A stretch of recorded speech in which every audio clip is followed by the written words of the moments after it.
The salt must flow.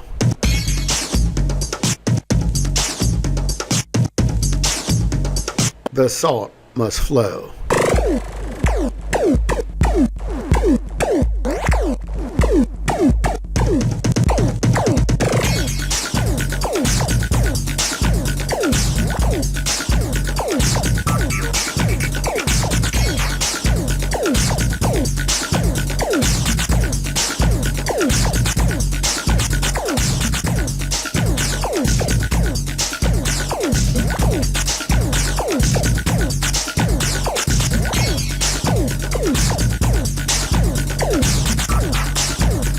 The salt must flow.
The salt must flow.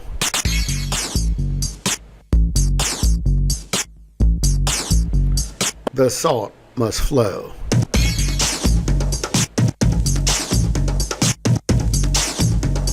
The salt must flow.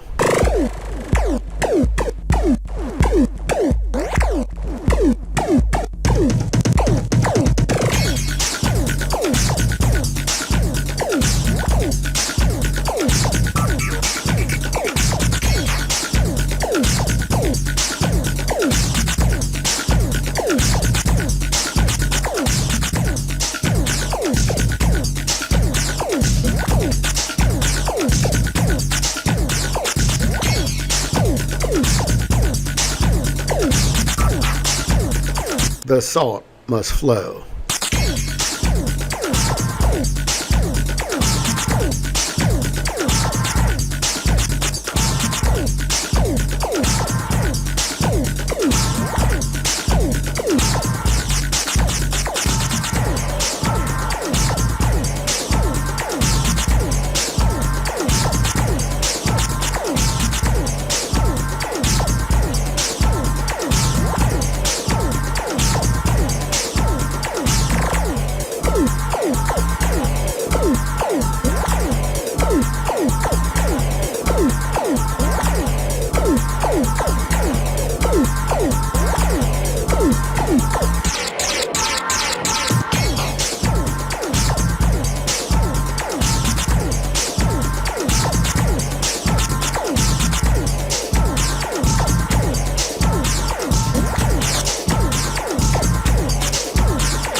spice must flow.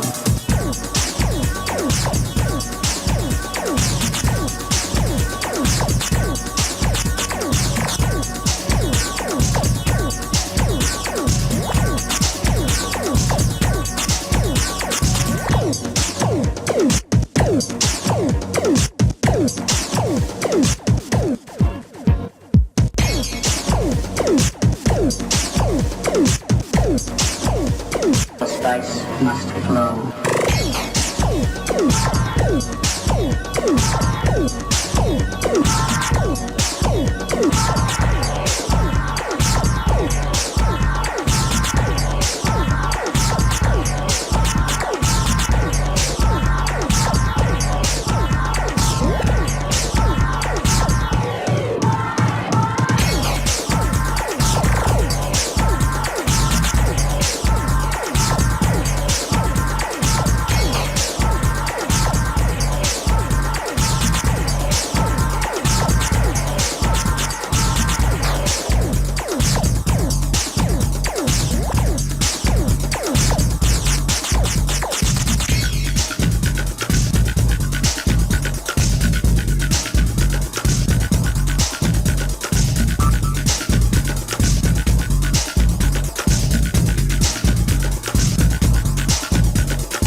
Must flow.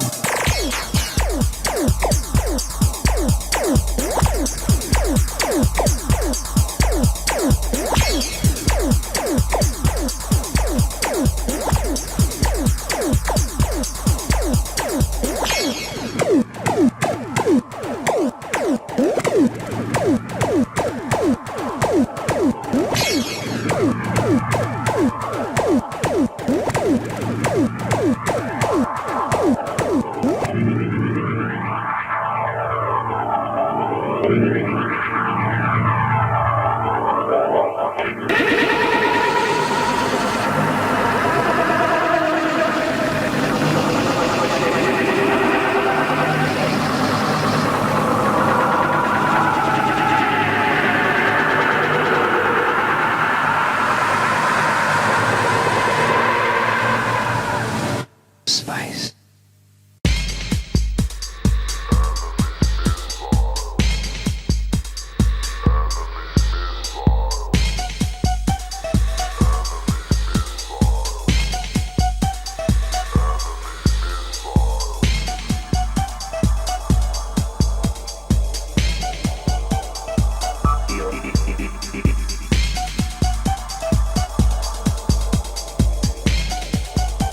The spice must flow.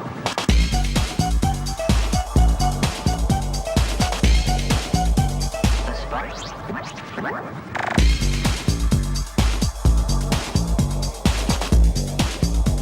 The spice must flow.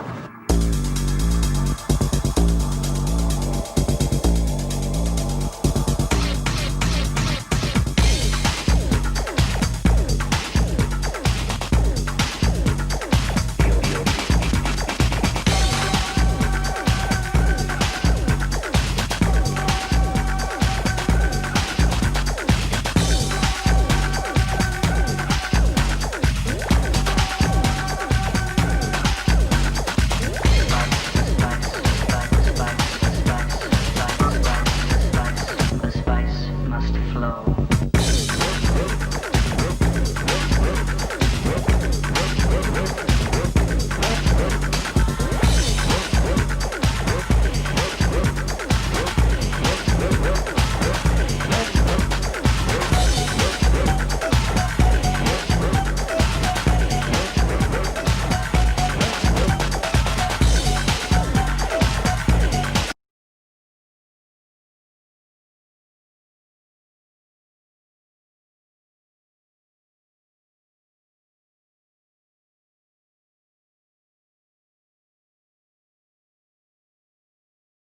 Leader of the Democrat Party, to speak out and put an end to the lawlessness.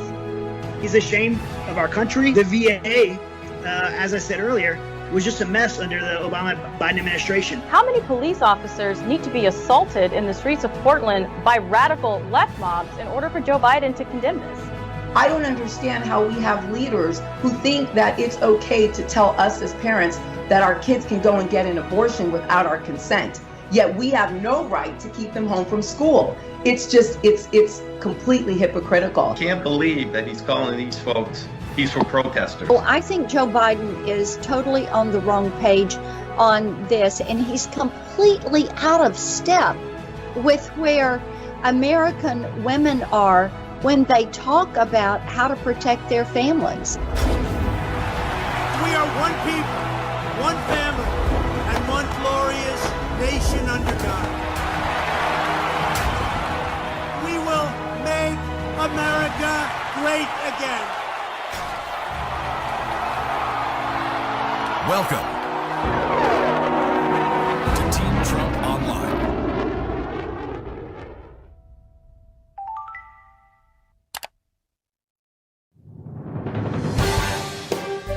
Thank you for watching War Room Weekly. When it turns out that Donald Trump's campaign platform was the prescription for the American worker. He is quite clearly the leader to return us to that stature. Tim, clearly Joe Biden has lost touch with reality. Thank you all for joining us. Have a good night.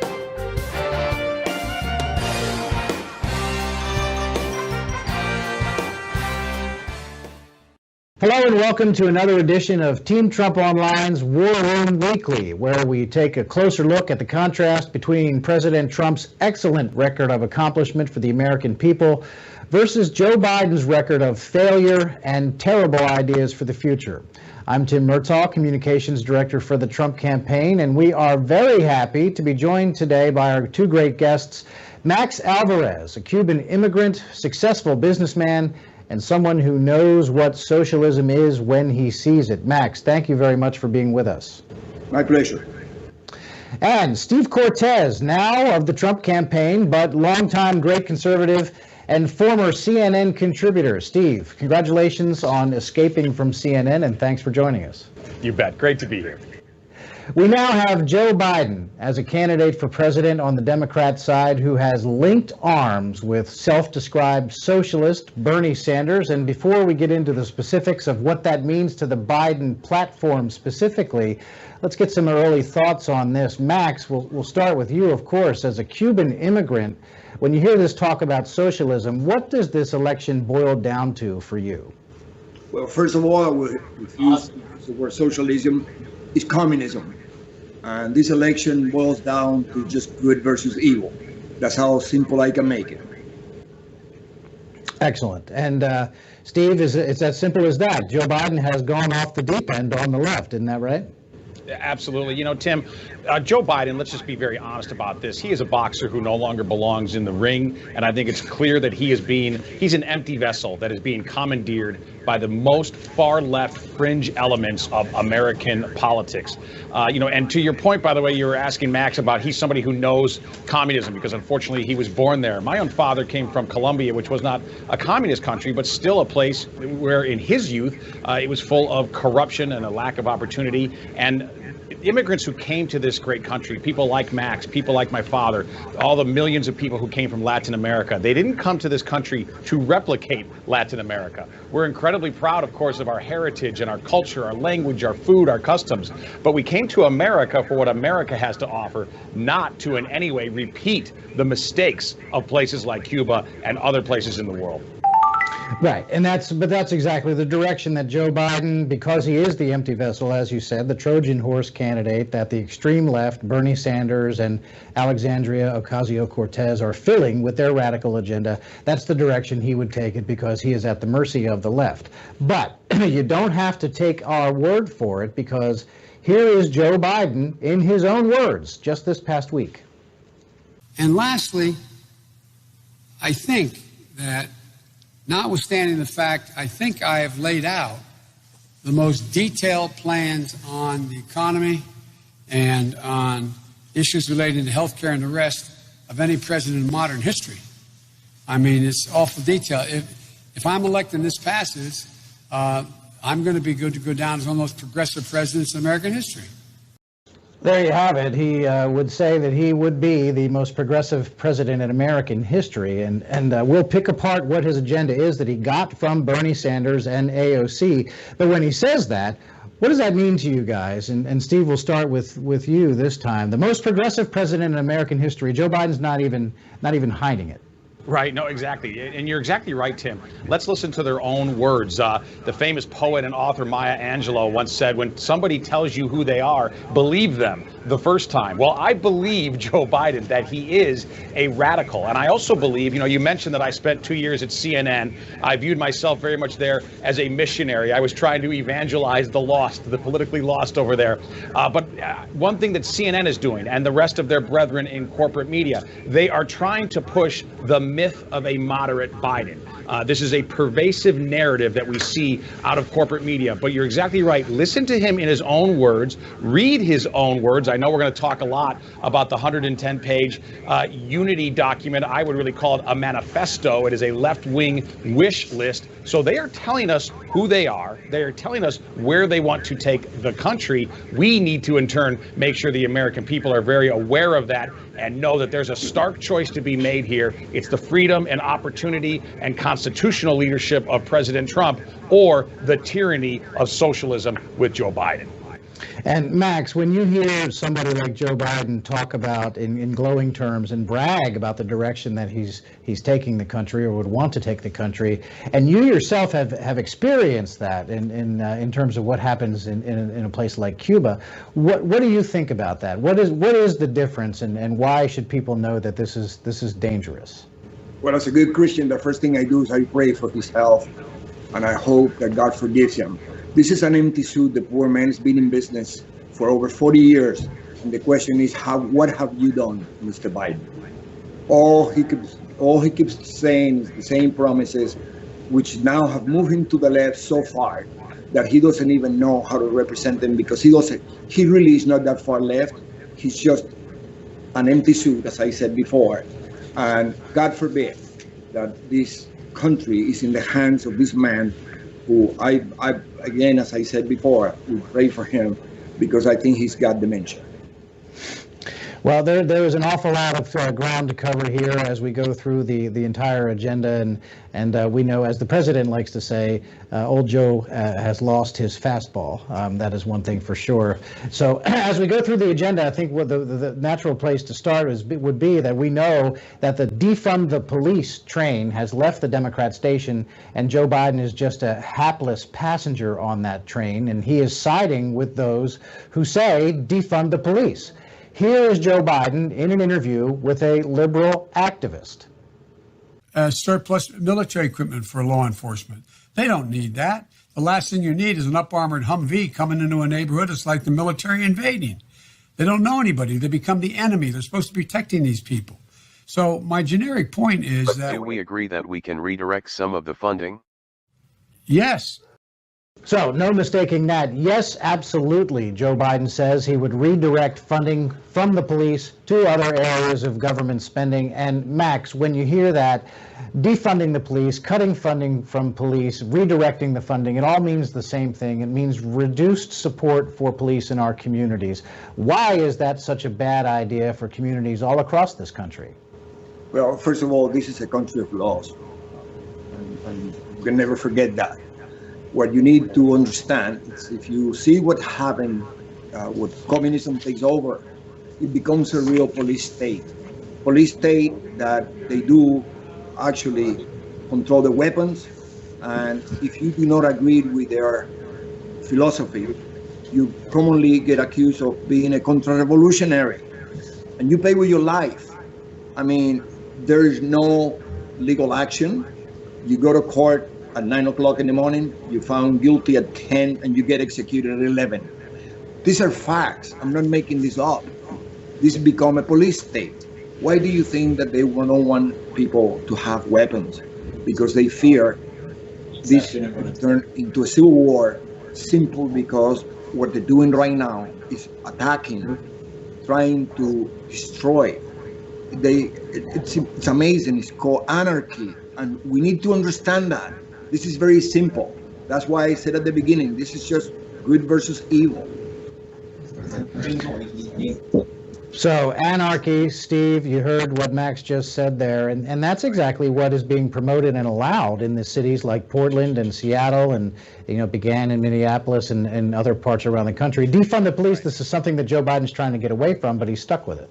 Right. And, to the point of the increasing radicalism of the 2020 Democratic Party, it's unthinkable, I think, for many of us who had parents or grandparents who were blue-collar Democrats. It's unthinkable to have been an anti-police party in those days, the Democratic Party. But the party of 2020, this is the reality. And I'll tell you, Tim, I take this quite personally, as I think a lot of Americans, of course, do. I live in the city of Chicago. I have raised a family in the city. And I will tell you this, my city is spiraling out of control. It is probably the most dangerous place in the developed world. And the idea that at a time like this, where Democrat-run cities like Chicago are in chaos, where the police are literally under attack, and feckless mayors and inept prosecutors will not back law and order. The idea that on a national level, we would move to defund police, to me, is just absolute lunacy. Thankfully, in the Oval Office, we have a president who backs the police, who believes that the thin blue line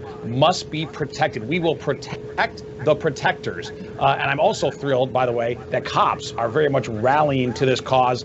Many endorsements from big police organizations around the country. So they are rallying to President Trump, just as he provides leadership for them and in turn for American citizens who need their protection.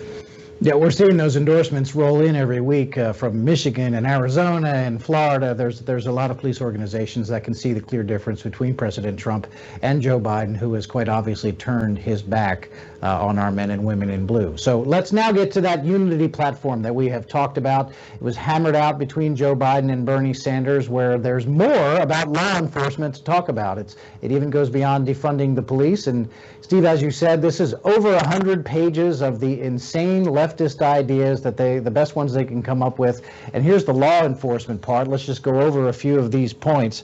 They want to end cash bail, and New York City has experienced some problems with that, letting folks out on the street while they await trial, and suddenly they're going to become law-abiding citizens and good upstanding members of the community. Doesn't seem to be working out too well in New York. They would abolish the death penalty. Then they would appoint social justice prosecutors. Not sure exactly what that is supposed to mean. Prosecutors generally would be tasked with enforcing the law. Not sure what social justice prosecutors would be. Free housing for former inmates. And so, Steve, as we see violent crime rising in Democrat-controlled cities across this country, how does this kind of law enforcement agenda, and it really would have to be, you have to say it's loosely described as a law enforcement agenda. How does that make sense? You're right, Tim. We could almost call it lawless enforcement, because that's what an agenda, a policy agenda like this would unfortunately create. Look, it's very clear, as we've been talking about, that this document has largely been written, if not in reality, then in spirit, by people like Ilhan Omar, Alexandria Ocasio-Cortez, and Bernie Sanders. People who simply don't believe in American principles and, frankly, don't believe in the rule of law. Instead, they believe in political power through intimidation and through chaos. We have a very different vision. We believe in jobs, not mobs. And one of the ways, by the way, to keep the mob at bay is to make sure that bail is a real thing, that you cannot commit a serious crime, simply sign your name and walk out of jail. This is just a common sense reality that most Americans know, but unfortunately, Joe Biden does not know. And regarding prosecutors, I think that's a key part too, where they call for so-called social justice prosecutors. I mentioned my home city of Chicago. Cook County, the prosecutor there, Kim Foxx, who's gained a lot of infamy, very deservedly so,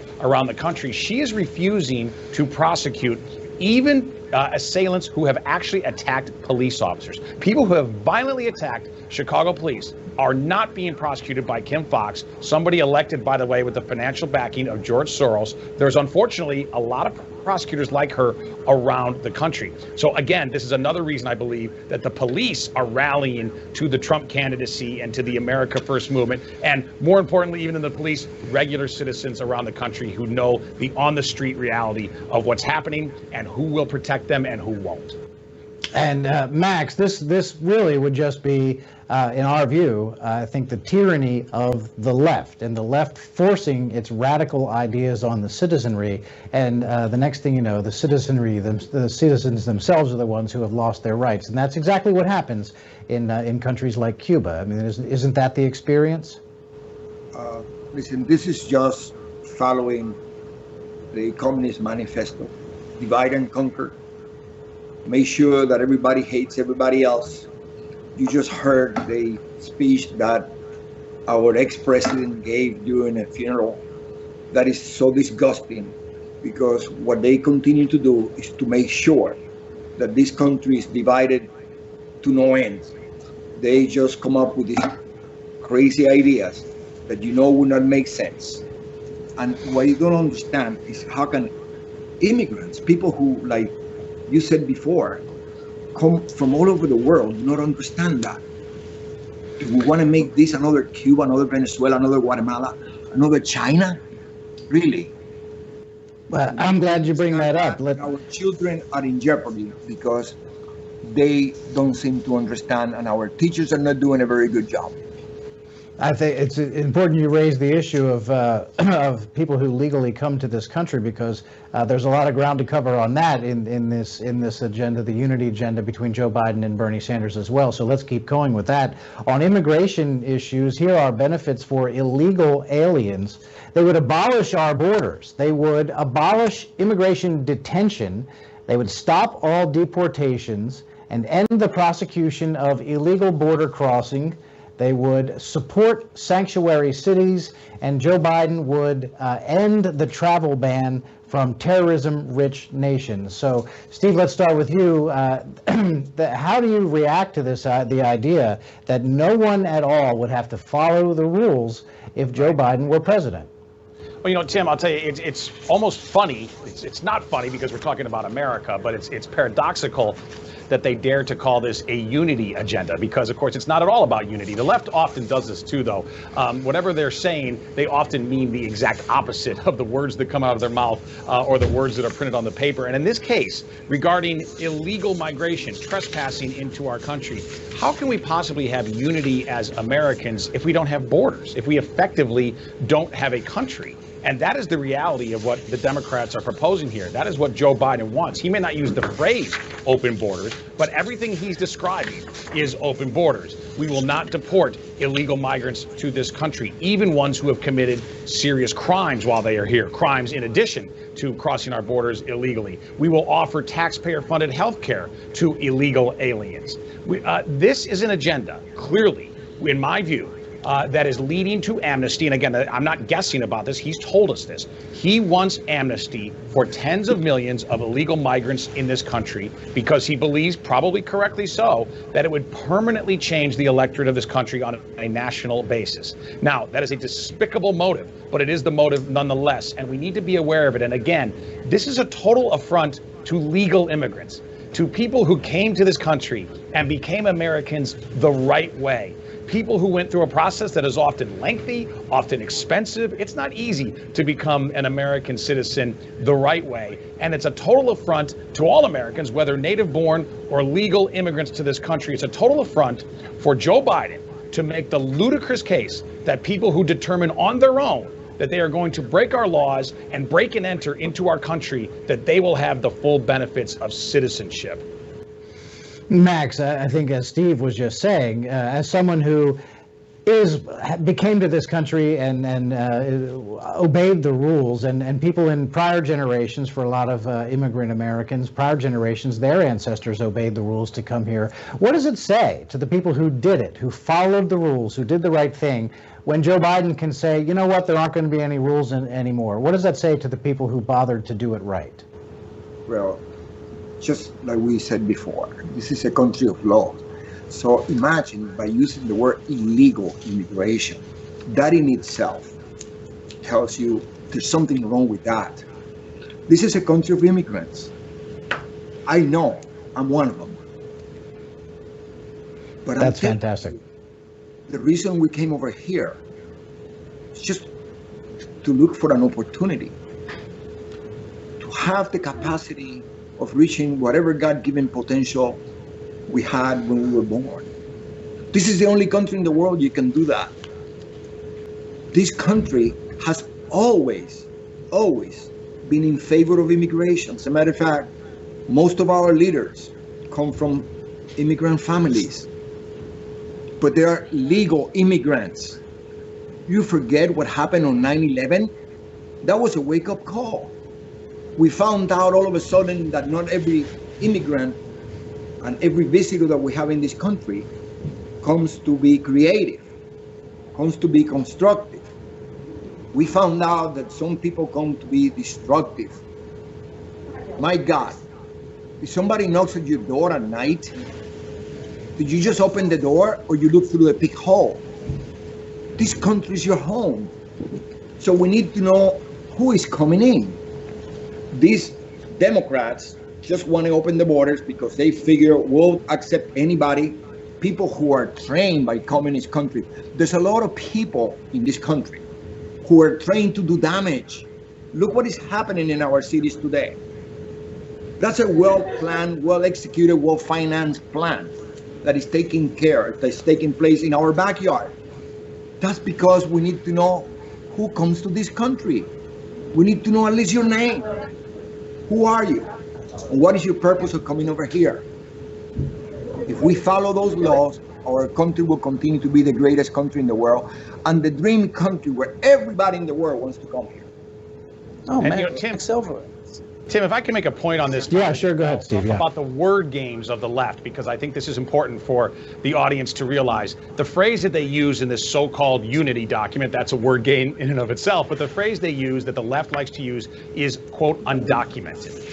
That makes it sound as though, well, there's just some paperwork out of order. This person is supposed to be here. It's one of the reasons I refuse to use that word, undocumented. No, they are illegal. They are illegal migrants to this country. Undocumented, think of how absurd it would be if somebody broke into my house in the middle of the night and I called him an undocumented guest. No, he's a burglar.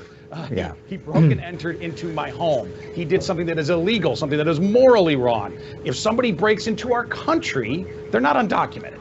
They are illegal, and we should not submit, in my view, to the word games of the left. Yeah, I mean, you're exactly right. And there is a lot of crazy to cover here in this unity agenda, so we're going to keep moving through it. Benefits for illegal aliens, those who actually do make it here. Bernie Sanders, Joe Biden want to make sure that they're nice and comfortable. Government health care, Steve, as you mentioned before, for illegal aliens. Free student aid and community college for people who are illegally present in the country. Work permits for illegal aliens. That one really is egregious in my view. You got have people who are struggling to get back to work, and you're going to have introducing a competition for American workers by giving work permits to illegal aliens. And then finally, of course, the favorite on the left, mass amnesty. So when Americans are struggling to get to where they were before the outbreak, Steve, why would you introduce the competition of illegal alien workers by giving them work permits? Why?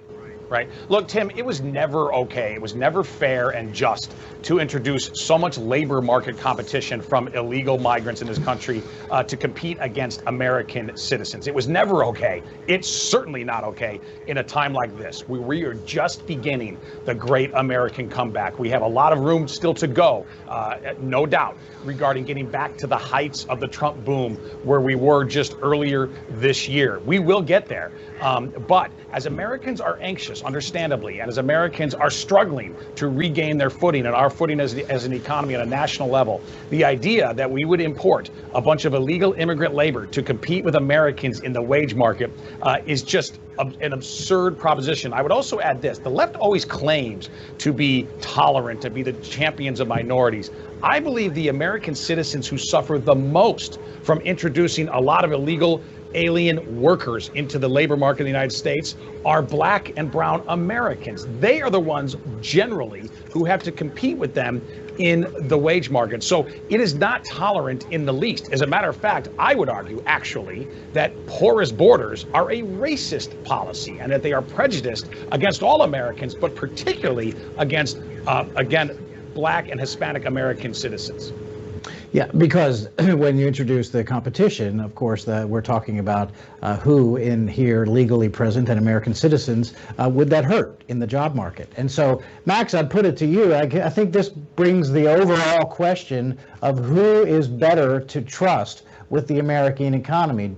President Trump, who already built the best economy in the world once, versus Joe Biden, who we know has a terrible record and has these obviously awful on its face ideas for the future. Trump versus Biden, it's no contest, right, Max? Well, all we need to do is look at history, recent history, past history. Mr. Biden has been in this game for all his life. Never really had a good job. Never really had a job, a real job.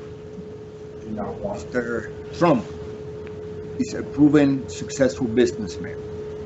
My God. Just look at his accomplishment in the first 100 days in office. Just imagine, just by getting rid of stupid regulations, just by passing some reasonable, creative tax laws, look what he did to the economy. Back in January, this is the most successful country in the world. We had the best economy, best jobs, less unemployment. This is all simply by trying to work without the Congress, which everything that the president tries to do, they try to block. But just look at simple regulations that he just did away with that really stimulated the economy to be what it was. How can not people understand that? Well, that's the case that we're going to be making as we move forward to Election Day, no question about that. Back to the unity agenda now. What would a socialist manifesto be without climate change extremism? Joe Biden, Bernie Sanders, and AOC want to wreck our economy as well under the guise of environmental concerns. Take a look at what's in here now.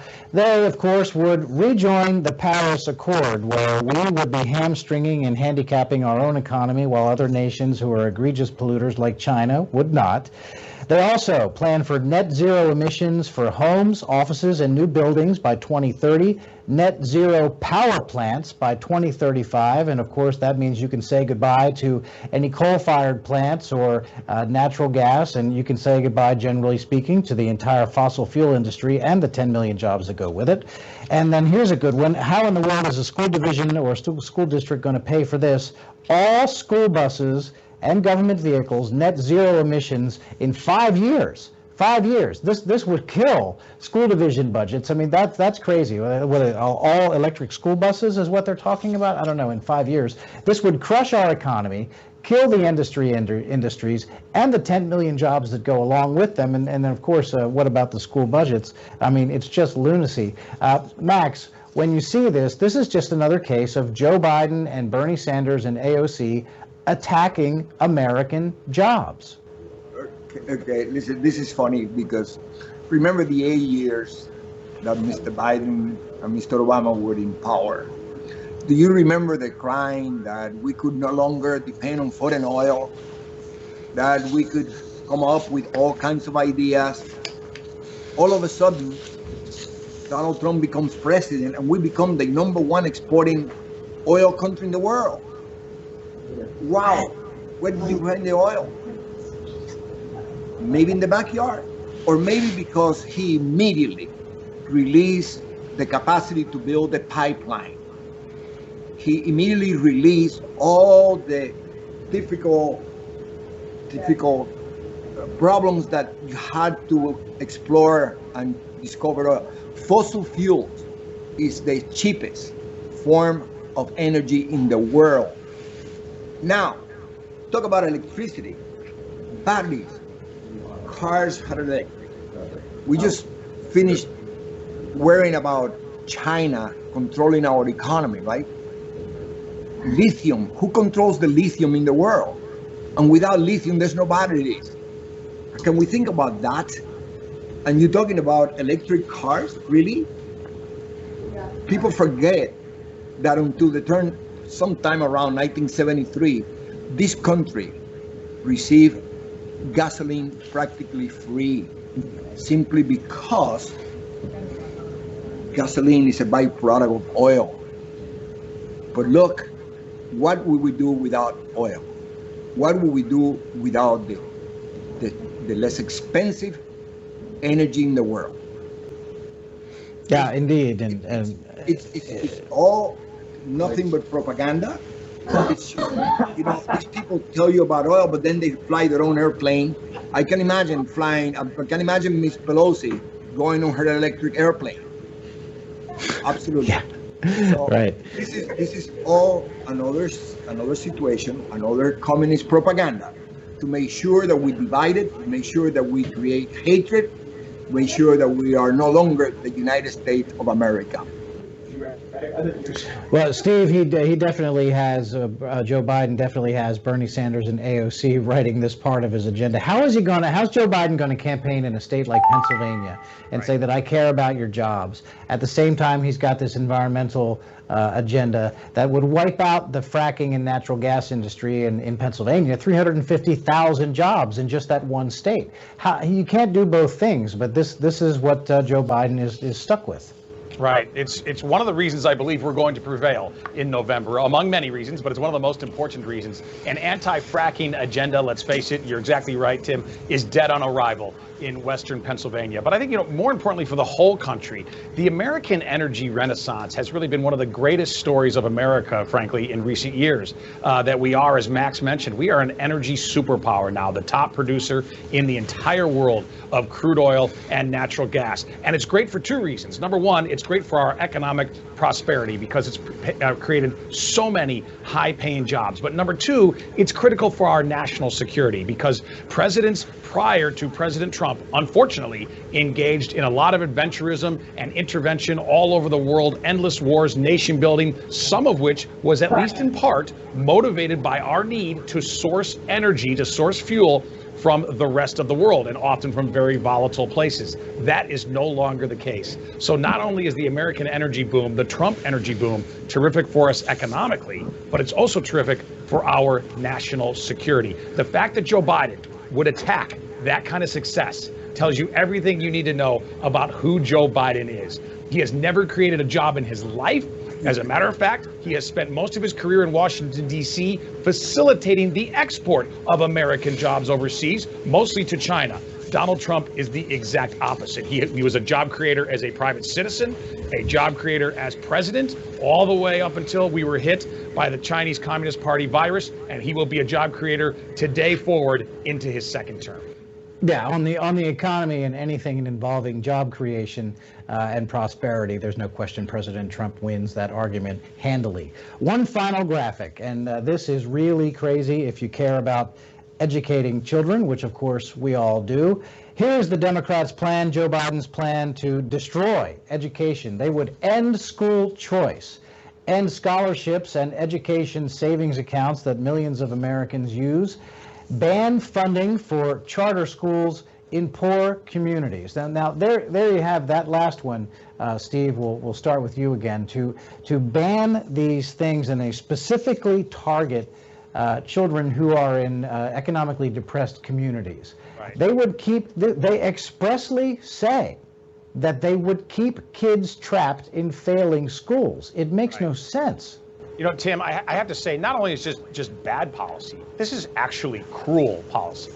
This is Joe Biden. Again, we're talking about how much he caters to the fringe left. This is him completely caving to the teachers' unions of America and at the expense of a lot of young minds, a lot of young lives in our country. Far too many young American children are trapped in failing public schools. We spend an enormous amount of money on their education. However, we don't empower the families. Instead, we empower the teachers' unions and we empower administrative structures. Instead, what would make perfect sense is to allocate that same amount of money to the parents. Let's give them choice so that they can go to charter schools, religious schools, or to their local public school if it wants to exceed, if it wants to compete in the open educational market. So I think, and President Trump has said this many times, this is the civil rights issue of our day, of the 2020s. I believe this is a winning message for the election, but more importantly, it's a winning message to prepare America's children to compete in a digital world.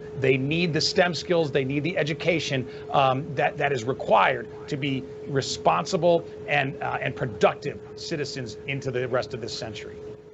Max, one last turn to you. Final thoughts, the key differences between President Trump and Joe Biden. What do you think? President Trump believes in education. Joe Biden and his left agenda believe in indoctrination.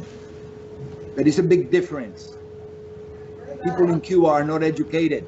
They're indoctrinated. They have to believe what they're taught. They are not allowed free speech. They're not allowed free thinking. They're not allowed freedom. And this is the biggest problem that we have with our education today. Who would imagine that one day in this country, it was not allowed for a child to start school in the morning with a prayer? So this is just an idea of how we destroy our education system, how we, instead of raising the bar, raising the standards, we lower it. Again, this is the problem that we have, because it should start at home. Parents should make the tough decision. How and when and where are their children educated? Not government. All right, this is a very important discussion that I know that we're going to keep having over the course of the next 90 plus days as we move towards the November 3rd election. I want to thank both of our very good guests, Max Alvarez, Cuban immigrant, successful businessman, and someone who knows socialism when he sees it. Max, thank you very much for being with us. Thank you so much. I wish our young people would understand and just look at history. Do not destroy. This is a country of construction, not destruction. If you don't like a statue because you think it was bad, put another statue of the opposite next to it and teach people history, the difference between good and evil. But don't destroy the history. Don't destroy the statue that somehow or another is there for a reason. Yeah, thank you very much. Good words for folks to absorb. And Steve Cortes, now on the Trump team, but longtime Rockwood conservative and former CNN contributor. Steve, thank you very much, and we're glad you were with us today. You bet. Thank you, Tim. Join us next week for another edition of War Room Weekly on Team Trump Online. And before you go, please give this video a thumbs up, subscribe to our channel, or like our page. And don't forget to download the Trump 2020 app, which is truly the best way to stay connected to the campaign. You can volunteer, make phone calls, and earn points to win great prizes, and that would include up to and including a picture of yourself with President Trump. It's available in the App Store now. Download it today. Until next week, I am Tim Murtaugh with Team Trump Online's War Room Weekly. Thank you for watching.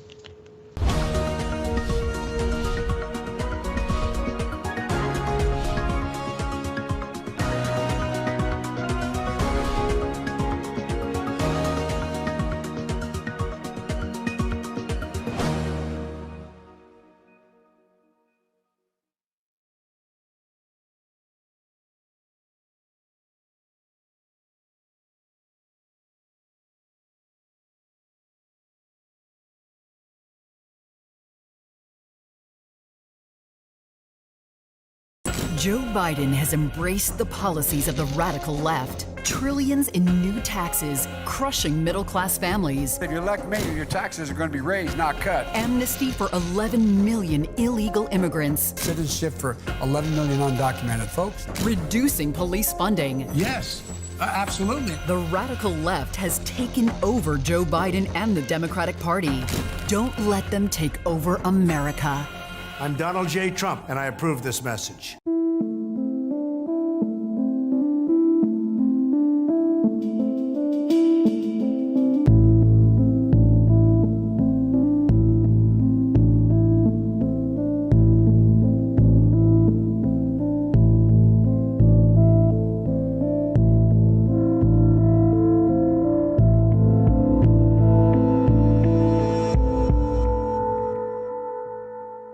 I'm Donald J. Trump, and I approve this message. I'm going to be good to go down as one of the most progressive presidents in American history.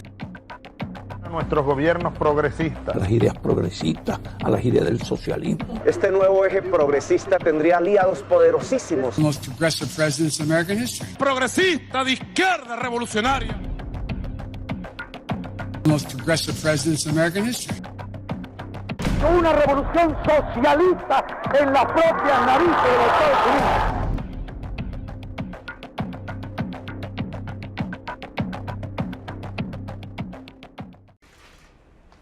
Well, thank you very much. And today I'm signing an executive order to ensure that the federal government lives by a very simple rule: hire American. We've been doing it at a level that hasn't been done maybe ever. I'll also be taking firm disciplinary action against the leadership of the Tennessee Valley Authority, which has sadly and cruelly betrayed American workers. And we have some of those great American workers with us at the table. This is the cabinet room, and it's an honor to have you in the cabinet room and being at the Oval Office. We're joined by the Vice President, Congressman Tim Burchett, who's doing a fantastic job in the state of Tennessee, Secretary of Labor Eugene Scalia, Acting Deputy Secretary of Homeland Security Ken Cuccinelli. Where's Ken? Hi, Ken. I didn't see you down there. That's great. Doing a great job. Quiet as usual. Keeping you busy, right? We're keeping you busy, Ken. Recently, the CEO of the Tennessee Valley Authority, Jeffrey Lyash, made a disastrous and heartless decision. The TVA announced that it would lay off over 200 American workers and replace them with cheaper foreign workers brought in from overseas. The Tennessee Valley Authority leadership then ordered the American workers to train their foreign replacements, rubbing salt in their very open wounds. So we're going to bring in workers. They're going to be foreign workers, and people from Tennessee and some other states right around it are going to train them what to do and how to do it. It doesn't work that way. As we speak, we're finalizing H-1B regulations so that no American worker is replaced ever again. H-1Bs should be used for top, highly paid talent to create American jobs, not as inexpensive labor program to destroy American jobs. Sitting at the table are 6 of the TVA workers who were ordered to train the foreign labor flown in to replace them. I want you and your colleagues to know that my administration will not be putting up with. I happen to know a young woman who's been very active over the last couple of years because we were together on Disney and a couple of other things. Yes, sir. And it all seems to be working out pretty well. You're doing a great job. Thank you. And I thank you for it. But that's why I'm formally removing the chairman of the board, James Thompson, and board member Richard Howarth. If the TVA does not move swiftly to reverse their decision to rehire their workers, then more board members will be removed. We have the absolute right to remove board members, and the board makes the decision. I don't make the decision. I saw there was an ad on television talking about the amount of money that the chairman makes, and it's a ridiculous amount of money. But we have the right to replace the board, and the board is the only ones that get the right to then hire a new person. Furthermore, the board must immediately hire that new CEO who puts the interests of American workers first. The current CEO, Jeff Lyash, is ridiculously overpaid. He earns $8 million a year. Did you know that? $8 million. He's the highest paid government official of any country anywhere in the world. Now, I don't know that you call him officially a government. It might be a public-private. It may be something. There's a long time ago it was established, the Tennessee Valley Authority. But he gets $8 million a year. So that was just a succession of deep swamp things happening, and it's a disgrace. But he gets $8 million per year, and I can think of about almost 100% of the people I know would take that job. And it's not a very hard job. I mean, you have not a lot of debt, not a lot of anything, right? Public service is just that. Those who take these jobs must be focused on the public good, not on personal profit. He would have taken the job for millions and millions of dollars less, but nobody asked him to do that. Okay, he would have gone for less. You could have had him for $4 million, $6 million, $7 million, $2 million, $1 million, probably $500,000 a year. But the new CEO must be paid no more than $500,000 a year, which is still a significant amount, more than the President of the United States makes. And I donate my salary. I've donated it. From what I hear, I'm the only president to do that. You'll have to check on that, but that's what I've heard. I'm very surprised to hear that, but I donate my full salary. I don't take it. The board must work to ensure the CEO does not receive a lavish compensation package upon his departure, too. We don't want him leaving and then he gets a big check for millions and millions of dollars. We want the TVA to take action on this immediately, lower energy prices in the states of Georgia, Alabama, Kentucky, Mississippi, North Carolina, Tennessee, and Virginia. I love all those states. Any additional states you can think of there? I don't know. Let's see. So we're talking about Georgia, Alabama, Kentucky, Mississippi, North Carolina, Tennessee, and Virginia. Great states. They're every one of them. So let this serve as a warning to any federally appointed board. If you betray American workers, then you will hear two simple words: you're fired. You're fired. It's ridiculous. The man's getting $8 million. It'll be interesting to see how much money he made before this, and I have no idea. Maybe he made more. I don't know, but I doubt it. But it'd be interesting to see. He got this position, must have been politically inspired, because I can think of probably almost everybody in the nation would have liked this position, including every one of the media folks across the table from me. I would say that everybody would have liked this position. So with that, we're getting rid of him in one form or another. Either the board's going to do it, we're going to do it, but he's gone. And he's done not a great job. He's done not even a good job in certain ways. Plants in Kentucky, he could have kept the plant open in Kentucky if he wanted to, even if they retrofitted the plant. And he didn't do that, did he, Congressman? He wouldn't do that. We asked him to do it. He didn't want to do it. We said, that's okay. And here we are doing what we're doing today. So we will get somebody for a much lower price. I want the saving, much lower salary. I want the saving to go to the people of these great states in the form of energy savings. And that's a pretty substantial number.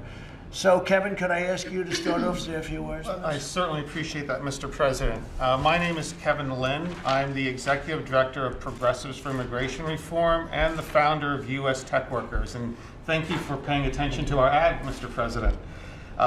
We founded U.S. Tech Workers 3 years ago to look at and inform the public on the great harm that's being caused by the outsourcing and offshoring of our skilled labor jobs.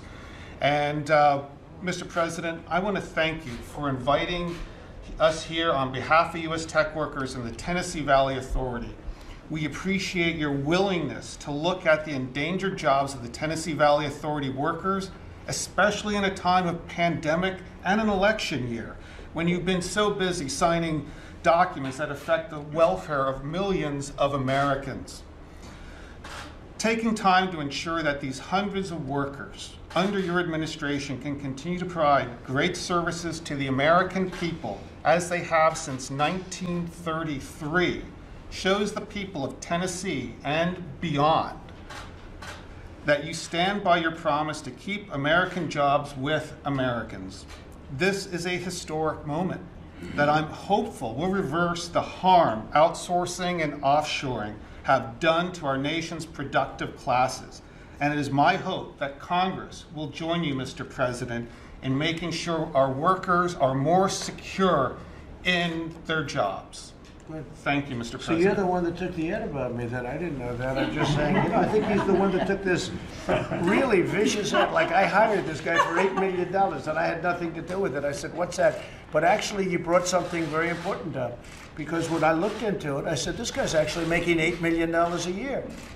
And you did the ad. So you really made me aware of what was going on with the Tennessee Valley Authority, which has been a feeding pot for a long time. And a lot of deep state, a lot of swamp creatures, okay?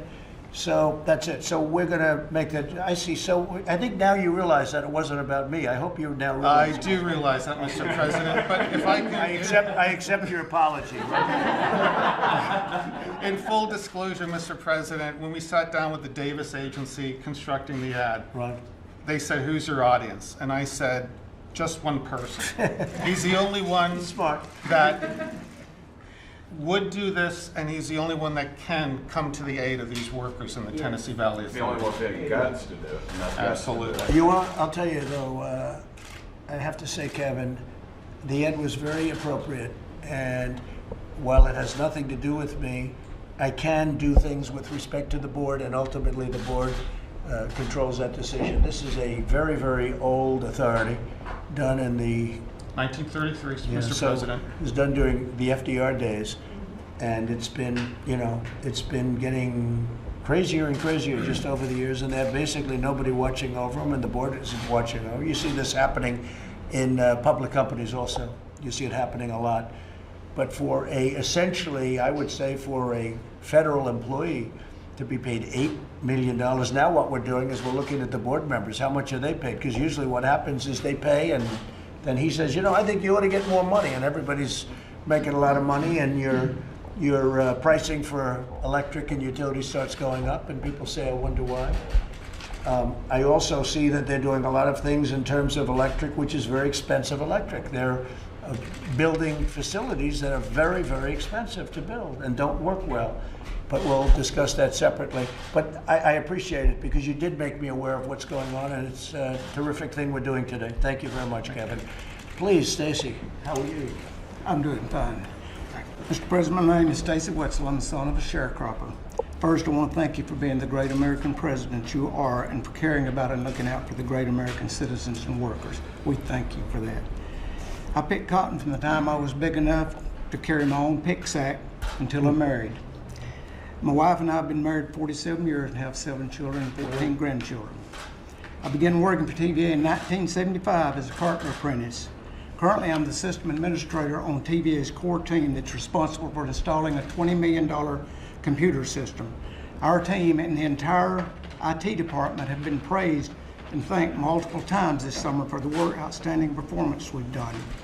So it was shocking and devastating to be notified on July the 23rd that IT leadership had decided our team and a total of 40 workers would be terminated and our work done to others.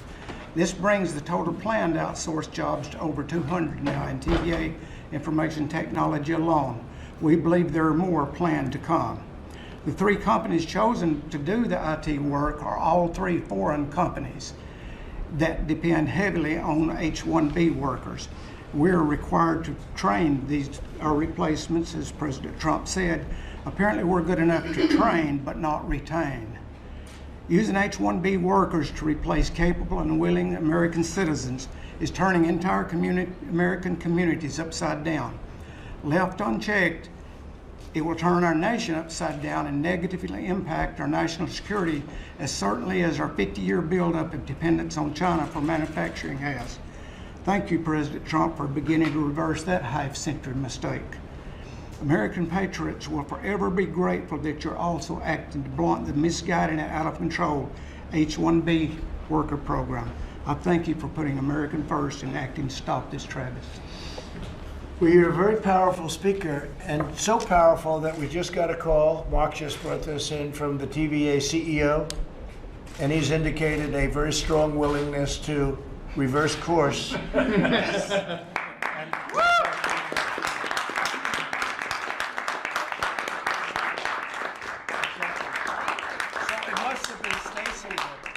Stacy did a much better job than me. I mean, you're talking, and all of a sudden I get the note. So he's looking to change course and reverse it, and that's good. Now maybe he'll take a major cut in salary too. That'll be phase 2, right? So we'll take a look at that, and maybe you'll start looking at that on behalf of everybody. Gratis, right? Your group. That's great, isn't it? Yeah, I mean, TVA told me while we were in this process of working on behalf of the workers, I'm the union president. IFPD Engineering Association, they told me it's going to take a stop order from the president in order to keep us from moving forward. And I said, I'm working on that. So you did a good job. Everybody in this room did a good job. I appreciate you, sir. And Congressman, you have my endorsement. Thank you, Mr. President. Okay, you had it anyway, but you have it now. That's a great job. The only congressman in the room. I tell you, Tim, great job. But that's only phase one. Phase two is the man shouldn't be paid $8 million a year to run a thing that's pretty easy to run, in all fairness. It's not like he built it. He didn't build it. He went there, and he's been there, and he gets a lot of money, and it shouldn't be. $500,000 is a lot of money, right? Yes, sir. And I'm willing to say he gets paid more money than I do. I don't care.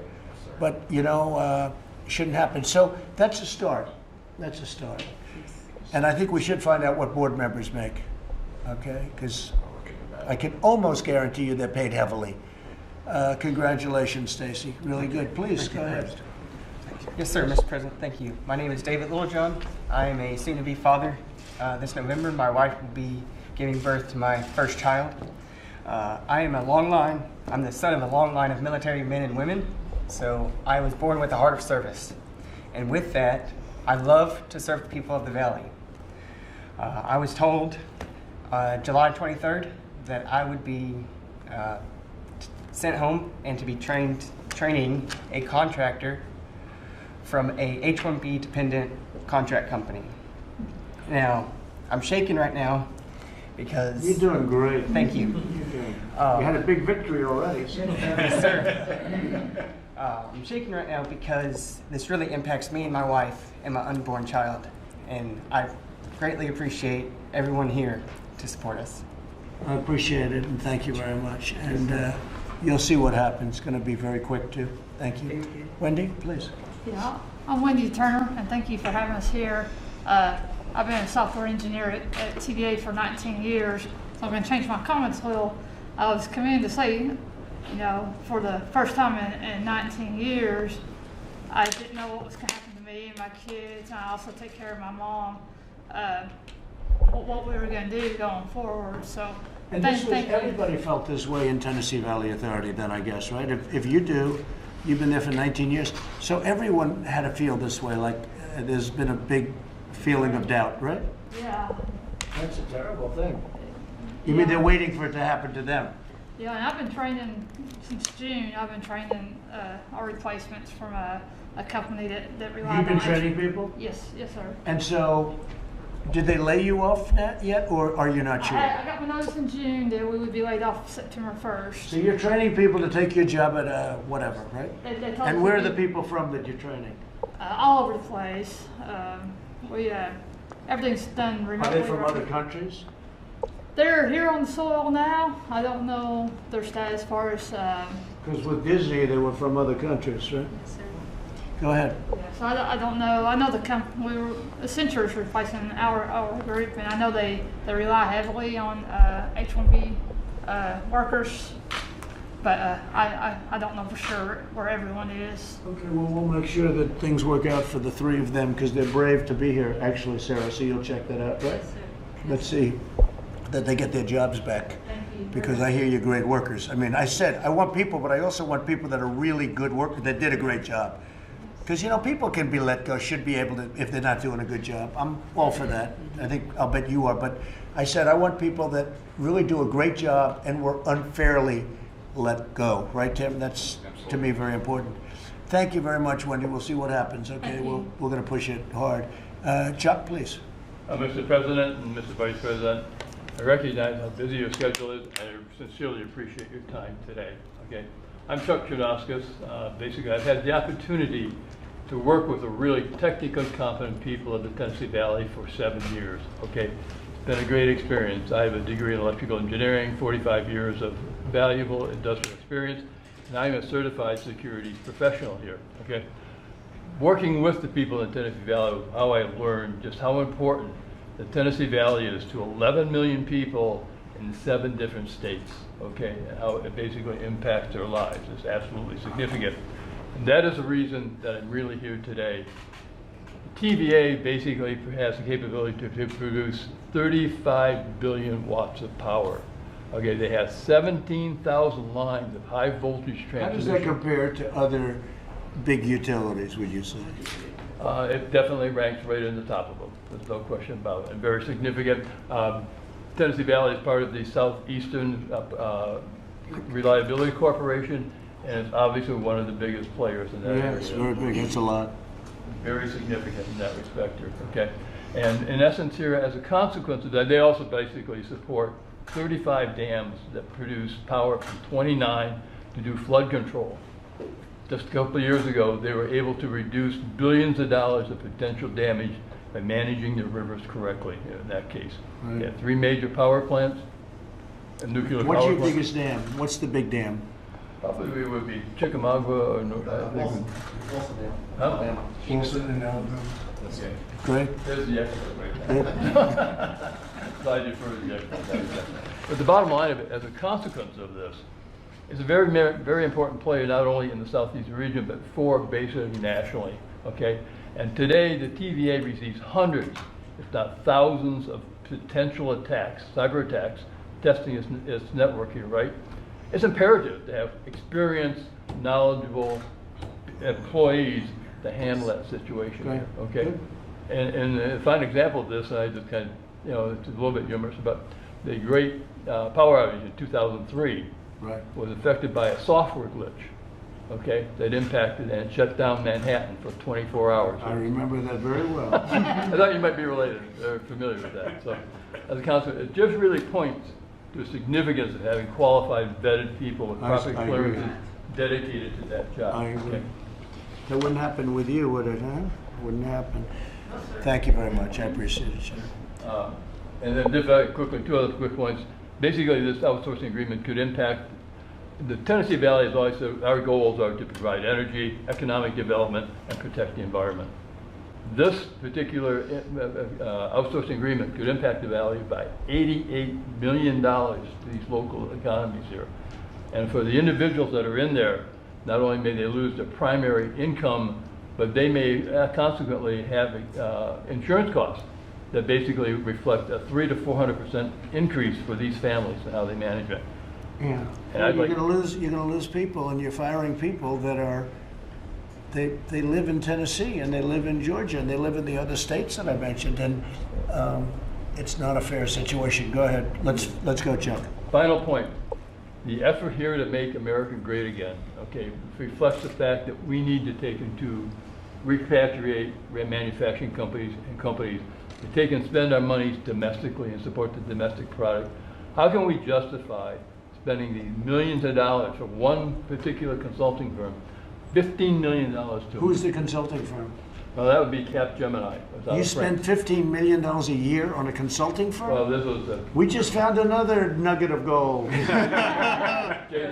Sarah doesn't care about that one, but that's I care about. You spend $15 million to one consulting firm. It's not a consulting. That's one of the companies they're picking up, and it's Capgemini, and that's $15 million just for that one company. How many are there? Like there's Capgemini, CGI, Accenture, and Tech Systems that TVA. And they're paying tremendous amounts Yes. of money. And our workers are more than capable. They're very political people. You know, it's a very political group of people you just mentioned. Really? Not I just to know me. that.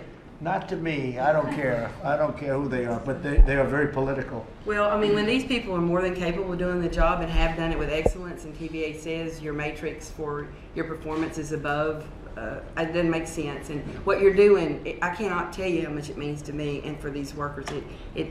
I'm very emotional because TVA is a large racket. They do their thing, and nobody can touch them. And I believe today they've been touched. They've been touched. No, it's a racket. Well, we just found that out. No, it's a racket. And, I mean, I understand that the 4 firms that you just mentioned that are paid tens of millions of dollars, they're very political firms. You know, they may be good, but they're very political firms, and they do it for much less, much less. You could give them half. You could give them 10%. They'd probably do it for. Those are big numbers for a consulting firm. Well, they're not the consulting firm. They're the ones actually going to take these people's jobs.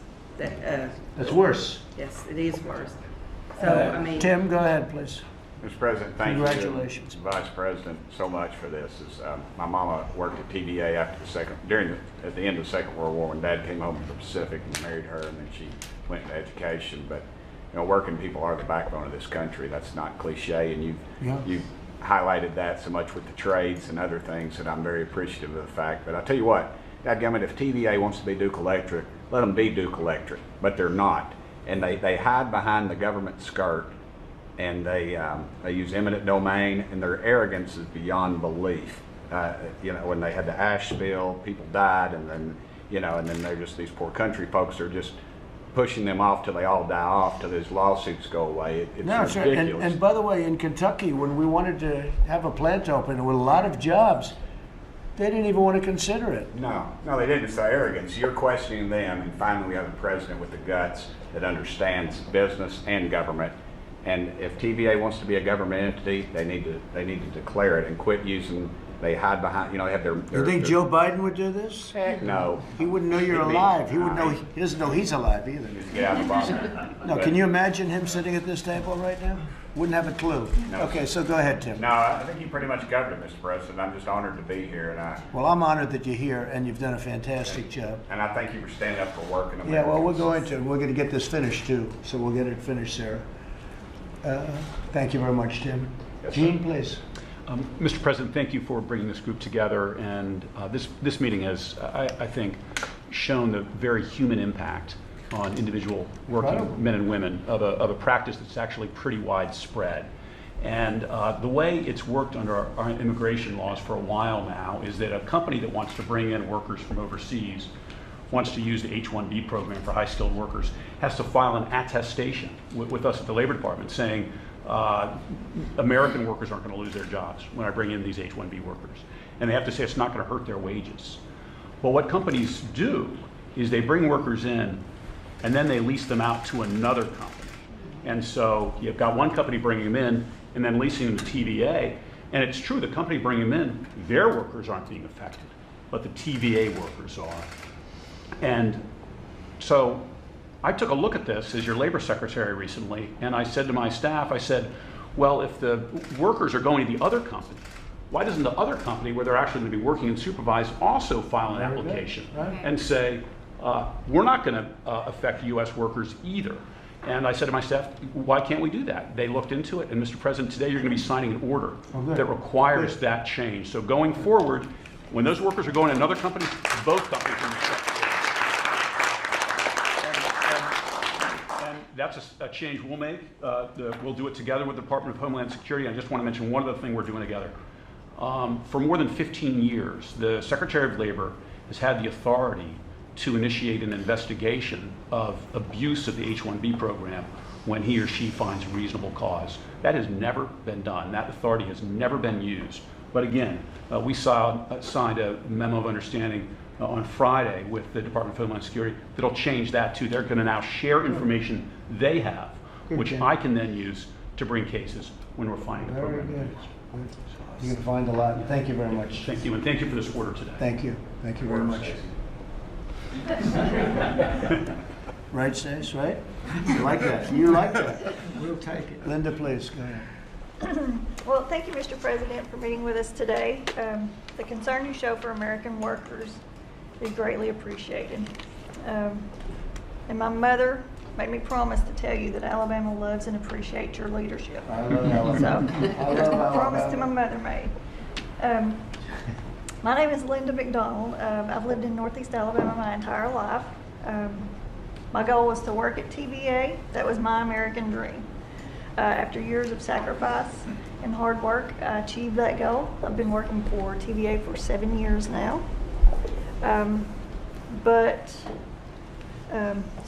in that role, I got to see every day. So that was like an ambition of yours to work someday for TVA. Correct. And you finally got there. I did. So what's happening? Well, June 30th, we were told that we would be outsourced to another company with. All right.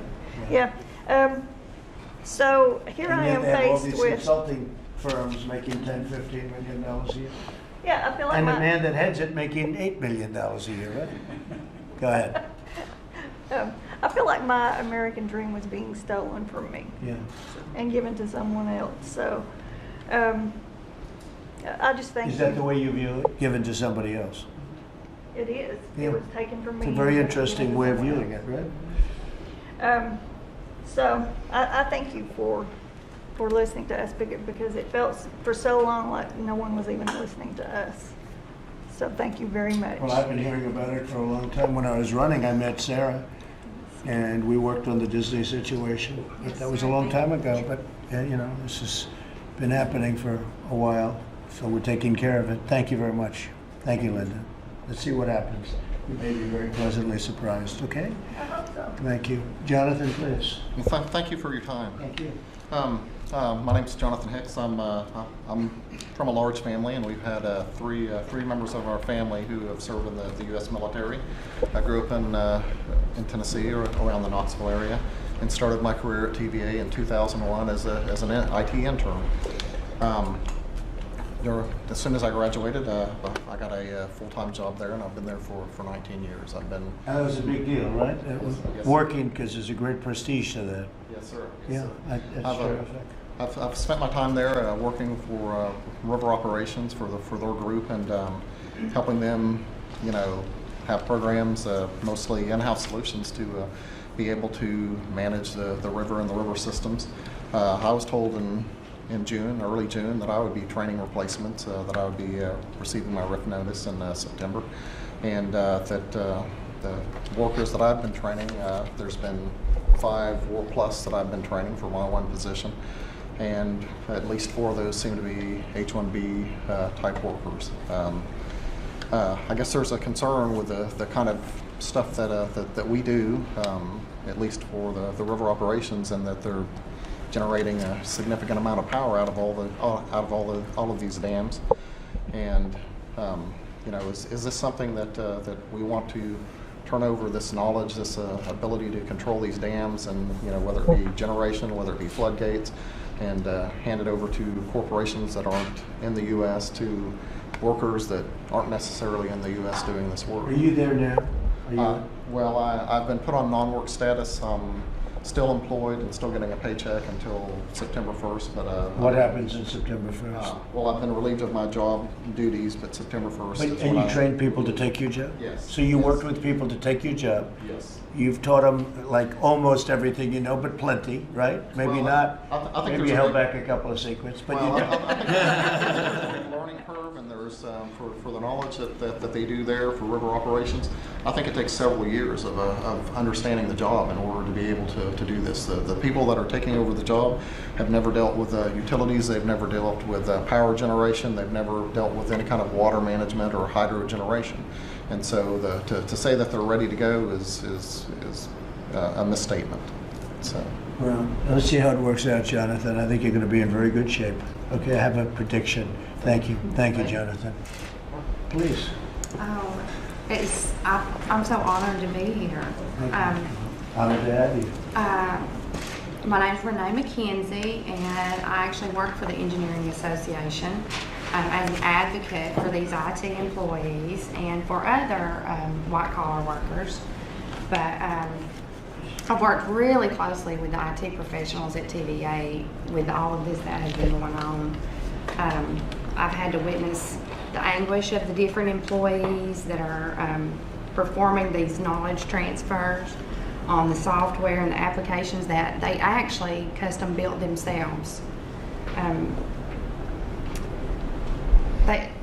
So many TVA employees have been there from the beginning of their careers.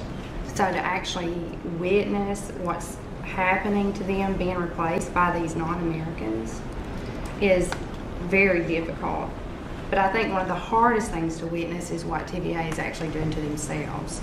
I mean, their mission is about bringing economic development to the Tennessee Valley, and to be taking that, taking our economy and just giving it outside of the United States. It's just it's unbelievable, because of what they stand for and what they were built for was to come out and of you see them economic. going outside of the United States, not just here. Right. Well, if you look at these companies are based outside of the United States.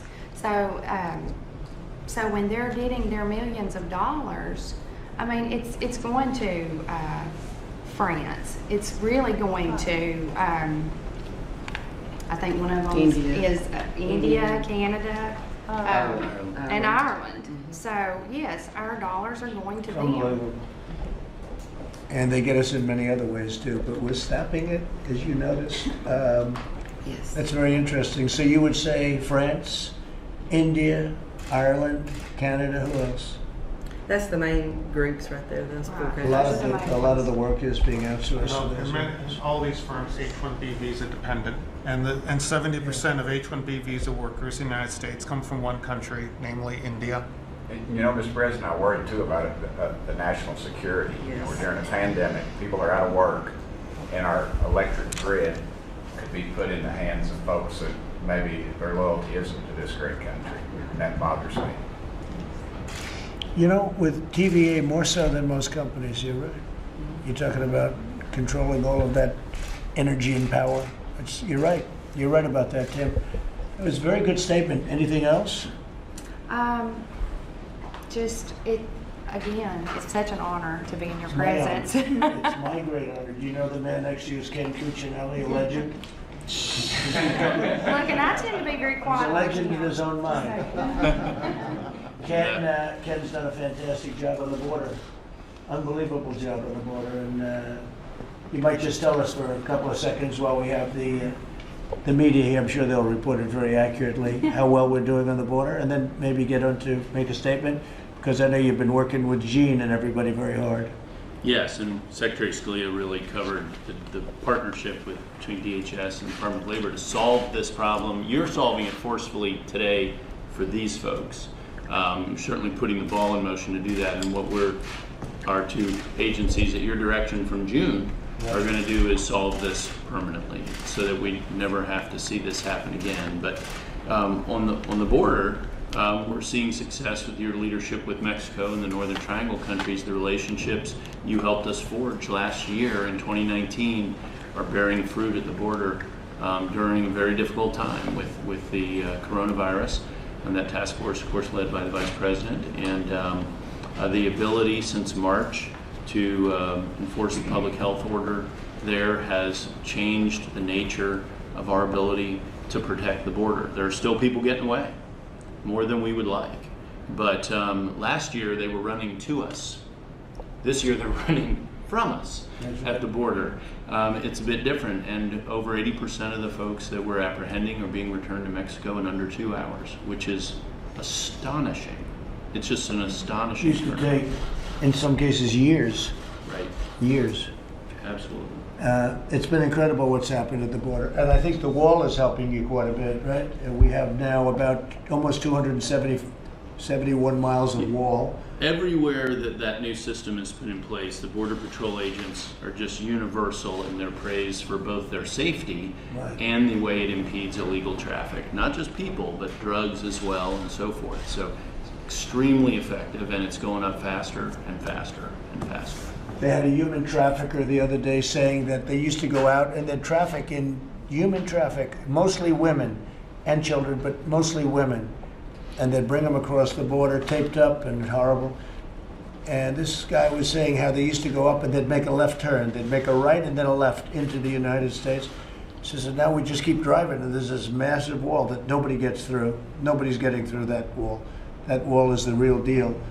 And it's steel, concrete, and everything else, and lots of cameras all over it. That's right. And drones on top of it. And people aren't getting through. But it's been an incredible It's a real success. force multiplier for the Border Patrol, I know. Yeah, and Mexico's helping us a lot. They have A lot better 27,000 partnership. soldiers. A lot better. I remember how people complained about how you were pushing them so hard last year, but the partnership that's grown up with Mexico has been the best we have really had in decades, if Well, not that's it. forever, in cooperating and They securing have a the very border. good president who was just here 2 weeks ago. He was. He's really doing a good job. And we have 27,000 Mexican soldiers guarding the border. And they don't play games. They don't play games. It's been pretty amazing. The numbers are way, way down. And we want people to come in, but they have to come in legally, and that's They what gotta we're come doing. in legally. You're doing a fantastic job. Thank you very much. Thank you, Mr. Appreciate it. Okay, please, go ahead. You can finish up. Yeah, I appreciate you so much. I really do. As I said earlier, I'm the union president for the workers that are represented by this move that TVA has taken. I've met earlier with Tim Burkett, and he told me how disgusted he was with it. But that was earlier, and we've really tried to get our voice heard. We've been screaming, hey, help us out. Finally, U.S. Tech Workers came out, kind of put a commercial together, and of course, that got your attention, and we appreciate it so much. I've lived my whole life in the Tennessee Valley region. My uncle was worked at TVA during World War II. He laid his job aside and went and served and perished in that war. My mother told me TVA was a great place to work, and I've worked there now 35 years. This means a lot to the people of the Tennessee Valley region, more than you'll ever know.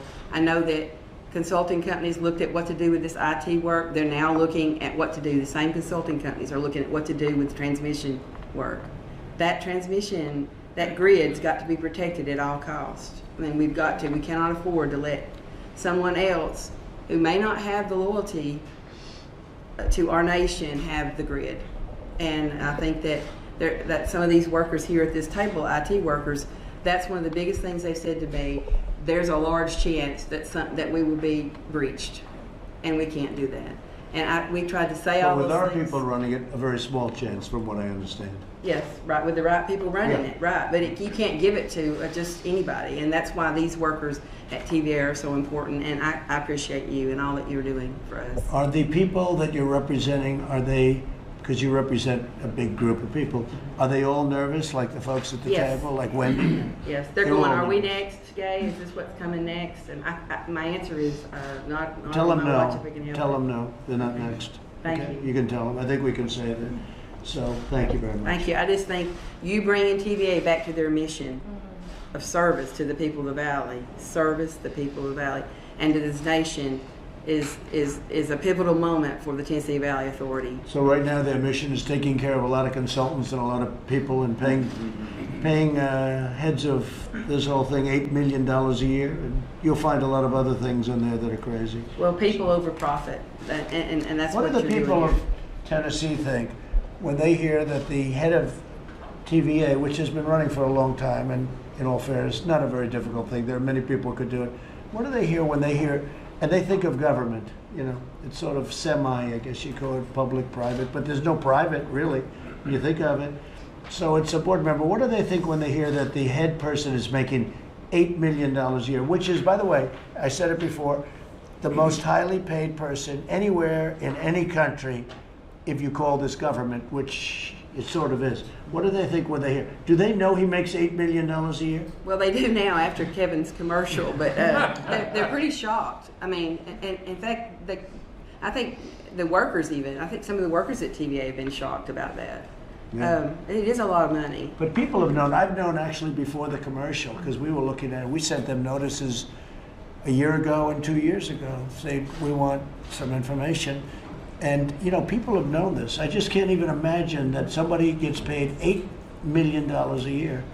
Well, the difference... It's the most sought-after job. It has to be the most sought-after job in any country, in any government. Right, Tim? You take the job. Would you resign from Congress immediately? I paid for 1 year. Huh? You only need it for 1 year. I don't know. You don't know my wife. Tim would take it. That's it. He'll take it only for a year. You just need it for 1 year. That's right. Anyway. So the workers, they are surprised at that, but back to the days of Kilgore and having worked there so long, I tell people I started when I was 8 because I can't believe how long I've worked there now. Right. But the truth is, there are very capable people at TVA that love the TVA and the mission that they really were put together for. And would love to take that job. I even think they like your president, your current president. I'm not sure about your past president. The boats on the lake, I'll say. Trump, yeah. No, they're great. They're great people. And say hello to them. Just say hello. They're great people. Sarah, why don't you just discuss it real quick, and you can maybe work with us in getting it all done very quickly. Okay? Of course, President Trump. Thank you for having us and having everyone here, and for all you're doing. With regard to immigration. Immigration should be about America, Americans, and the immigrants. Right now, the way it was before you started working on it, it's always been big business, big tech, and universities. And with you, we are working to make immigration in America for the right reasons. And the Protect U.S. Workers endorsed you in 2016. We endorsed you in 2020.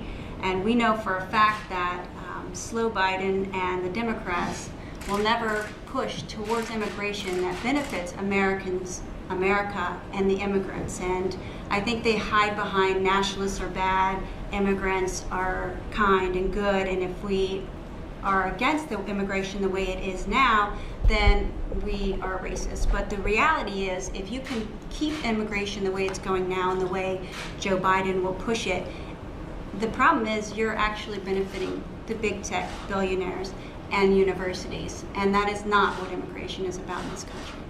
Thank you. Where did you come up with the name Slow Biden? You know, so many people want me to use that term, and I say it's too mean, it's too nasty. Oh no, that means And you just come up with that term. Where did that come from? Is it? my son actually, who's 11. He's 11? If he's 11 and he said he's slow, then he shouldn't be president. How your son fit? Great job. Actually, during the rallies in 2016, you met my son, and he had a Thor, and he dressed him up like President Trump. Oh, that's good. Good. Thank you. That's very nice. Thank you, Sarah. Thank you. Great job you're doing. Thank you so much. Thank you. Thank you for all you do. We'll knock it out, Sarah. Well, thank you, Mr. President. I'll just be very brief. 4 years ago, when you ran for this office, you said the forgotten men and women of America would be forgotten no more. You said that we put America first, American workers first. You said that American workers would have a seat at the table in this administration, and we deliver real results. And today we see all of that happen right in front of us because of your leadership. Indicated during this meeting that the TVA is going to reverse course on their plan to use H-1B visa workers to replace hardworking Americans. And I can see the gratitude and the emotion on faces around the room, Mr. President, and the gratitude that these people feel, and all of those that will be reading about this and hearing about this in the days ahead. But I also just want to say finally to all the great Americans who gathered here, been willing to speak up, know that with the executive order the President is signing today, we're not just solving your problem. What the President's committing to today is to end the abuse of our worker visa program once and for all, and pulling together multiple agencies to do that. And I want to promise you that you've not only gone out and been a champion for fellow workers at TVA, but you've been champions for American workers all across this country. And I know I speak on behalf of the President and our whole administration when I thank you. Thank you for stepping up for American workers and making it possible for this President to keep one more promise to working Americans. God bless.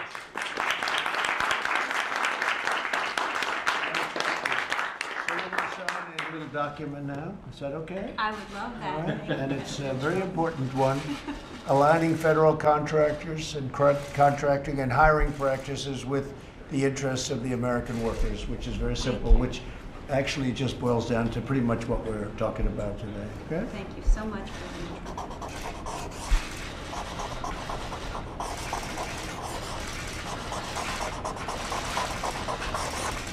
We'll give that to Sarah because she was there very Thank you early. so I much. have to give one to you. You got us both in here. That's good. Thank you, Mr. President. Will you pass these around the table? Mike, we'll just pass them on that side. We'll pass them on this side. Everybody that doesn't get it. I don't think one So will get here this. we are. Yeah, I'll get you one, Tim. Don't worry. Oh, look. You got it? So thank you very much, everybody.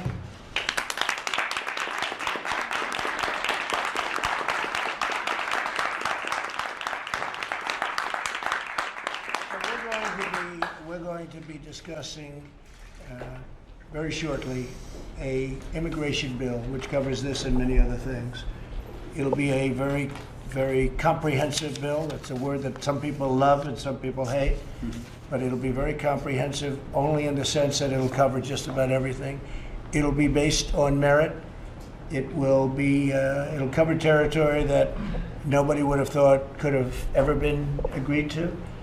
And I think it'll be bipartisan in the sense that people are going to like a lot of the things that are in there, and probably some people won't. We're going to have that, and we'll probably do it maybe a little bit after our convention. We'll sign it after the convention. Likewise, we're going to be doing healthcare bill, act, and it will be extremely comprehensive.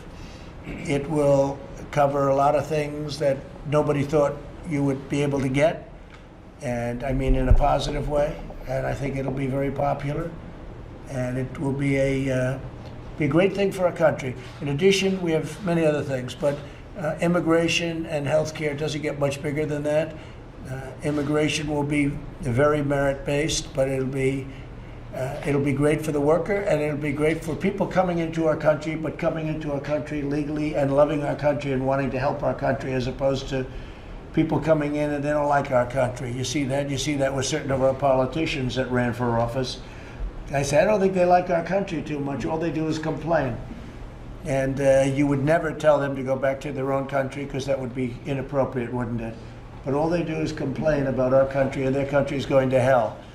So, it's sort of an interesting phenomenon. So the merit-based immigration is going to be incredible, and the health care bill or act is going to be something that I don't think anybody in this country thought they'd ever see. And we've done much of that. If you look at some of the legislation that we've passed, Ken, I think you can say very strongly we've gotten things passed that nobody thought would be possible.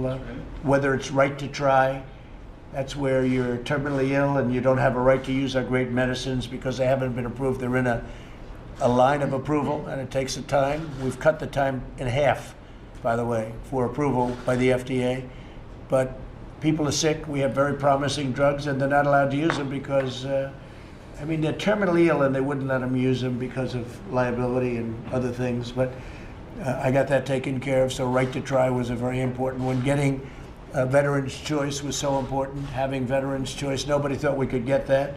Hasn't been done in 50 years. They haven't been able to get it. We got Veterans Choice. We got Veterans Accountability, because we have so many other things, so many things. And on the border, Ken, we've done things that nobody thought would have been possible, right? Do you want to name a couple of them? Making enormous progress especially in the regulatory arena, reestablishing the 140-year-old American tradition of inviting immigrants here who can stand on their own 2 feet, as much like Sarah had said, and to add to this country and not becoming a burden on the country. We've also, the security that you've advocated for and pushed us to achieve has been unprecedented on a border that we still have more work to do. But the amount of improvement in 3 years is just extraordinary. That, and one more piece of legislation is near and dear to my heart that you led, is criminal justice reform, which was, lots of people before you talked about it, and this is the first administration to do it. Nobody else could have gotten that done. Nobody. That's right. And we really thank Ken, but we thank a lot of people that came through. By the way, some conservative, very conservative, really wanted it, and some liberal wanted it, but we got criminal justice reform done. Nobody thought that was possible. Biggest beneficiary is African Americans and Hispanic Americans, I would say, and Asian Americans, the groups, but tremendous benefits. And it's really amazing. When we got that done, we have people supporting that I would have never thought would have supported it. Not for bad reasons, but they would have never supported it, and they actually led the way. It's pretty incredible. Criminal justice reform was a big deal. You know that, Tim. So you were helpful, actually, and I appreciate it. And thank you very much. Anybody have a question? Yes, Mr. Yeah, President. please, go ahead. Go ahead, please. Mr. President, on TikTok, you said over the weekend that you were planning to ban it. I know that you spoke with the CEO of Microsoft after that. So could you give us an update on where you're at?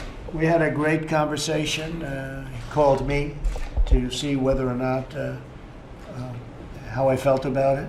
And I said, look, it can't be controlled for security reasons by China. Too big, too invasive, and it can't be. And here's the deal.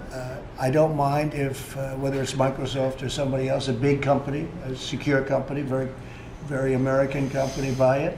It's probably easier to buy the whole thing than to buy 30% of it, because I say, how do you do 30%? Who's going to get the name? The name is hot. The brand is hot. And who's going to get the name? How do you do that if it's owned by two different companies? So my personal opinion was you're probably better off buying the whole thing rather than buying 30% of it. I think buying 30% is complicated. And I suggested that he can go ahead, he can try. We set a date, I set a date of around September 15th, at which point it's going to be out of business in the United States. But if somebody, and whether it's Microsoft or somebody else buys it, that'll be interesting. I did say that if you buy it, whatever the price is, that goes to whoever owns it, because I guess it's China, essentially, but more than anything else. I said a very substantial portion of that price is going to have to come into the Treasury of the United States because we're making it possible for this deal to happen. Right now, they don't have any rights unless we give it to them. So if we're going to give them the rights, then it has to come into this country. It's a little bit like the landlord-tenant. Without a lease, the tenant has nothing. So they pay what's called key money, or they pay something. But the United States should be reimbursed or should be paid a substantial amount of money, because without the United States, they don't have anything, at least having to do with the 30%. So I told him that. I think we're going to have, maybe a deal is going to be made. It's a great asset. It's a great asset, but it's not a great asset in the United States unless they have the approval of the United States. So it'll close down on September 15th unless Microsoft or somebody else is able to buy it and work out a deal, an appropriate deal, so the Treasury of the Treasury, I guess you would say, of the United States gets a lot of money. A lot of money. Okay? Mr. President, can you explain why so many of the public health experts on the coronavirus task force are contradicting you on things like why the virus is so widespread in this country, on the efficacy of hydroxychloroquine? Why are so many of these people on your task force contradicting you? Well, I think we're doing a great job. I think we're doing great on vaccines. We're doing great on therapeutics. You'll be seeing that very soon. I think we're, when you look at a map, this is a map of the, I've sort of shown that around a little bit, but that's, the red is the area of most concern. It's a pretty recent map of the country, and there's a lot of people that in a lot of areas that have gotten very, better very fast. Hydroxy has tremendous support, but politically it's toxic because I supported it. If they would have said, do not use hydroxychloroquine under any circumstances, they would have come out and they would have said it's a great thing. Many doctors have come out strongly in favor of it. They want it very badly. It's a great malaria drug. So for many years, let me finish my answer. So for many years, it's, I guess 60 years, it's been a malaria drug, very successful, as you know. And it's been also a drug for lupus. And it caused no trouble, virtually nothing in terms of causing people to get sick or having problems with anything. You add the zinc and you add the zithromycin, the Z-Pak as they call it, and it's been very, I happen to take it myself. The threesome, I took it myself for a period of 2 weeks. I had no problem. I had no problem whatsoever, and importantly, I didn't test positive. That's very nice. Okay, I'm very happy about that. Negative, and so that's the story. It's very highly thought of. Interestingly, a great doctor, from what I understand, a great doctor from Yale, feels very strongly about hydroxychloroquine.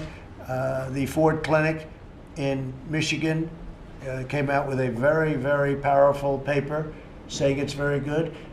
Many other in France, as you know, they came out with a very positive statement. Many individual doctors have come out with very positive statements. I will tell you that if I was surrounded by people, as I was at the time, the reason I took it, we had some people that were relatively near me that tested positive. And I took it for that reason, just because I've heard good things.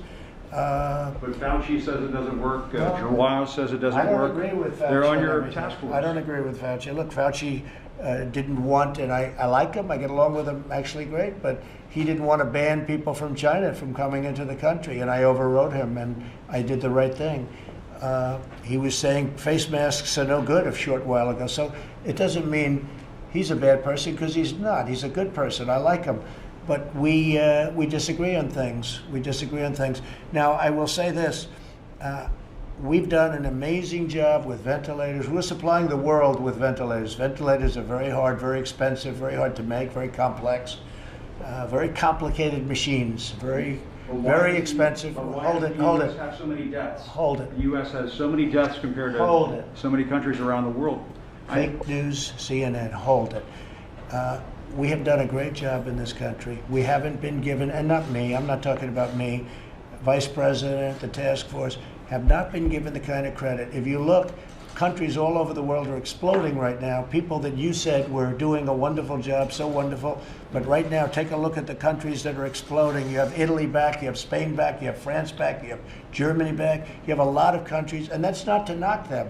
It is a very delicate, very contagious disease. It was released by China. It should never have been allowed to release. There was the source where you could have stopped it. And they did stop it from going into China, although now they say that China is having a lot of problems. Moscow in Russia is having tremendous problems. What China unleashed was a very, very sad situation. With all of that being understood, the United States has done an amazing job, a great job, and you're going to see that because we have vaccines and we have therapeutics coming very soon. Yeah, go ahead. Mr. President, why are you not involved directly in negotiations with Capitol I Hill? am. The fact that I'm not over there with Crazy Nancy? No, I'm totally involved. I'm totally involved. And we're going to be doing some things that are very good because we don't think that look, what Chuck Schumer wants more than anybody, and I would say Nancy Pelosi would be second, they want to bail out cities and states that have done a bad job over a long period of time. Nothing to do with coronavirus or China virus or whatever you want to call it. They want to bail out cities and states. They want bailout money. They want $1 trillion in bailout money. And a lot of people don't want to do that because we don't think it's right. The Democrats have run some very bad states and some very, very bad cities. And a lot of people don't want to give them $1 trillion to reward them for doing a bad job. If you look at some of the states, I won't insult anybody by naming those states, but you know what they are. They want bailout money. They're not interested in the people. They're not interested in unemployment. They're not interested in evictions, which is a big deal, the evictions. They want to evict. A lot of people are going to be evicted. But I'm going to stop it because I'll do it myself if I have to. I have a lot of powers with respect to executive orders. And we're looking at that very seriously right now. But what the Democrats want, they're slow rolling it. And all they're really interested in is bailout money to bail out radical left governors and radical left mayors like in Portland and places that are so badly run. Chicago, New York City, you see what's going on over there. Bail out cities and states who have been poorly run and spent a fortune doing it. They want $1 trillion, and we're really not interested in that. Okay, thank you very much, everybody. Thank you. Thank you very much. I want to start by providing information on our response to Tropical Storm Isaias. It's a very interesting name. Last week, the storm hit Puerto Rico and the Virgin Islands, and I've issued emergency declarations to support our response in both of those areas. So that's Puerto Rico and the Virgin Islands. This week, the storm passed just east of Florida. Got a little bit lucky, didn't hit Florida too hard. Working with the governor, working with everybody, but it did not hit directly, as a lot of people thought it might. It's currently off the coast of South Carolina, heading northward to North Carolina. Is expected to make landfall sometime this evening as a Category 1 hurricane. Very serious, a lot of water coming from that storm. I've already issued emergency declarations for Florida, South Carolina, North Carolina, and FEMA's personnel, and they are great. They're doing a job. They're already on the ground in all areas. Every single area that we mentioned is covered. Over the next several days, there's expected to be heavy wind and rain in the coastal areas of North Carolina, Virginia, Maryland, Delaware, and New Jersey. We're working with each of those states, and in particular as it relates to FEMA, the military, law enforcement, all of the different groups that are involved. Storm surge and inland flooding are possible, and everyone needs to remain vigilant until it passes. I encourage everyone to follow the guidelines of the state and local authorities. We're working with them, and I think the guidelines have been very accurate so far, so stay safe. Next, let me provide an update on the path forward for our country as we continue our war to defeat the China virus. We're beginning to see evidence of significant progress. Nationwide, the number of positive cases has declined by nearly 6% from the week before, and the positive test rate has also dropped from 8.7 to 8% over that same period of time. An encouraging sign, very encouraging, I have to add, that the virus is receding. In hotspots across the South and West, we've seen slow improvements from their recent weekly peaks. Arizona's weekly case counts have dropped 37%. That's a tremendous drop, and the governor and the state have done a fantastic job. Down 37%. Texas down 18.7%. I was there a couple of days ago. And Florida, 21.2% drop. So that's a tremendous job that they're all doing. As we begin to contain the virus in these states, we must focus on new flare-ups in the states where the case numbers have risen, including Georgia, Mississippi, Tennessee, Oklahoma, Missouri, and I think you'll find that they're soon going to be very much under control. Meanwhile, 18 states continue to have very low case numbers and low test positivity rates, under 5%. Alaska, Connecticut, Delaware, Illinois, Maine, Maryland, Massachusetts, Michigan, Montana, New Hampshire, New Jersey, New York, North Dakota, Oregon, Rhode Island, Vermont, West Virginia, and Wyoming. It's under 5. Even in these states, however, where the virus is under control and at a very low number, Americans should continue to be vigilant, be careful, in order to prevent the new hotspots from opening up, or any new hotspots from opening up in those states. To that end, I urge all Americans to continue to socially distance, wash your hands, wear a mask when you cannot avoid crowded places, and to protect the elderly. Very, very important. Protect the elderly. It's much different. Young children have very strong immune systems. We've learned how strong they are. But protect the elderly. The average age of those who succumb to the virus is 78 years old. That's the average age. It's important for all Americans to recognize that a permanent lockdown is not a viable path toward producing the result that you want, or certainly not a viable path forward, and would ultimately inflict more harm than it would prevent. As we're seeing in foreign countries around the world where cases are once again surging, you have many places where we thought they were under control and doing a great job, and they are doing a great job, but this is a very tough, invisible enemy. Lockdowns do not prevent infection in the future. They just don't. It comes back many times. It comes back. The purpose of a lockdown is to buy time to build capacity, especially with respect to hospitals, learn more about the disease and develop effective treatments, as we did in the United States. We're doing very well with the vaccines and the therapeutics.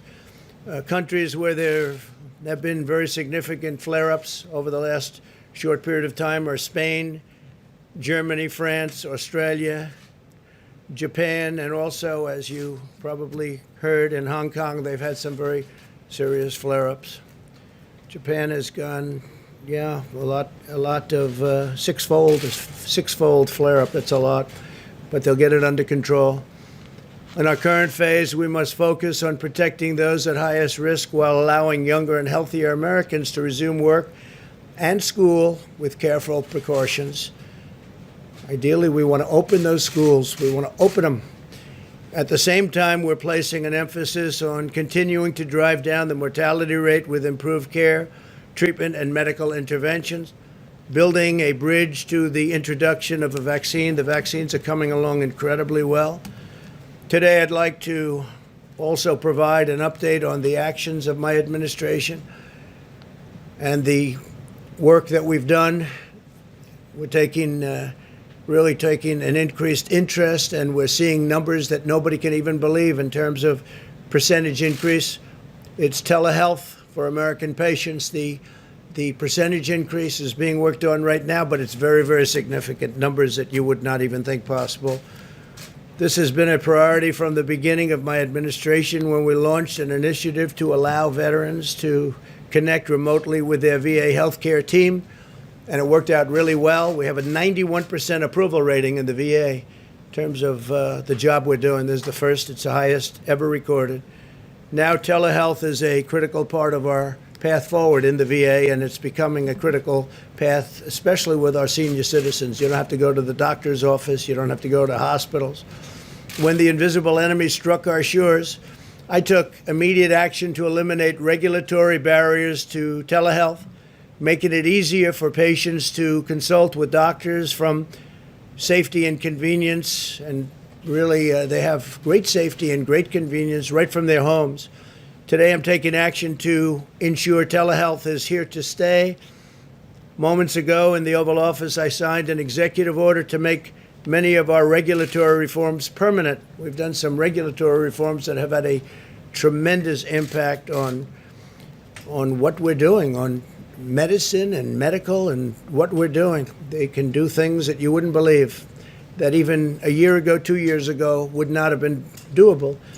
We're enshrining the right of American patients to meet with their medical providers in a way that is best for them and very, very convenient, and very talented people on the other side of the line, I have to tell you.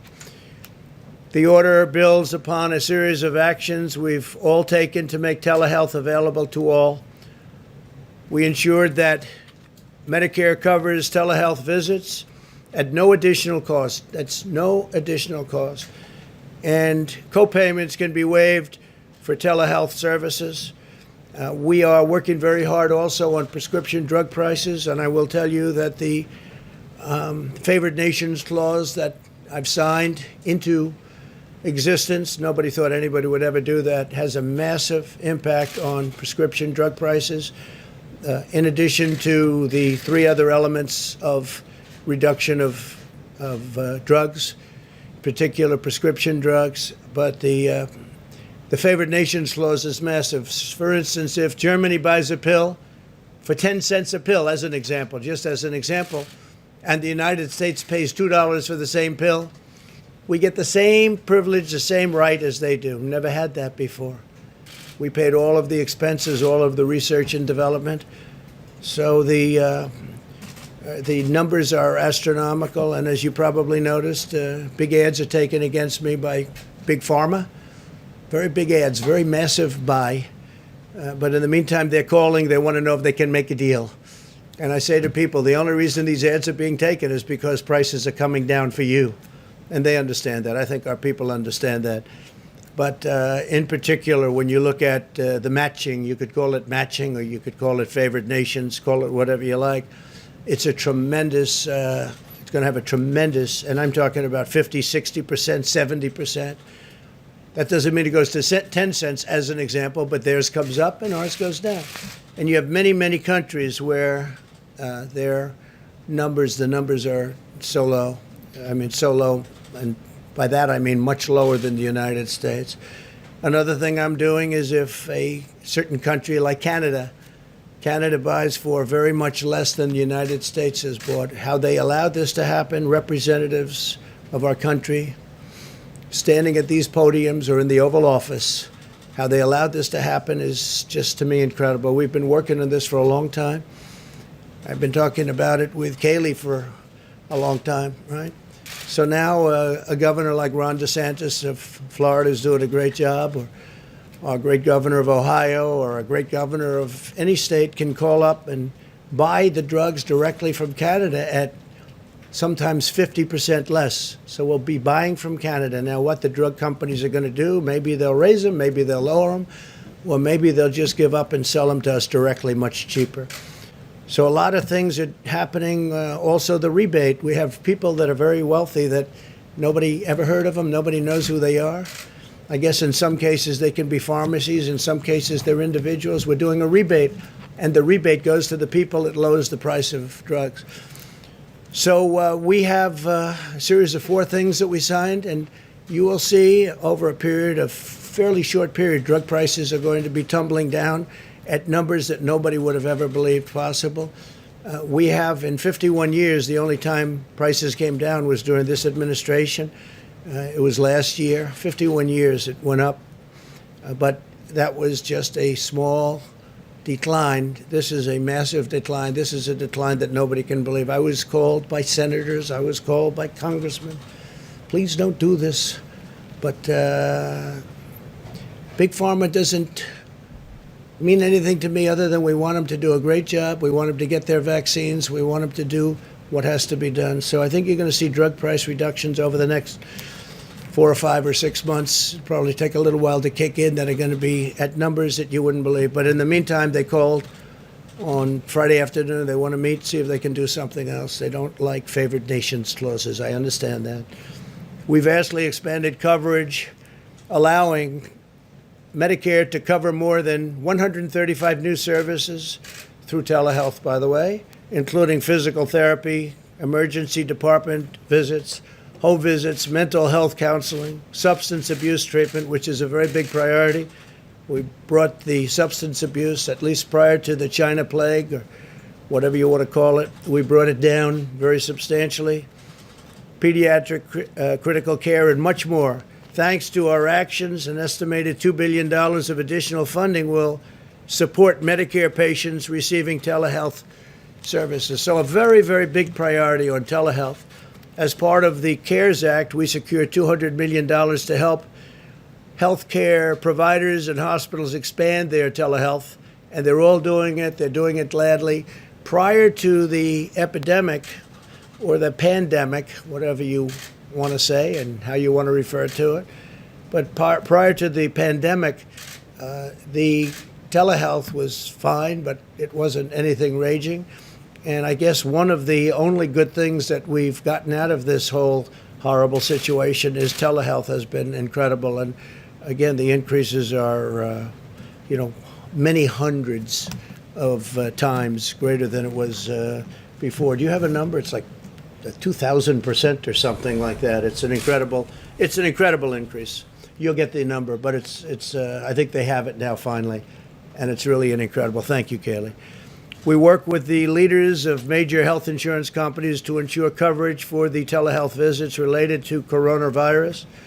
We cut red tape to allow many services to be conducted by phone rather than video, which is much simpler, providing a much easier option for many seniors in particular. 35% of the Medicare beneficiaries who receive telehealth services, or over 3.6 million seniors, did so over the phone.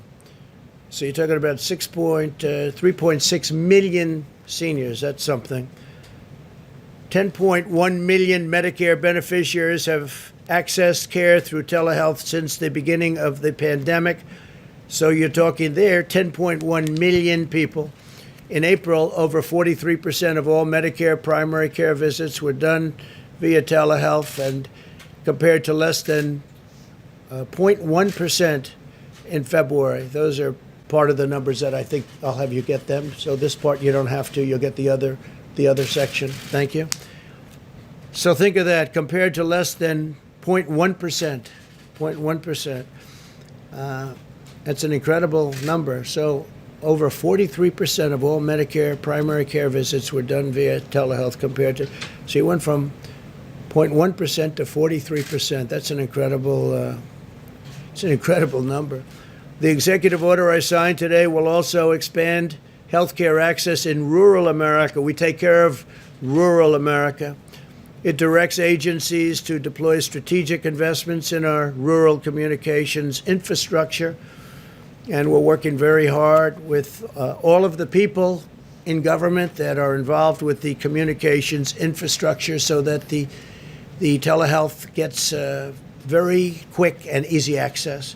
Additionally, revenue for rural providers varies significantly from month to month, making it difficult for many to stay in business. Many are having a very difficult time. To help fix this problem, my order will create a voluntary Medicare payment system that will give rural hospitals flexibility, really great flexibility, and a more consistent income stream to better serve their patients.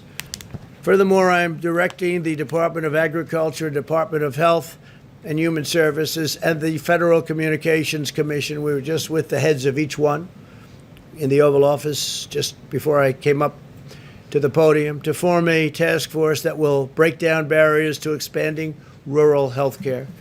This order continues my administration's focus on rural health care. We allocated nearly $165 million through the CARES Act to support nearly 1,800 small rural hospitals who have done an incredible job, as well as $11.5 million to expand technical assistance for rural and underserved areas. We allocated another $10 billion to 2,000 rural hospitals and more than 2,400 rural health clinics. We waived burdensome licensing, certification, and registration requirements, which took tremendous amounts of time. And these are people that had great reputations and great track records for practitioners that serve on the front lines in rural areas, allowing more medical personnel to serve their wonderful patients. We're also, in terms of PPE, ensuring that the state and local areas have the supplies they need. We've been supplying hospitals and cities and states, governors, helping governors at a number that nobody's ever heard of before. 15,440 nursing homes have received a second shipment of personal protective equipment. They're very much stocked up. They're in great shape. They all have the ventilators, all the ventilators they need. They have actually more than they need. And their equipment, medical equipment, is in very, very good shape. They're full. My administration has worked with the private sector to deliver over 100 million N95 respirators, 85 million gloves, and nearly 250 million face coverings nationwide. We continue to make the extraordinary progress that we've been talking about together on vaccines and treatments under Operation Warp Speed, which is very exciting, most exciting. Last week, we distributed 2,979 cases of remdesivir, which is proving to be extremely powerful and good, enough to treat more than 19,000 patients, had great results. This includes 500 cases for Florida, 500 for Texas, 300 for California, 200 for Ohio, and 150 for Arizona and Georgia. And those numbers will be going up rapidly as we move along. Hospitals are reporting an adequate supply of steroids such as dexamethasone that are used successfully in late-stage illness. They've been very good. We're also very encouraged about the prospects for plasma therapies, and that we're working on, and that's a brilliant art. It's really an art. And we launched a national plasma drive last week. I was at the Red Cross building with the American Red Cross and 13 other healthcare organizations. I urge everyone who has recovered from the virus to go to coronavirus.gov, coronavirus.gov, and donate plasma today. We would really appreciate it. This really makes people better. But we need that beautiful ingredient that you that got better seem to have in your veins. You have to go to coronavirus.gov and donate plasma today. It would be tremendous. We really appreciate it if you do it, because we're low. We're low. We could help a lot more people. And it would be a terrific thing. It'll take an hour, maybe a little bit more than an hour, but everybody will be very appreciative. Makes people better. And, you know, you had something very special. You had something that knocked it out. So we want to be able to use it. So whatever you can do, coronavirus.gov. As a result of improvements we've made in treatment for Americans over the age of 18, the mortality rate has declined 85% from its April peak, 85% decline.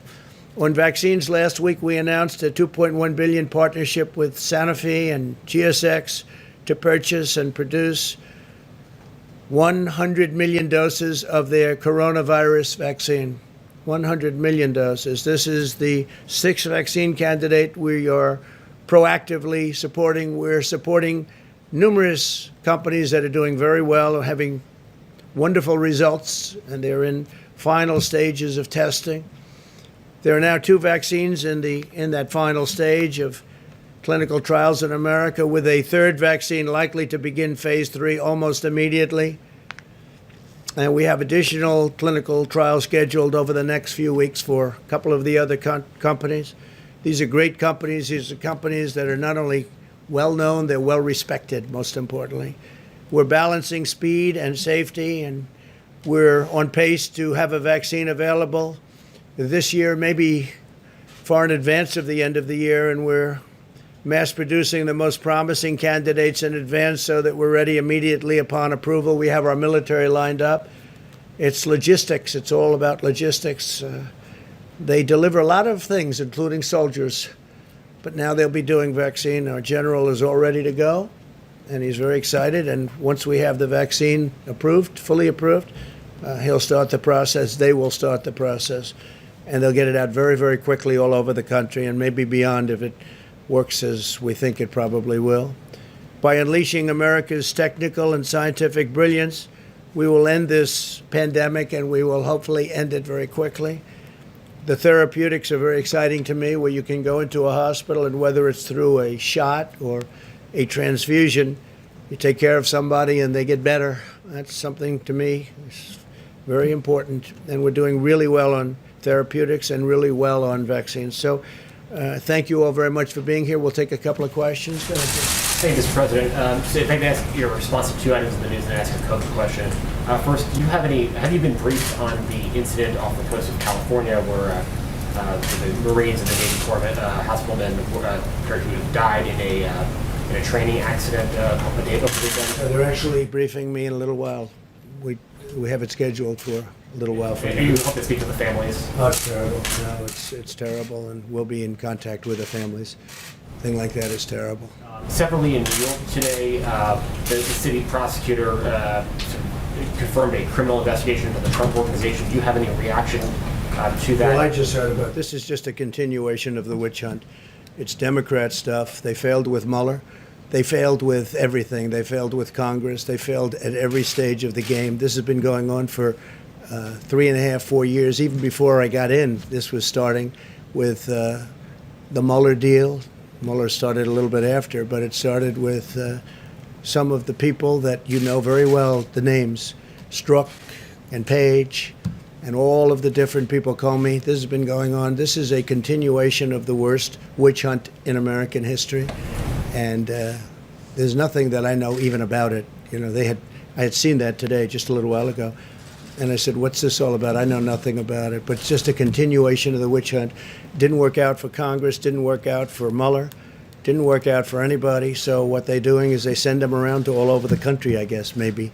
But it's a terrible thing that they do. It's really a terrible thing. The witch hunt has gone on long enough, okay? What else? And just one on COVID, you mentioned the vaccine development program. Could you assure the American people that politics and considerations around the election will not interfere in the science? Oh, absolutely. And you plan on playing a role in just determining how the vaccine will, if there is one, will be distributed across the country? Is that something that you'll It's possible that I get involved, but no, it won't have anything to do with. We want to make people better. We want to send them to the areas that most need it. And I think we're going to have something very soon. It's going good. Jeff? Mr. President, you said today in a tweet that Dr. Birx was taking bait from Speaker Pelosi. What did you mean by that, considering that she was just describing the facts about the case of the pandemic right now across the country? Well, I think we're doing very well, and I think that we have done as well as any nation. If you really look, if you take a look at what's going on, especially now with all these flare-ups on nations that they were talking about. And don't forget, we're much bigger other than India and China. China's having a massive flare-up right now. India has a tremendous problem. Other countries have problems, and I noticed that in the news, in the evening news, I never read about that. In any of the news, I don't read about the other countries. You're starting to see that other countries are having very big flare-ups. Countries that thought they were over it, like we thought we might be over it in Florida, and then all of a sudden it comes back. They do come back. But I think we're doing very well. I told Dr. Birx I think we're doing very well. She was in my office a little while ago. She's a person I have a lot of respect for. I think Nancy Pelosi's treated her very badly, very, very badly, very nasty. And I'm just referring to the fact that I thought that really they should say the job we've done, whether it's on ventilators or testing. We've tested now over 60 million people. No other country is even close to that. We've tested 60 million people with great, in many cases, about 50% now rapid fire, meaning 5 to 15 to 20-minute tests where you get the result almost immediately. Nobody has anything like that. Nobody. And I think we're just doing very well. Does that mean just to follow up just quickly, does that mean you disagree with her characterization, Mr. President? Go ahead, please. Thanks, Mr. President. I wanted to follow up on 2 things that you said earlier in the cabinet room. The first was on TikTok, and the second was on coronavirus. On TikTok, you said that you wanted money for the U.S. Treasury from the sale. Does that mean you expect the Chinese company to pay the U.S. Treasury directly, or are you talking about? Either way, whether it's Microsoft or somebody else, or if it was the Chinese, what the price is, the United States should get a very large percentage of that price because we're making it possible. Without us, I use the expression, it's like the landlord and the tenant. And without the lease, the tenant doesn't have the value. Well, we're sort of, in a certain way, the lease. We make it possible to have this great success. TikTok's a tremendous success, but a big portion of it's in this country. From the sale directly. It would come from the sale, yeah. Whatever the number is, it would come from the sale. And then you Which mentioned nobody else would be thinking about but me. But that's the way I think, and I think it's very fair. And you mentioned. But we want no security problems with China. It's got to be an American company. It's got to be American security. It's got to be owned here. We don't want to have any problems with security, etc. And something could come out. I will tell you, there's a lot of excitement, not only by Microsoft, but by other companies in terms of buying it. So we'll see what happens. But we want, and we think we deserve to have a big percentage of that price coming to America, coming to the Treasury. Then on the negotiations on Capitol Hill, you expressed some frustration and said you might take executive action to address. I might do that, yes. So I was wondering if you could talk about both how you might prevent evictions through executive action, and then also. Yeah, I could do that if I want, and I want to do that. I don't want people to be evicted, and when they're evicted, when they're thrown out of their, whatever the place may be, in many cases they go to big shelters. And if you talk about pandemic, this is a pandemic, and they go to shelters. Number one, they're thrown out viciously. It's not their fault. It's China's fault. It's not anybody's fault. It's China's fault. But number two, and if they are thrown out, they oftentimes will go to a shelter with tremendous numbers of other people, and the virus will spread. And we don't want that. Are you considering suspending payroll, the collection of payroll taxes? Well, I can do that also through an executive order, so we'll be talking about that. But we're having a very good discussion with Nancy Pelosi and Chuck Schumer. The problem is they want to do bailouts of their various Democrat-run states and cities. And they want a lot of money. They want $1 trillion for that. And so they want to do much more than COVID-related. They want to bail out cities and states that have been in trouble for years of bad management. In all cases, Democrat-run cities. And we don't think that's fair. You understand that. You've heard it before. Yeah, please go ahead. Thanks, Mr. President. I wanted to ask you about the Justice Department sending federal agents into cities like Chicago as part of Operation Legend. How exactly do you envision these federal forces working alongside local police departments to help stop violent It's crime? not a mass send, but it's sending very talented people to help them with the drugs and the shootings and the guns and the things that are happening.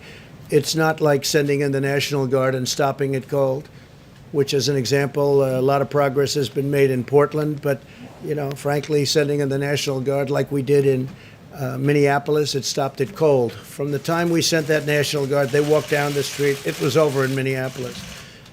Now it may be starting up again. These are Democrat-run cities and states, and it hasn't been a pretty picture to watch. We will help Chicago. We'll help New York if they have to request the help. But we want to stop the drugs. We want to stop the guns. A lot of the Chicago is guns, but what it is drug-related, gang-related, largely gang-related. With ICE, we send out thousands of MS-13, thousands and thousands of MS-13. We send them back, or in some cases have to put them in prison. They're too violent. They're truly violent. So we're helping out. When you look at what's happening in Chicago and some other cities with the shootings and the killings, they need help. And we haven't met with resistance, I have to be honest with you. I think it's good that we haven't. We're only looking to help them. We're only looking to help. OEM. Thank you, Mr. President. In our nation's 243-year history, there's never been a stronger push for mail-in ballots to determine a national election. Yeah. Are you considering at any point issuing an executive order addressing mail-in ballots, and why do you think some people are pushing this so hard? Well, there's never been a push like this for mail-in ballots, and if you look at the New York congressional race, which is a disaster, Carolyn, it's been a total disaster. They're 6 weeks into it now. They have no clue what's going on. And I think I can say right here and now, I think you have to rerun that race because it's a mess. Nobody knows what's happening. with the ballots and the lost ballots and the fraudulent ballots, I guess.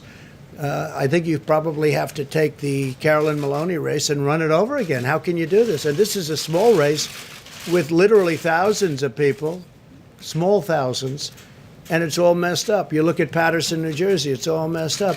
Almost every one of these, and these are small, easy to control. They should be able to do this easy. Now you're talking about like Nevada, where last 2 nights ago, they went out and in the darkness of night, without people, without having any meetings of the public, without having anything, they approved a ridiculous, you don't have to look at signatures, you don't have to approve anything, you can have double mailings, you can have all sorts of things. Nobody's ever seen anything like it. It's a disgrace. I mean, honestly, it's a disgrace.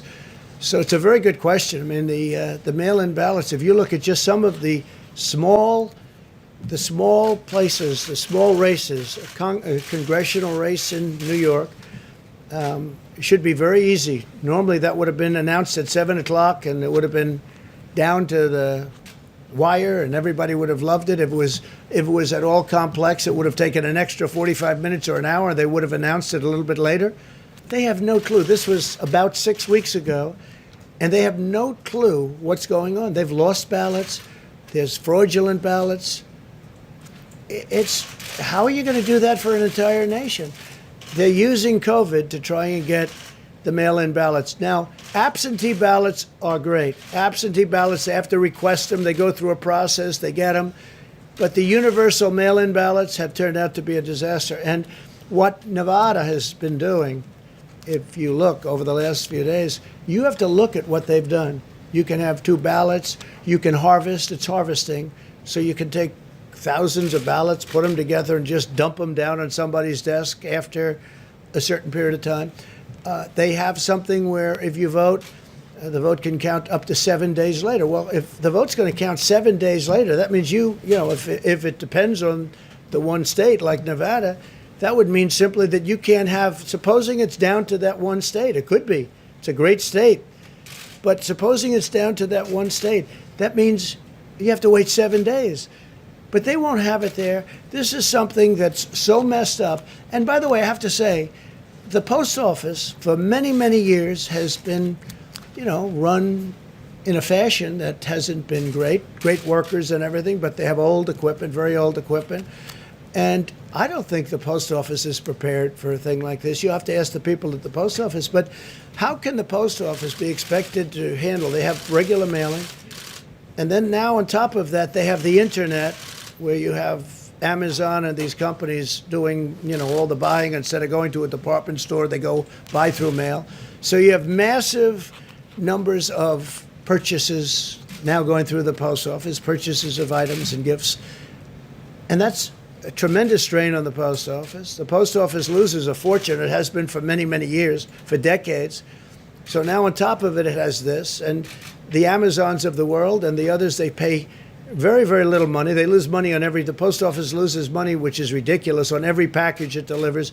But now on top of that, and I'm not just referring to Amazon, I'm talking about all of the competitors, if there is such a thing to Amazon. There will be, but if there is such a thing. But now on top of that, you'll have somebody like the governor of Nevada come out with this massive plan out of nowhere to take millions of ballots and send them all over the place. You'll never know who won that state. It'll get messed up just like New York and just like Paterson, New Jersey, and just like many other places. In West Virginia, they indicted a postman for doing something very bad, you know that? But there are many cases all over the country. If you look, you'll be able to find, there's a list of them all over the country, and that has to do with universal mail-in. Again, absentee is great. It works. Like in Florida, they'll do absentee. It really works. But universal mail-in ballots is going to be a great embarrassment to our country. Well, I have the right to do it. We haven't gotten there yet, but we'll see what happens. We will be suing in Nevada, and that's already been taken care of. We'll probably file something tomorrow. I do want to say that we're going to be introducing a tremendous health care plan sometime hopefully prior to the end of the month. It's just about completed now. In addition, next month we'll be doing the immigration plan. So we'll be doing that in September. We'll be doing sometime during this month the healthcare plan. And I think that'll be before the end of the month. And I think it'll be very impressive to a lot of people. Thank you very much. Thank you. Of our country, the VA, as I said earlier, was just a mess under the Obama-Biden administration. How many police officers need to be assaulted in the streets of Portland by radical left mobs in order for Joe Biden to condemn this? I don't understand how we have leaders who think that it's okay to tell us as parents that our kids can go and get an abortion without our consent. Yet we have no right to keep them home from school. It's just, it's completely hypocritical. Can't believe that he's calling these folks peaceful protesters. Well, I think Joe Biden is totally on the wrong page on this, and he's completely out of step with where American women are when they talk about how to protect their families. We are one people, one family, and one glorious nation under God. We will make America great again. Welcome to Team Trump Online.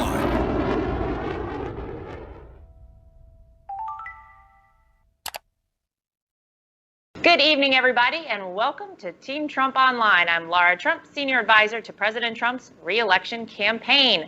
Tonight, we have the absolute pleasure of welcoming Deputy Campaign Manager to President Trump's re-election campaign, Justin Clark. Justin, great to get you on the show. Thanks for being with us. So we're now just over 90 days out from Election Day. We know that this is officially crunch time. So Justin, can you give an update on the state of the race to the millions of proud Trump supporters watching at home? Sure. Well, Laura, we are feeling really good about where we are.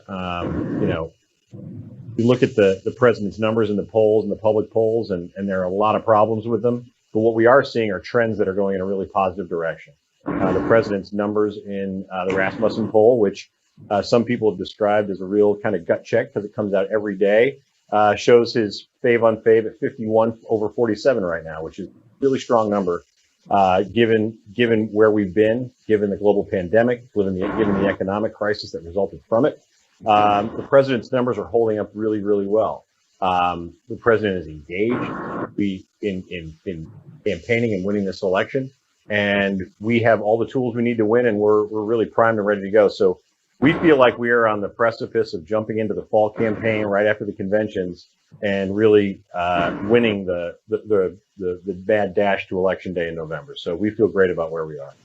Yeah, and I always think about 2016 and really, Justin, how different things are now in 2020 than 2016. It's Brad Parscale that always talks about our campaign, and I always find his analogy to be so spot on. He talks about our campaign in 2016 being like an airplane flying through the air and being built literally as it was flying. Some days we didn't have pilots, some days we didn't have wings, but at the last second we got the landing gear down, landed the plane, and Donald Trump won the election. So now in 2020, we're light years ahead of where we were in 2016. In fact, we really have some historic ground game efforts underway. I want to give you a chance to talk about that and how important that really will be as we head into the fall and as we head towards Election Day. Absolutely. And, you mentioned Brad, and he put together a campaign here that is a well-oiled machine. We are a great operation, a lot of camaraderie. And you said it, I was there in 2016 too. And we were, it was a lot of work and a lot of fun, but we were kind of doing things on the fly quite a bit. I say we're very grassroots, Justin. I use that term a lot. That's right. But speaking of grassroots, one of the things you're talking to someone who comes from a background in field and political, and the field organization and the grassroots organization that this campaign has built and the Republican Party has built over the last 4 years is unbelievable. We have the number of paid activists or paid operatives and activists that we've recruited in all of the battleground states and more have allowed the president to expand the map, to play in places, go on offense in places where we were not in 2016, like in Minnesota, like in states like New Mexico. We are on the ground fighting day to day. Hundreds of thousands of voter contacts that have already happened and will continue to happen. And based on a neighborhood team leader program, It really allows us to recruit people in their neighborhoods who are then talking to their friends and neighbors. Look at the number of voter registrations alone. Since 2012, the Democrats are down about 300,000 voter registrations, and the Republicans are up about 100,000 voter registrations. That's a 400,000 registration swing in a swing state like North Carolina. And you and I both know this, and our viewers know this. Pollsters out there, when they do polling, they're basing all of their numbers off of the previous 2 election cycles. And so they're just not capturing a lot of that energy, a lot of that enthusiasm that we are capturing on the ground with our field program. So I'm really excited about it. In a close race, these things make all the difference in the world. And we've turned it into a program where we're able to actually affect that race early on with voter registration, organizing, and neighborhood team leader. So all the credit in the world to this organization to be able to do it, and to Chris Carr and his team at the RNC. But it's going to be a real big factor as we head into the home stretch here, and something the Democrats don't have. Yeah, well, that's probably, Justin, because literally Joe Biden's putting people to sleep across the country. I don't think there's much enthusiasm out there for him, but I want to give a big shout out to all of our volunteers across the country. They are going to be the ones, as we know, that make the ultimate difference. And I have people every day calling, texting, asking me in a restaurant, wherever I am, how do I volunteer for the Trump campaign? And if you at home want to volunteer, you can go to armyfortrump.com. I mean, it truly is what will get this president across the finish line, having real people across this country reaching out to your neighbors, friends, people at your kids' schools, assuming we get schools back up and running across this country. It's what's going to make the difference. So please volunteer if you can. There's lots of opportunities to do that. But I want to shift, Justin, to a topic that President Trump really has been touching on a lot and discussing. It's been all over the news for very good reason: universal mail-in voting. So for those watching at home that aren't political junkies, maybe, Justin, you can break down the dangers of universal mail-in voting and contrast that with absentee, because I think there's a bit of confusion out there for a lot of people. Sure, happy to. I mean, just to be really clear and kind of set the parameters of what it is, universal mail-in voting, universal vote by mail, is a process by which the government mails out live ballots to voters everywhere. So there's no request, there's no certification, there's no nothing. It's the government mailing live ballots to a voter file that they've got. That includes active voters, but also inactive voters, people who have been deceased and their name hasn't been scrubbed from the voter file, people who have moved to another state. Lots of people can get ballots that shouldn't get ballots or don't have them. The Wall Street Journal today had an op-ed from somebody who had moved from Washington State to Texas and yet received a mail-in ballot from Washington State after their move. Tons and tons of problems with this, because what you're not doing is you're not having a request from a voter for a ballot and then a return that comes back. You're just mailing them out automatically.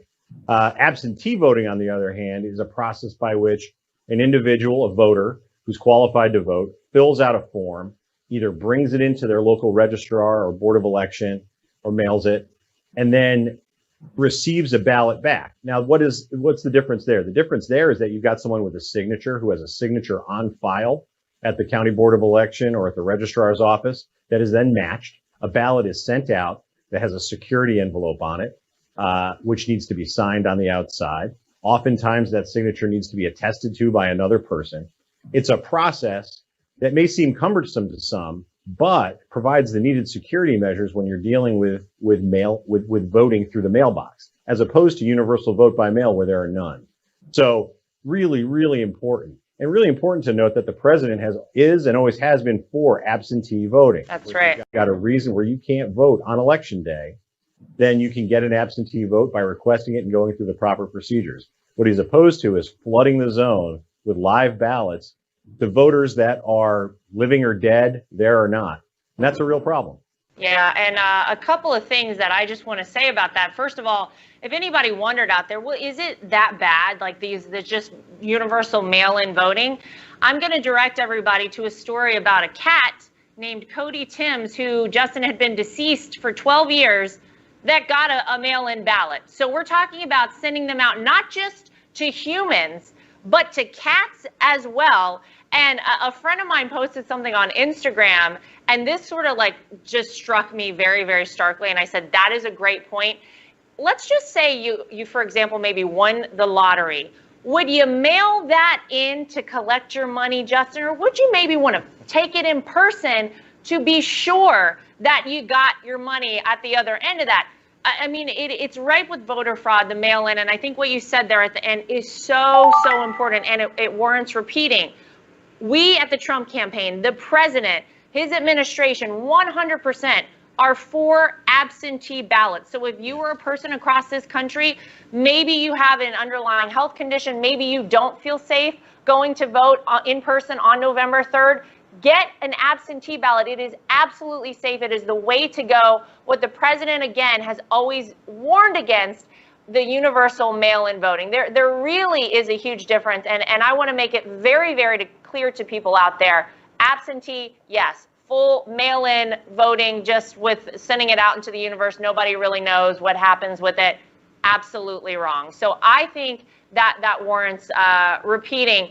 If people want to, Justin, find out more about where they can register to vote, absentee, I believe on our website, right, we can direct them there. Where can they go to find out a little more information? You bet. If they go to donaldjtrump.com and click on the links, they can get right to it to learn about it. You can also contact your local board of election, your local registrar. A quick Google search will also allow you to know the local rules that you've got where you are. Call into one of our campaign offices. Stop by. Ask a canvasser or someone who calls you on the phone from our campaign. Happy to help. The information's everywhere, and we want to get it to you. Important to note that every state's got different rules with respect to how to apply for these. Yeah. If you go to our website, you're going to be able to find many different ways to figure out what your local rules are. But it's really, really critical.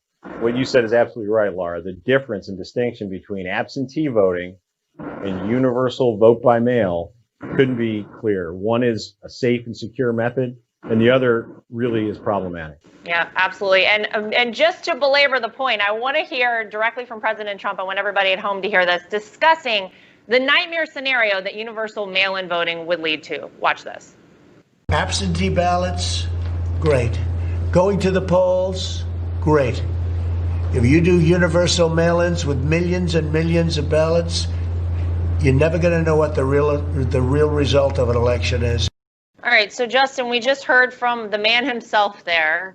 How much chaos would universal mail-in voting lead to on election day? And to the president's point, weeks, months afterward, would we ever really get a true picture as to who won the election?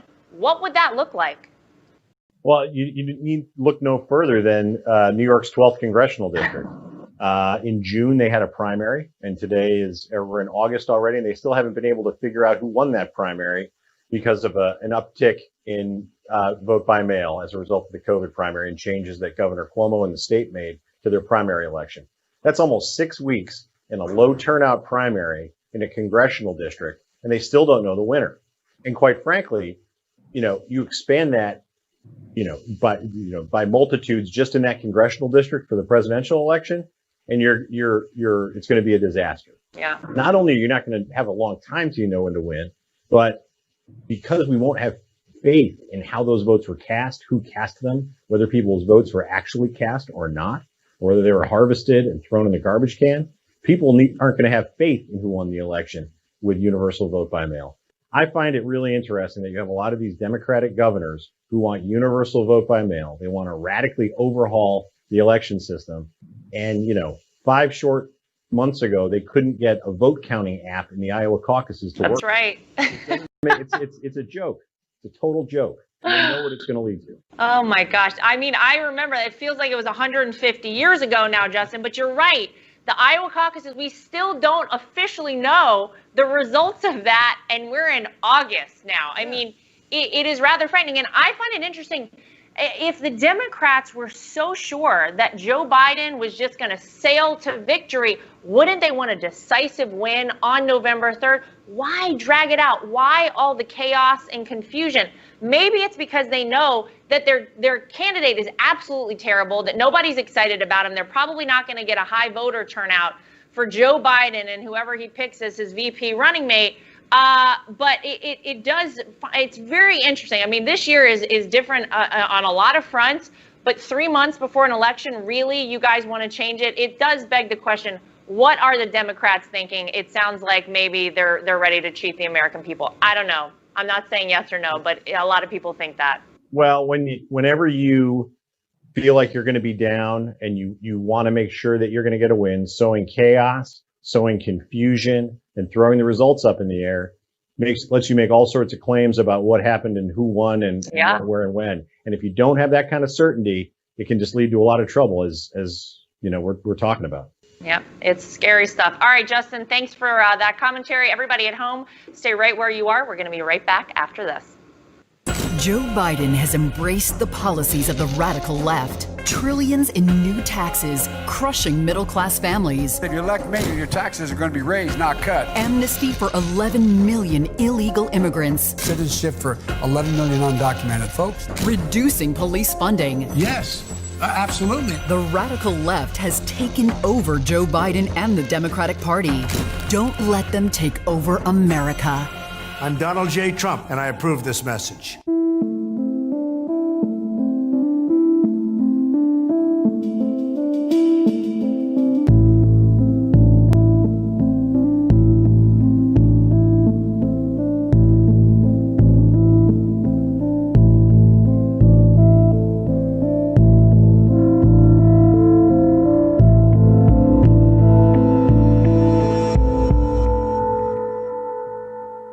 I'm Donald J. Trump, and I approve this message. Welcome back to Team Trump Online. I'm Laura Trump, and I'm joined by Justin Clark, Deputy Campaign Manager to President Trump's re-election campaign. So, Justin, we're discussing the universal mail-in push by the Democrats. What do you think? Is this an effort to rig the system to get more votes for them? What's the story here? Well, look, I think the universal vote by mail system is inherently less secure than voting in person, right? With universal vote by mail, you have a lot of things that happen afterwards that otherwise don't if you vote in person. You have things like ballot harvesting, which is paid political operatives roaming around the streets, collecting ballots from people, going into their homes, watching them vote, and then taking those ballots and returning them to the registrar of voters or not, and is a system that is horribly overused by Democrats, okay? But it's a way to collect votes. Imagine an Easter egg hunt where you're going around putting as many votes as you can in your basket and returning them and getting candy at the end. It's a terrible system that disincentivizes people to get more votes or get rid of other votes. It also leads to what are called postmark rules, which is Democrats that try to extend the date of the election, effectively move the election day by allowing ballots that are postmarked or not postmarked by election day coming in after election day. Those are two things that allow paid political operatives to add votes to the pile once the votes on election day are counted. We saw it in 2018 in California. Republicans won on election day, were winning many of those congressional seats that eventually we lost, and then every day, one after another, the vote count got smaller and smaller and smaller until the Democrats won, and then they called it. That's the system they want. That's the system they want nationwide, and that's California. Because if you know how many votes you need on election day, and you have time afterward to get them, you can create a lot of chaos with a universal vote by mail system. Yeah, well, we know generally how well things work in the state of California, so why wouldn't we want to replicate that all over the country? Something that I want our folks watching at home to think about if you live in a household where perhaps you have kids that are off at school, college-age children, and you receive their ballots and the parents are possibly filling out the ballots for the kids. I mean, this is really there is no system, Justin, by which we can do this in a legitimate fashion. There's so many different ways that I think this can go wrong, as the president has said, as we have talked about here. But I want to talk about the fact that President Trump and his administration are committed to protecting the democratic principles of this country when it comes to election integrity. Can you expand on that and what he's doing and why this is so vital and important to the future of our country? Sure, I'd love to. I mean, President Trump is the first president I've known in my lifetime who's really called out, what's going on with our voting systems in this country, and really, put the put it on the line that voting in person is inherently more safe and more secure than voting by mail. Now, again, as the president said, we're all for absentee voting. So is he. It's a system that works. It's a system that these local governments are designed to uphold. But when you flood the zone with ballots, you're trying to do is undermine the results of the election by projecting election results that don't necessarily reflect the will of the people. The American people need to have certainty in the outcome of their election, and universal vote by mail calls that into question. And I think the president has been highlighting that. I think it's important that the president has been highlighting that. And it's about time that somebody did, because if we don't have faith in the outcome of our elections, that they were fair and free and that they reflect the will of the people, then, our representative form of government is at risk. Yeah, it's really scary stuff. It's interesting, though, because do you remember back in 2016 when the Democrats kept saying, Donald Trump will never accept the results of the election. Yet, who is it, Justin, that still doesn't know that she's not president of the United States? Her name happens to be Hillary Clinton. I'll fill in the blank for everybody. But everything that they do, they suggest this president is doing, they actually themselves do and have done. It's just kind of like, whatever. You can talk to Hillary Clinton. I'm pretty sure Stacey Abrams is still the imaginary governor of Georgia. Correct. I mean, these people will not accept the results of an election, yet they go around and accuse the president of not doing it. It's bananas. So now they're trying to rig the system with universal mail-in voting. They don't care that it's right for voter fraud. In fact, that's probably just in what they want. In Nevada, Democrats just rammed through mass mail-in voting and ballot harvesting literally in the middle of the night. So if you ever wondered what's going on in Nevada, middle of the night, Democrats are trying to rig the system. Can you discuss the ramifications of this action and what the Trump campaign is doing to fight back? Because I think this is important. And Laura, this is the most egregious power grab I've ever seen by a government 90 days out from an election. For those of you that don't know, on Friday evening, late Friday evening, the Democrats in the Nevada legislature passed a bill in their House which mandated universal vote by mail, which also keeps the polling places open. So with very limited electronic controls in that state, or not universal electronic controls, so that the risk of double voting is very high. So they're going to mail a live ballot to all active registered voters and keep the polls open. They have rules that allow 2 votes that are in an envelope to be counted. In some instances, believe it or not, two ballots in an envelope can be counted in the vote pile with a simple majority vote of the election workers in the room. They have really greatly expanded and legalized ballot harvesting in a meaningful way. They have extended Election Day by allowing ballots with a postmark by Election Day in 7 days after the election, and ballots without a postmark on it, meaning we don't know when they were sent, allowed 3 days after the election. This is a total power grab. The Democrats are very nervous in Nevada, and so that's why they're trying to rig this election by doing this.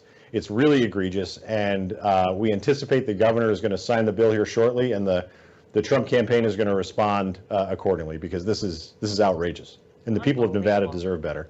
Oh, they do. The people in Nevada, the people all across this country deserve better. I mean, this is ridiculous. We need to make sure people are going into the casinos instead of doing this nonsense in the middle of the night. Let's get that back up and running, it sounds like, in Las Vegas. But Justin, can you highlight some other really egregious examples of both historic and recent mail-in voting fraud? I mean, you just explained the local race in New York, but what other things can you point to as to really, really egregious and overreaching voter fraud that we've had in our past? Well, in addition to our favorite voting cat, Cody Timms, there are multiple examples of pets not only receiving ballots and ballot applications, but voting them throughout the years. But you don't need to look past this year to see a lot of problems with universal vote by mail and issues. In Paterson, New Jersey this year, rampant corruption in their election, which was a result of vote by mail. In West Virginia, you had a letter carrier who was involved in filling out party registration forms and ballots for people. In Colorado recently, we had a county board of elections refer an election worker to a district attorney's office. There are just millions of examples of this. I'd point everyone to the Wall Street Journal op-ed page, which I referenced before, where people are receiving ballots after they've moved and forwarded mail. It's not only these examples that are too numerous to count, but just inherently the system, it makes sense that it's just not going to work right when you have so many people touching the ballot and so many people handling a ballot. It's ripe for fraud, and it's really problematic. Wow, I didn't know that my dogs Charlie and Ben could start voting. I guess I'll see if they get a ballot in the mail. This would be very interesting. I'll report back on that. And Justin, I want to get your final thoughts, but before we do that, we really do need as many people as possible to join our efforts to make America great again this November. And I always like to remind everybody at home how you can get involved. As always, be sure to text Trump to 88022. Download our new Trump 2020 app. You can register for events on the app. It's really, really exciting. Very, very straightforward, very user-friendly. You can become a volunteer, earn exclusive prizes. You want to get the app. It's very, very cool. So, Justin, final thoughts before we end the show. What message would you like to leave with the American people tonight? All I would say is this. We talked a lot about universal vote by mail and voter fraud. We obviously want people to sign up and help out on Election Day. But the best way to defeat this type of stuff is to get out and beat the Democrats by so much that there's nothing they can steal. So I encourage everybody to get involved, to show up and help out and volunteer, and we'll win this thing in November. Amen to that. Yeah, if you're worried about Election Day voter fraud, sign up to volunteer. We'll put you to work at polling locations. You can check out, you can be part of our Election Day operation team. You can knock on doors, remind people to send in their absentee ballots. We will put you to work. We want you out there fighting for this president. And November 3rd, that's right, Justin said it, we want to win by the biggest margin in history so that they can't, no matter how many Cody Tims they got, Justin, it won't even matter because we're going to win fair and square. So thanks, Justin, again for joining us tonight. And I want to say thank you to all of our incredible patriots at home for watching. We will see everybody again next time on Team Trump Online.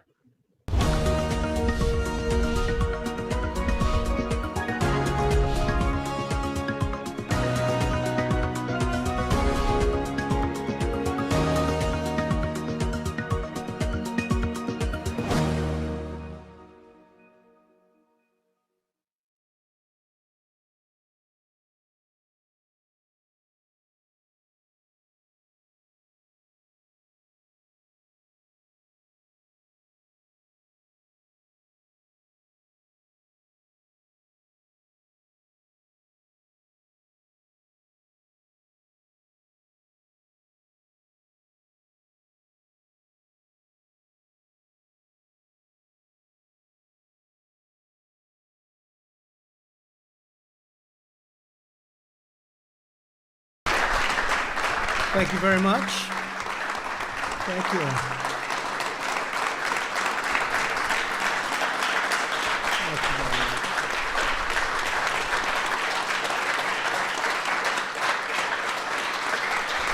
Well, thank you very much. It is a great honor to have you at the White House. And we're here today to celebrate the passage of truly landmark legislation that will preserve America's majestic natural wonders, priceless historic treasures, and that's exactly what they are, grand national monuments and glorious national parks.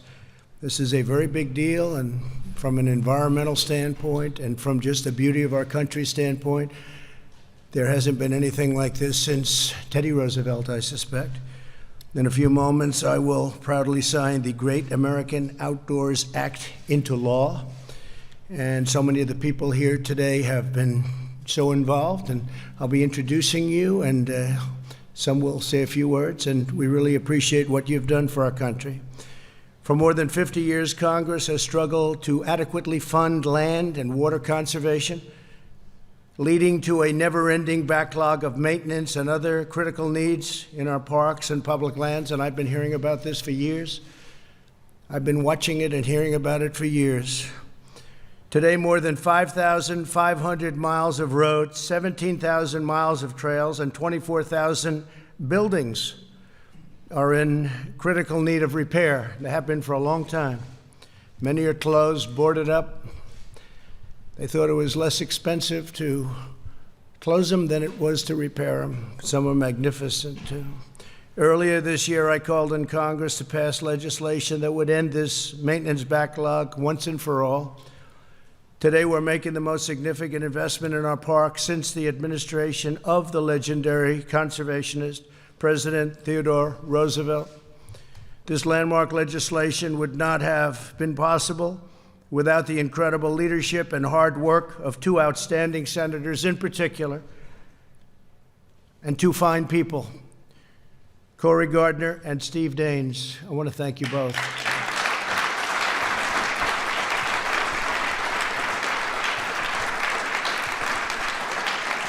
And I can just say, as a side note, they would call me all the time. And I said, can you guys stop calling me so much? But they would call me all the time. They wanted to get it done. This was very important to them, so I appreciate it. Steve and Cory, really a great job. People thought you had zero chance of getting this one done. This is big. And they gave you zero chance. You know that, right? Don't waste your time on a president. We have other things to do. It'd be great if we could get it, but it's never going to happen. Congratulations. Great job. Thank you.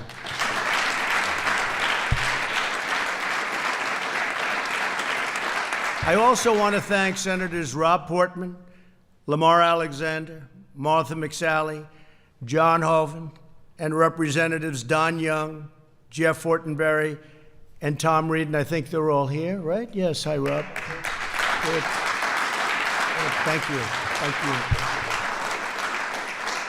We're honored also to be joined by Vice President Mike Pence, Interior Secretary David Bernhardt, Agricultural Secretary Sonny Perdue, a person named Ivanka Trump, does everybody know? Who's been very, very active in this. She believes in it very strongly, and many wonderful conservation advocates. And thank you all for your tireless work, and the work you've done is something that you'll be very proud of in the years to come. Thank you, Mike. Everybody, thank you very much. Really great.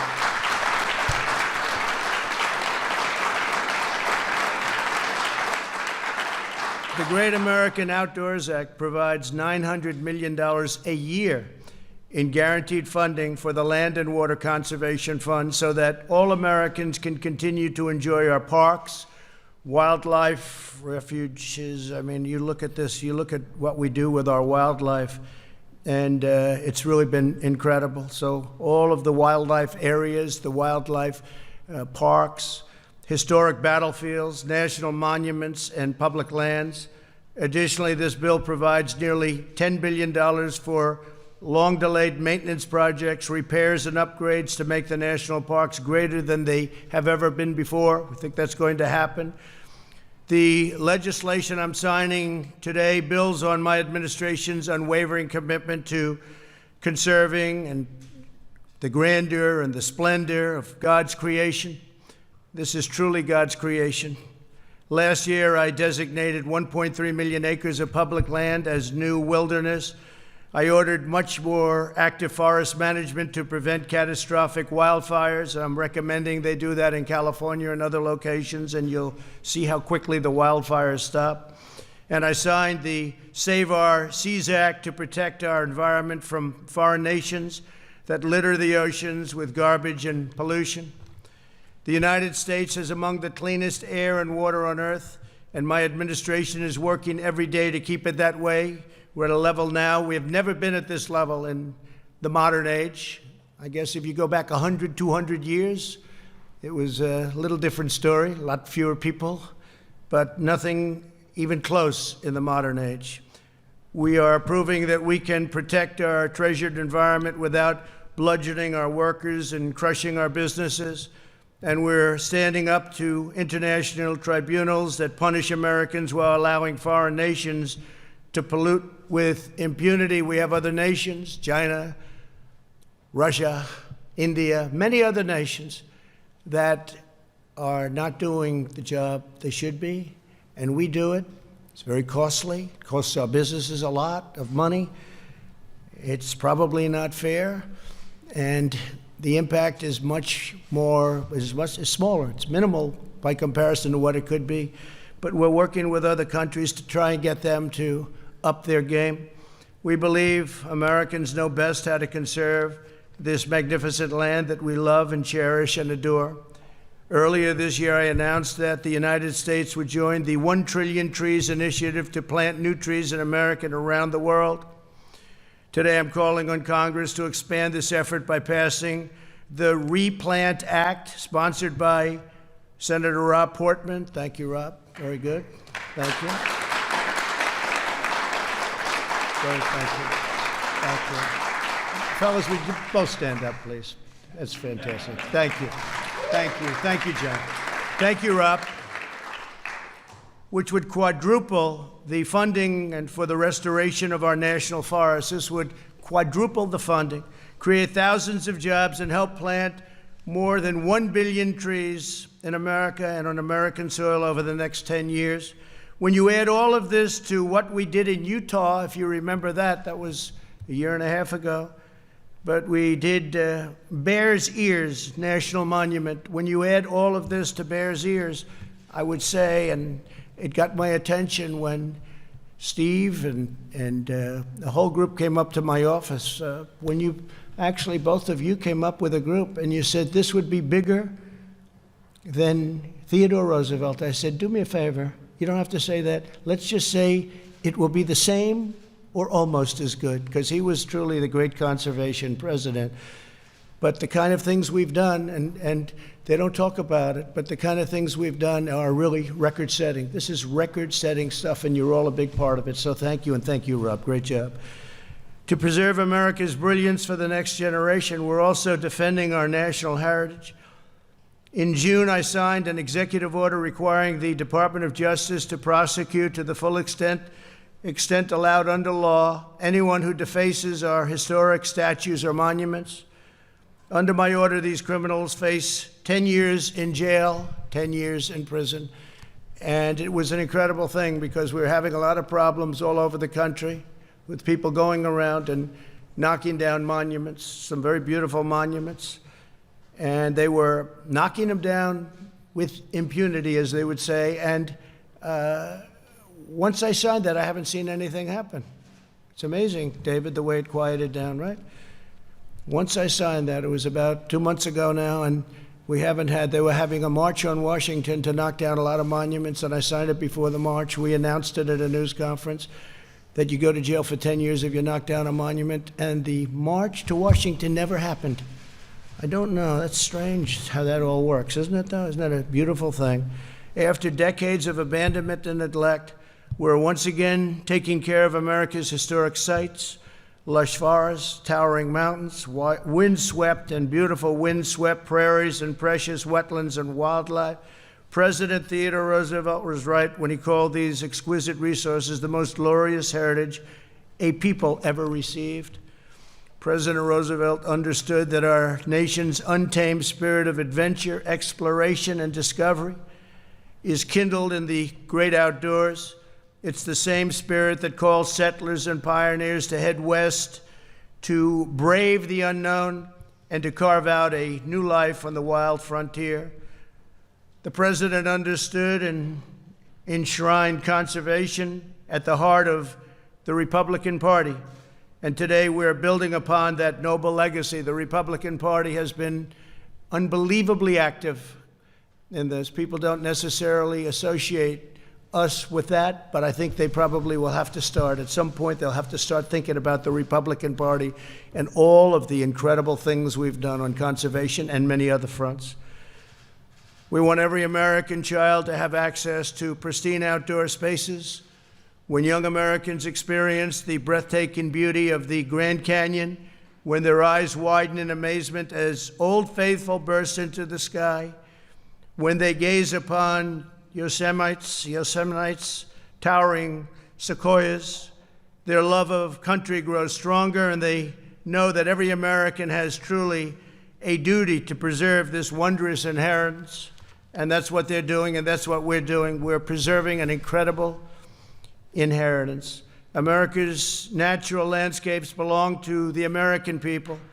And while I'm president, we will always protect the great outdoors for hunting, fishing, camping, hiking, and the admiration, enjoyment, and reverence of every American citizen.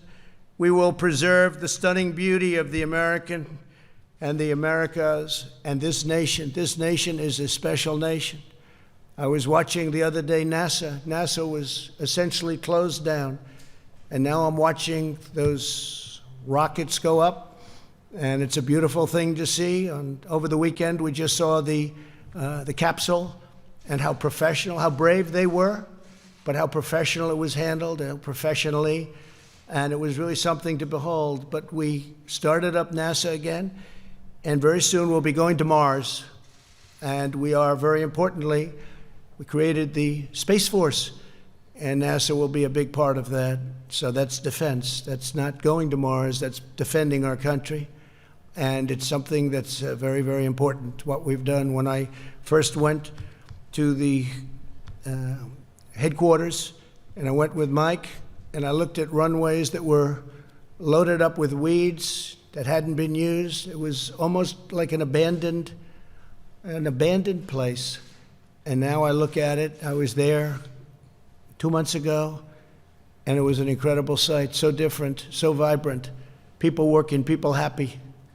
It's really something what they've done. But that's another thing that we've done, and it's something I'm very proud of.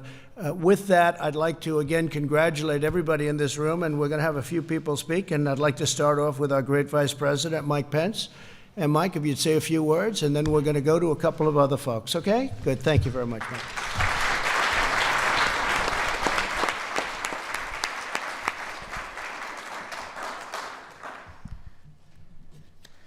Well, thank you, Mr. President. Thank you for letting me speak for just a few moments about this historic day. Today, thanks to your leadership, thanks to the vision of members of the Senate and the House of Representatives, today you will sign into law the Great American Outdoors Act, which will be the single largest investment in America's national parks and public lands in the history of this country.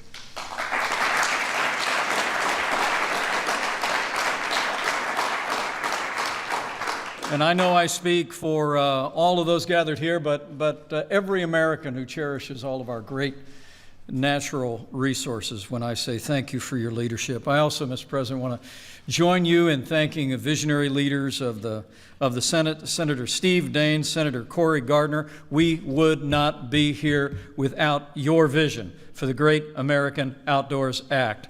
Thank you for helping to preserve our great natural heritage. And to all the distinguished members of the Senate and the House of Representatives who supported this bill, as well as Secretary Bernhardt, Secretary Perdue, members of the Fish and Wildlife, the Forest Service, and all the people that work in our national parks. I will tell you, Mr. President, as you know, Mrs. Pence and I spent a lot of time loading our kids in the minivans, driving out. We visited almost every major national park. That was the Pence family vacation. And Karen has been visiting national parks as we've begun to open back up our country again. And I'm proud to say, as an early installment of this incredible investment in maintenance, Secretary Bernhardt had the Pences actually pounding nails and rebuilding the boardwalk at Old Faithful just last year. And so I want to thank the Secretary in particular for his great commitment to preserving our parks and our natural heritage. Mr. President, the American people know we have the best national parks in the world, but the truth is, under the last administration, we saw a backlog of maintenance. For all the talk about the environment, we saw projects left aside and ignored, literally $20 billion of work left to be done. But thanks to your leadership, Mr. President, thanks to the Great American Outdoors Act, all those who supported it, those days are over.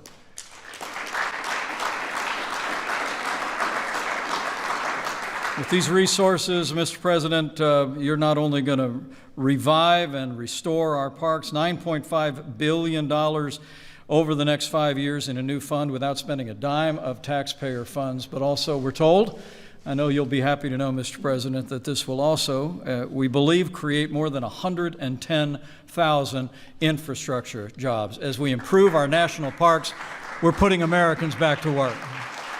So, Mr. President, as you know, I've long believed that faith and freedom in our vast natural resources are the pillars of America's greatness. You've been dedicated from the first days of this administration to preserving all of our God-given ideals and our values. But today, by signing this extraordinary and historic bill, the Great American Outdoors Act, you're making a commitment to preserve all of our natural blessings from sea to shining sea for generations to come. And on behalf of a grateful nation, Mr. President, thank you for your leadership for conservation of our great treasures. Thank you, Mike, very much. Thank you. A man who's done a fantastic job, Secretary of the Interior, David. If you could come up and say a few words, and he really has. He has been, he loves it. He loves the interior. He's our biggest landlord in this country by a factor of about 200. But he's really, it's really been very special having you working for our country. Thank you very much. Thank you. Thank you. I want to begin by thanking not only you, but the First Lady, the Vice President, the Second Lady, and the advisor to the President, Ivanka Trump. Each of you have contributed greatly to getting to this moment, and I want you to know that America deeply appreciates it. Now, Washington, D.C. is a place where you find hyperbole on every single corner. But the legislation you're about to sign is truly consequential, and it is historic. For those of you that do not track conservation history on a daily basis, I thought I would give you a little perspective.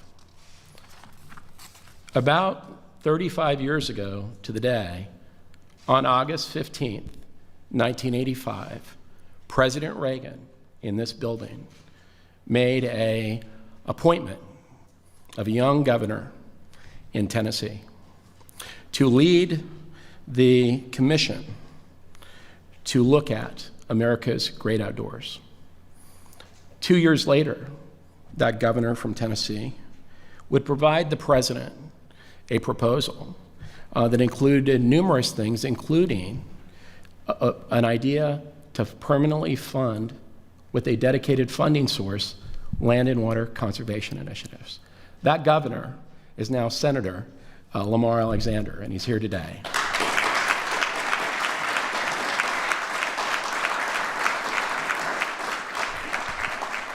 Last night I added it up. 5 presidents, 9 secretaries of the Interior, and 10 secretaries of Agriculture have worked on legislation to accomplish fully funding the Land and Water Conservation Fund or enhancing our nation's parks by addressing the backlog.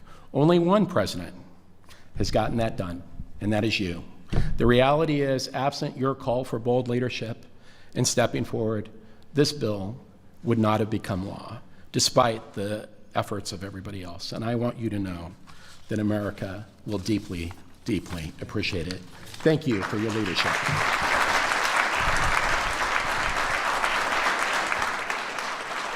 Thank you, David. I appreciate it very much, and appreciate the job you're doing. And also, Sonny, I appreciate the job you're doing. Fantastic job. The farmers are very happy. They've gotten billions and billions of dollars, compliments of China. They were targeted by China, and I got them every penny. $28 billion from China, and they're doing well. I'd like to ask, if I might, Steve, could you come up? Senator Steve Daines. He's a fantastic man, a fantastic senator. He's done a wonderful job. He loves his state and he loves our country. And without you and the two of you, with Corey and you and Rob and frankly everybody in this room, but you two guys were just unbelievable. You wouldn't stop, and look what happened, right? You got it done. I'm not even sure if you believed you could get it done, but you got it done, and we appreciate it. The country appreciates it, Steve. Please. Thank you, Mr. President. This really is a great day for Montana. This is a great day for America.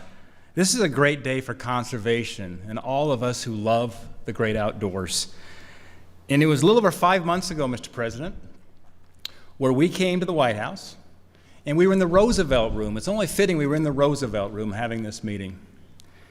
And we talked about the importance of the Great American Outdoors Act, how we needed to support our national parks, as the Secretary just laid out, how it had been neglected in many ways with maintenance. It was this backlog. How we needed to provide better access to our public lands. In fact, 70% of the fishing accesses in Montana are funded by the Land and Water Conservation Fund. This was going to be the greatest achievement in 50 years for conservation in its broadest context. And you said to me, Mr. President, you said, you get this bill on my desk and I'll sign it. Well, 5 months later, we're here. And thanks to so many in this room and outside this room, we got this bill to your desk and you're going to sign it. This is a big win for conservation. It's a big win for jobs. It's a big win for our Montana way of life. It's a big win for bipartisanship. And perhaps it's only fitting it took public lands to bring a divided government together. Mr. President, Montana thanks you. America thanks you. And I thank you for signing the most important piece of conservation legislation in over 50 years for our great country. Thank you. Thank you. Great job, Steve.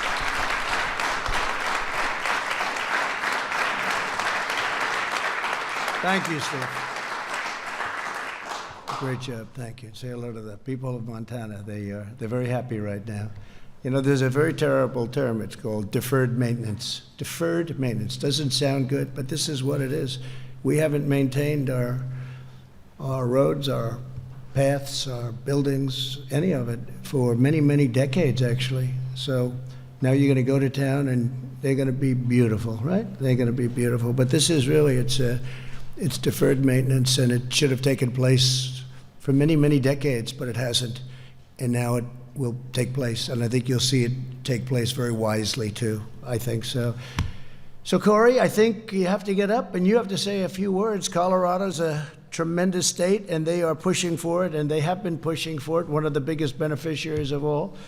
And I think that you really deserve to get up and say a few words, because you and Steve and everybody, but you and Steve were very special. Please, Senator Cory Gardner. Thank you, Mr. President. Thank you, Mr. President. I will never forget that moment 5 months ago when we gathered with so many of the people who are in this room and talked about the importance of this legislation, the fact that this bill would create over 100,000 jobs, the fact that many of those jobs would be in some of the communities that were hardest hit today by the pandemic is a remarkable occasion. But it was 127 years ago, Mr. President, in 1893, that Catherine Lee Bates climbed atop Pikes Peak. And she looked across the plains and mountains of Colorado and wrote the words to America the Beautiful.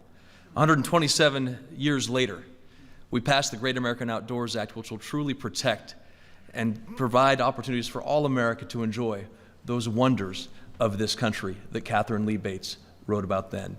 This bill will create 100,000 jobs, several thousand in my home state of Colorado. It will protect the Forest Service, our Fish and Wildlife Service, our wildlife refuges, our BLM grounds. This will work on our national parks. This will stop Congress from stealing the money that they have for decades and put it back into the national parks for generations to come. To the secretaries who are Secretary Perdue, Secretary Bernhardt, thank you for your leadership in getting this done. To my colleagues in the Senate and the House, thank you for your leadership. We stand on the shoulders of people like Lamar Alexander, Rob Portman, and Don Young, people like Richard Burr. Thanks to Joe Manchin and Mark Warner and Angus King and the work that they did to get this bill here today. This is a remarkable opportunity to celebrate in the midst of acrimony, in the midst of partisanship, in the midst of times when the American people probably look out and wonder if they can get anything done. Congress came together to pass the most significant bill, the Great American Outdoors Act, in over 50 years, with the largest infusion of funding this country has ever seen. Thanks to you, Mr. President, for being willing to sign it. When we walked into the Roosevelt Room, and we showed you the pictures of Black Canyon of the Gunnison National Park, and we pointed at that painting of Teddy Roosevelt, we knew it was going to be something very special for this country. Thank you for making it happen. Thank you very much.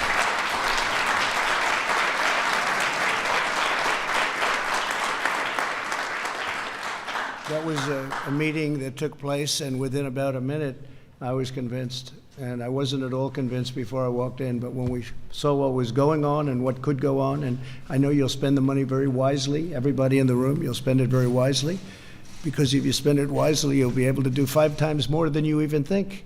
I'd like to ask Ivanka to come up, just say a few words, because she was, from a family standpoint, she was so behind this and pushing me, and Melania, who sends her absolute warmest regards. It was so important to Melania. Please, honey, come up. Say a few words.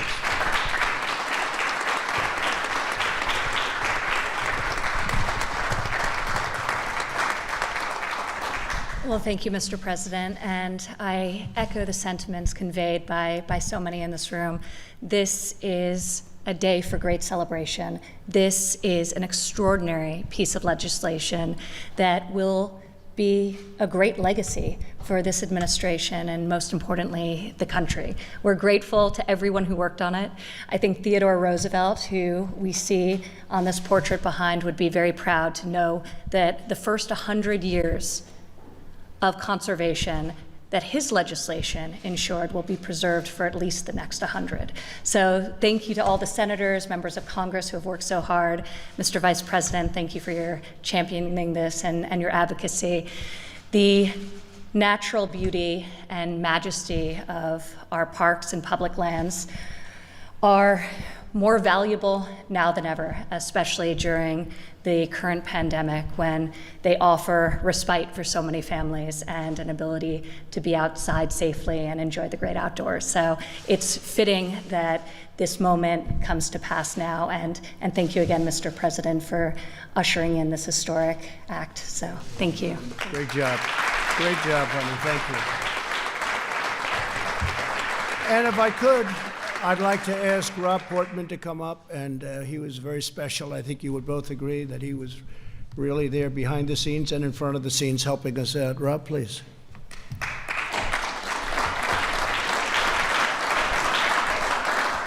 Well, first, I had not expected this honor, but I'm not speechless because there's so much to talk about. And, Mr. President, this wouldn't have happened but for your willingness to show leadership. One thing that hasn't been said here this morning is that this was a debt unpaid for all of our public lands, particularly our national parks, which was the start of this. And we have viewed this as a problem because for years and years we had a debt we weren't paying. And what you have done by saying, I want to get this done, I'm going to support you, gave us some momentum on a bipartisan basis to be able to repay that debt.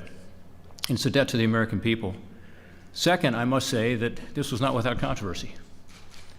And there are some who felt strongly that the oil and gas revenues and other energy revenues, offshore and onshore, that are used to provide this funding, both for the Land and Water Conservation Fund and for the deferred maintenance in our public lands, that funding is better used elsewhere. And again, the people in this room, including some good fiscally conservative Republicans, I consider myself one, believe that this was an exceptional situation because this was a debt unpaid and that this funding was appropriate based on the way in which the oil and gas revenue royalties were initially envisioned to go to help with regard to our natural resources and our environment. But it was not without controversy, right, Mr. Vice President? And it looks good at the end. The vote was strong, but it wasn't easy to get there. And so I thank you very much for your leadership. I also want to thank Mark Warner, who is my co-author of the Restore Our Parks Act, and Lamar Alexander and Angus King. And then, of course, what Corey Gardner and Steve Daines were able to do in knitting this together, along with Joe Manchin and others. But, Mr. President, that meeting was consequential, and again, this was not as easy as it might look here at the end, but incredibly important. And I believe that decades from now, we will all look back and be very proud of the fact that we have indeed conserved this, America's great treasures, for future generations. Thank you, sir. Thank you very much, Rob. Thank you.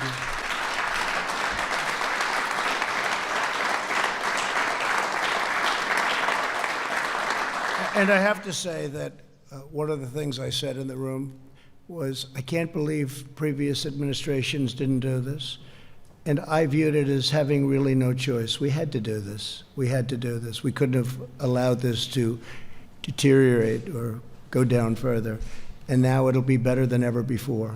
That's what we want, better than ever before. So congratulations to everybody. And now I will sign the Great American Outdoors Act. And it's going to be a real privilege. Thank you. And if we could have a few of you folks come on up. Thank you very much.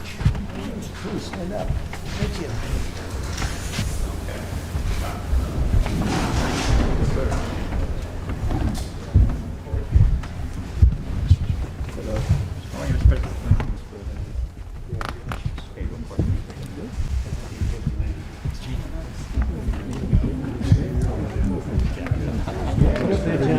Start this whole thing. Okay.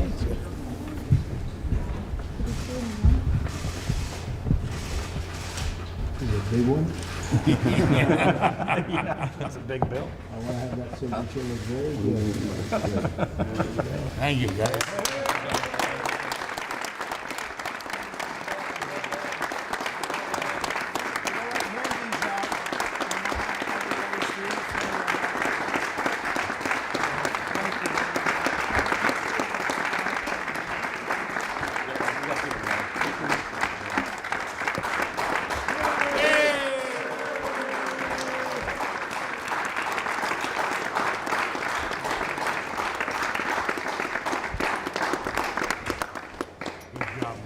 Thank you, everybody. Thank you very much. Great job. Great job, John. Thank you very much. We'll see you soon. See you at the next one. That's right. Hello. Sorry to keep you all waiting. Before I begin, it is day 42 of the botched New York City primary, where still there is no election results in one congressional race. This, as the New York Times notes, is due to, quote, the deluge of 400,000 mail-in ballots, previewing the, quote, challenges facing the nation as it looks towards conducting the November general election with mass mail-in voting. Now I'd like to highlight the Trump administration's actions on telehealth, which the president detailed yesterday. The president signed an executive order to make regulatory reforms allowing for greater access to telehealth and toward making it permanent. The Trump administration has cut red tape allowing telehealth services for seniors and for other Americans. 35% of Medicare beneficiaries took advantage of the president's reform, seeking telehealth services over the phone rather than through video conference. A simpler and a smarter way to go about things is now available to Medicare beneficiaries. The president also took executive action to boost rural healthcare services. According to a 2019 study by Navigant, rural hospitals would be devastated by Medicare for All, otherwise known as government takeover of healthcare. And under that analysis, they found that if Democrats had their way, 55% of rural hospitals, or 1,037 hospitals across 46 states, would be at high risk of closure. The president's executive order calls for strategic investments in our rural communications infrastructure, which will expand telemedicine and rural broadband access. Democrats seek to deny Americans their health care freedom, but President Trump is working hard to save your health care by guaranteeing protections for people with pre-existing conditions, eliminating the highly unpopular individual mandate of Obamacare, stopping surprise medical billing, increasing transparency, and lowering drug prices. President Trump will continue to work hard to enact these healthcare principles by requiring price transparency, allowing states to purchase drugs from other countries, and improving Medicare to lower drug prices and reduce out-of-pocket costs for seniors, and by ending surprise medical billing and making companies compete for your business by providing more options and more affordable plans. Lastly, later today, advisor to the president President, Senior Advisor to the President, Ivanka Trump, will be joined by Attorney General Barr, Director of the Domestic Policy Council, Brooke Rollins, executives from organizations that combat human trafficking, and survivors from across the country for a roundtable to highlight newly awarded Department of Justice grants to provide safe, stable housing to survivors of human trafficking. DOJ will award over $35 million in housing assistance grants for victims of human trafficking to provide supportive housing and appropriate services to survivors of human trafficking. And with that, I'll take questions. Yes.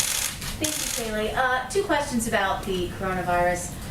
The president of the Minneapolis Federal Reserve, he said 2 days ago that he believed that the only way to have a real strong, robust economic recovery would be to shut the country down again for a month to 6 weeks. I know that this idea of short-term pain for long-term gain has been shot down before by President Trump, but has it been given any more consideration given the recent flare-ups across the country? No, and I would refer you to what Dr. Fauci said back in May. He said we can't stay locked down for such a considerable period of time that you might do irreparable damage and have unintended consequences, including consequences for health. And several of those consequences I've outlined for you before. For instance, the fact that in any given year you have 120,000 Americans who die from drug overdose or suicide, and we saw during the lockdown previously that we saw overdoses nationally jump by 18% in March and 29% in April, 42% in May. Overdoses do go up, suicides do go up, cancer cases are missed, as Dr. Scott Atlas has pointed out, that in the U.S. alone there are 150,000 new cancer cases that arise every month among patients. Most have not been seen, and that was referring to the lockdown. The American Cancer Society also noted that during the pandemic they've seen an 80% drop in cancer cases being identified. So there are many health consequences. Those are three of what are a long list. But so no matter how bad it gets, you don't think there's any way that President Trump would look at a nationwide? I'm certainly not going to engage in hypotheticals, but no, the president is not considering a national lockdown. What he is encouraging is mitigation efforts like wearing a mask, which is patriotic, like social distancing, and engaging in these really common sense, safe measures to safely reopen and avoid the health consequences of a lockdown. Okay, and one more thing about the negotiations going on today on Capitol Hill.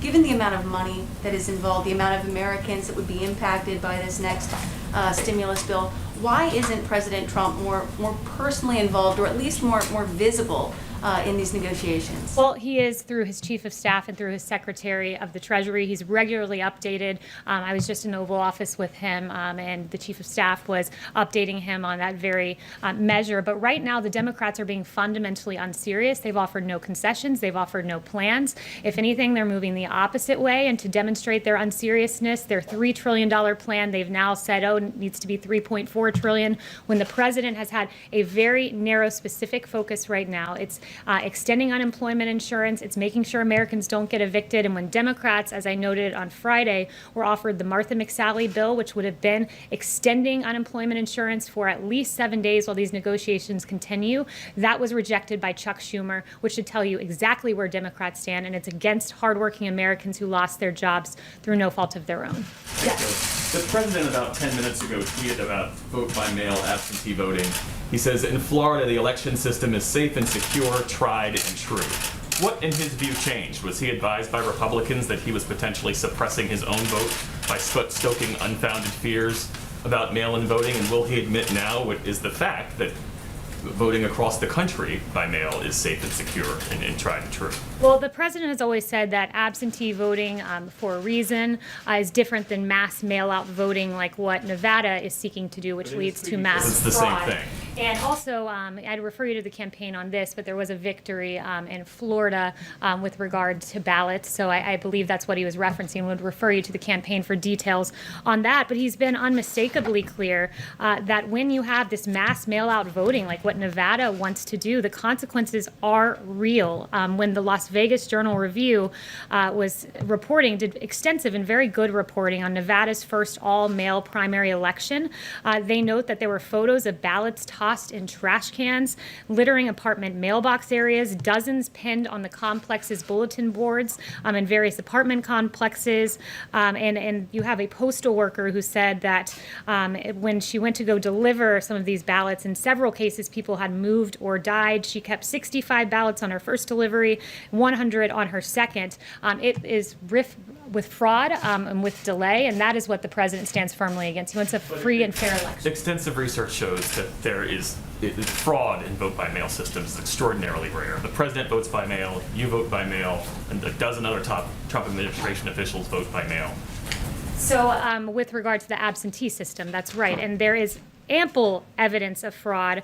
I would point to you the best example of this, and very recent, was May 12th, New Jersey's special election in Paterson, New Jersey, where 1 in 5 mail-in ballots were found to be fraudulent in the election. New Jersey officials were charged in that case, and resident Ramona Javier said this is corruption, this is fraud. There are 8 relatives and immediate neighbors she knows of listed as having voted, but who insist they never even received a ballot. There are ample examples of fraud, and we can get those to you more than just Paterson, New Jersey. Another question on a different issue. What can the administration tell us about the deadly explosion in Beirut? What led to it? So that was breaking as I came out. We're tracking it closely, and just rest assured that we're taking a very good look at that. Yes. Kaylee, thank you. The environmental bill the president signed this morning, it was passed overwhelmingly by both houses of Congress. Both Republicans and Democrats signed on to that legislation. Can you explain why there were no Democrats at the ceremony or even mentioned in the president's remarks?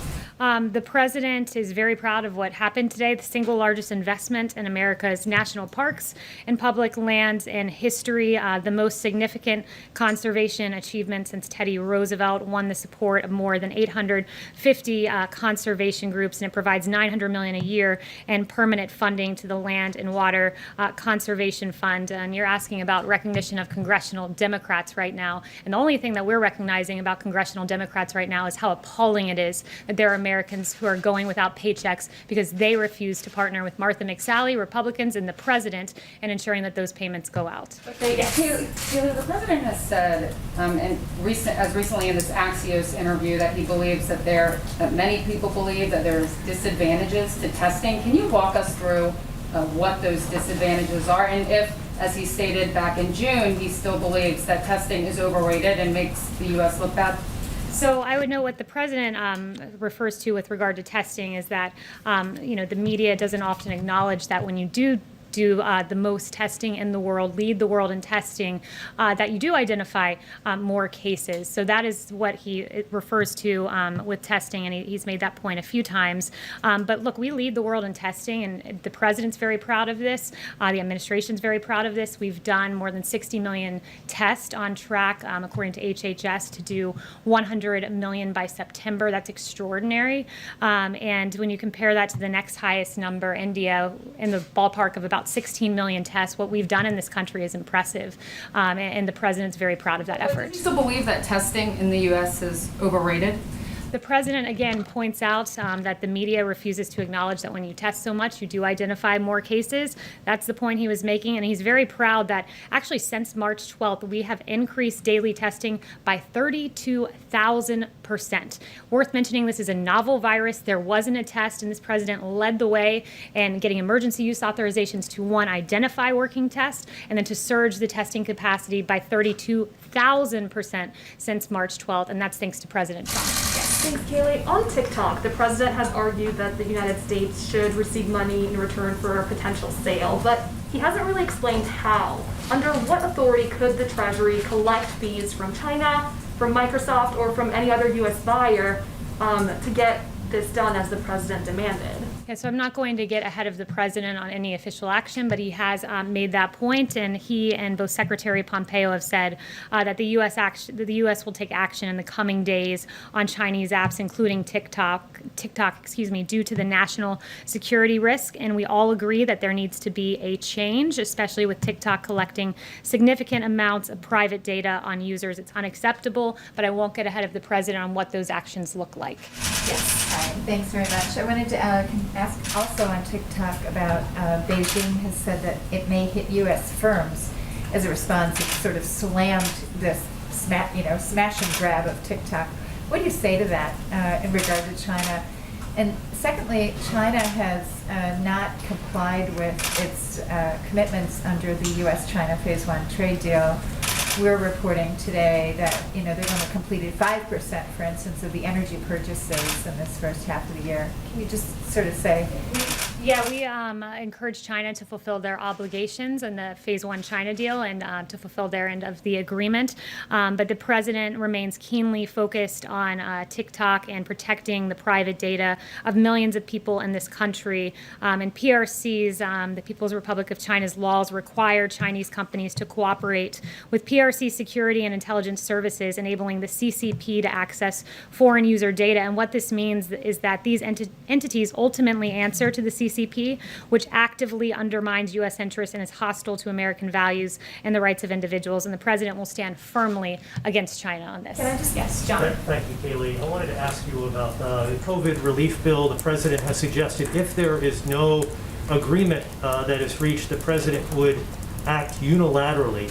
As you know, the power of the purse resides with Congress. So what would the president do unilaterally? Explain what he could do unilaterally as it relates to providing relief to American families and American businesses. Yeah, again, I won't get ahead of the president on determining what that action would look like or would be. I will leave that to him to determine. But what I would say is this, is, right now we have Secretary Mnuchin and Chief of Staff Mark Meadows once again asking Nancy Pelosi and Chuck Schumer to come to the table. The ball is in their court here.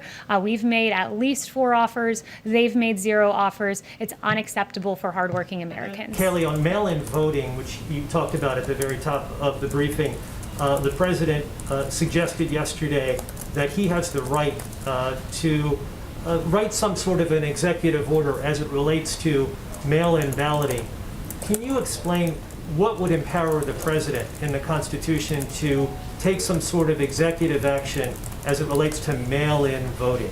Again, I won't get ahead of the president on his actions and what those actions would be, and I'm not going to engage in a hypothetical as to what the actions would be and what authorities they would be based upon for yet to be announced actions. But just to once again underscore the president's concern when you look at the delays in voting in Pennsylvania, a very good report by CBS, Zach Hudak. He got a quote from Luzerne County Manager David Pedri, who oversaw or who identified some of these delays that they saw in Pennsylvania with mass mail-in voting. And he said this, quote, "I have this nightmare of CNN, Fox, CBS, and everyone else waiting for these things to come in on election night, and we don't have them. It is very hard to speed up this process." And Luzerne's experience was replicated across the state.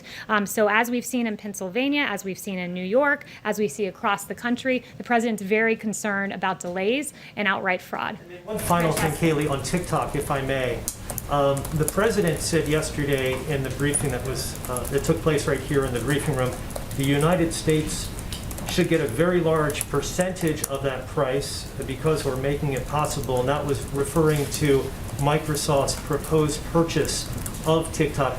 I've never heard of that before, and maybe you could explain that to me, how the government could get a percentage of a price of a private transaction. Again, Can you explain I'm not how going to get ahead of the president again on this action. Yes, Francesca. Kayleigh, I want to ask you something about the executive orders, but I do want to follow up on Kristen's question and just get a better understanding of what the president is doing personally to make sure that those extra unemployment benefits are reinstated. Is he calling senators on Capitol Hill? Does he have any plans to meet with Nancy Pelosi or Chuck Schumer personally? And is the White House concerned that all parties will be blamed if there is no deal and voters will just stay home in November? No one has worked harder to ensure that those payments get to Americans than this administration. Chief of Staff Mark Meadows, Secretary Treasury Steve Mnuchin have been on the Hill many, many days now trying to get this deal worked out. But it is Democrats, it is Nancy Pelosi, it is Chuck Schumer that are making an absolute mockery of this process rather than coming towards us and do a clean extension of unemployment insurance. They are moving beyond what their initial request was of $3 trillion, and then they moved to $3.4 trillion. They wanted $100 billion for schools, and we offered $105 billion, to which they rejected. They are making a mockery of this process. We're still engaging with them, but this president has been clear. He's ready to act on this, and it is of paramount importance to him. And again, why would you reject Martha McSally's clean extension? Democrats are fundamentally unserious, and they're making a mockery of the process. Calling them? You mean, okay, then if you don't want to move on that, with regards to the executive orders, the president has signed a flurry of those recently. He said yesterday that he expects to have a healthcare plan by the end of the month and also an immigration plan by next month. Does the White House feel a sense of pressure to get everything on the president's to-do list done before November? No, but the president moves at a very rapid pace, and he wants to get as much of his agenda accomplished this term and going into next term. This president's done a lot already, but he will work on COVID, and alongside that, many other issues as he routinely does. This administration often is accomplishing items on 2 or 3 different topics in a day, as you can see today with the human trafficking, the event this morning, and then also I have an announcement the president will have a COVID briefing at 5:30.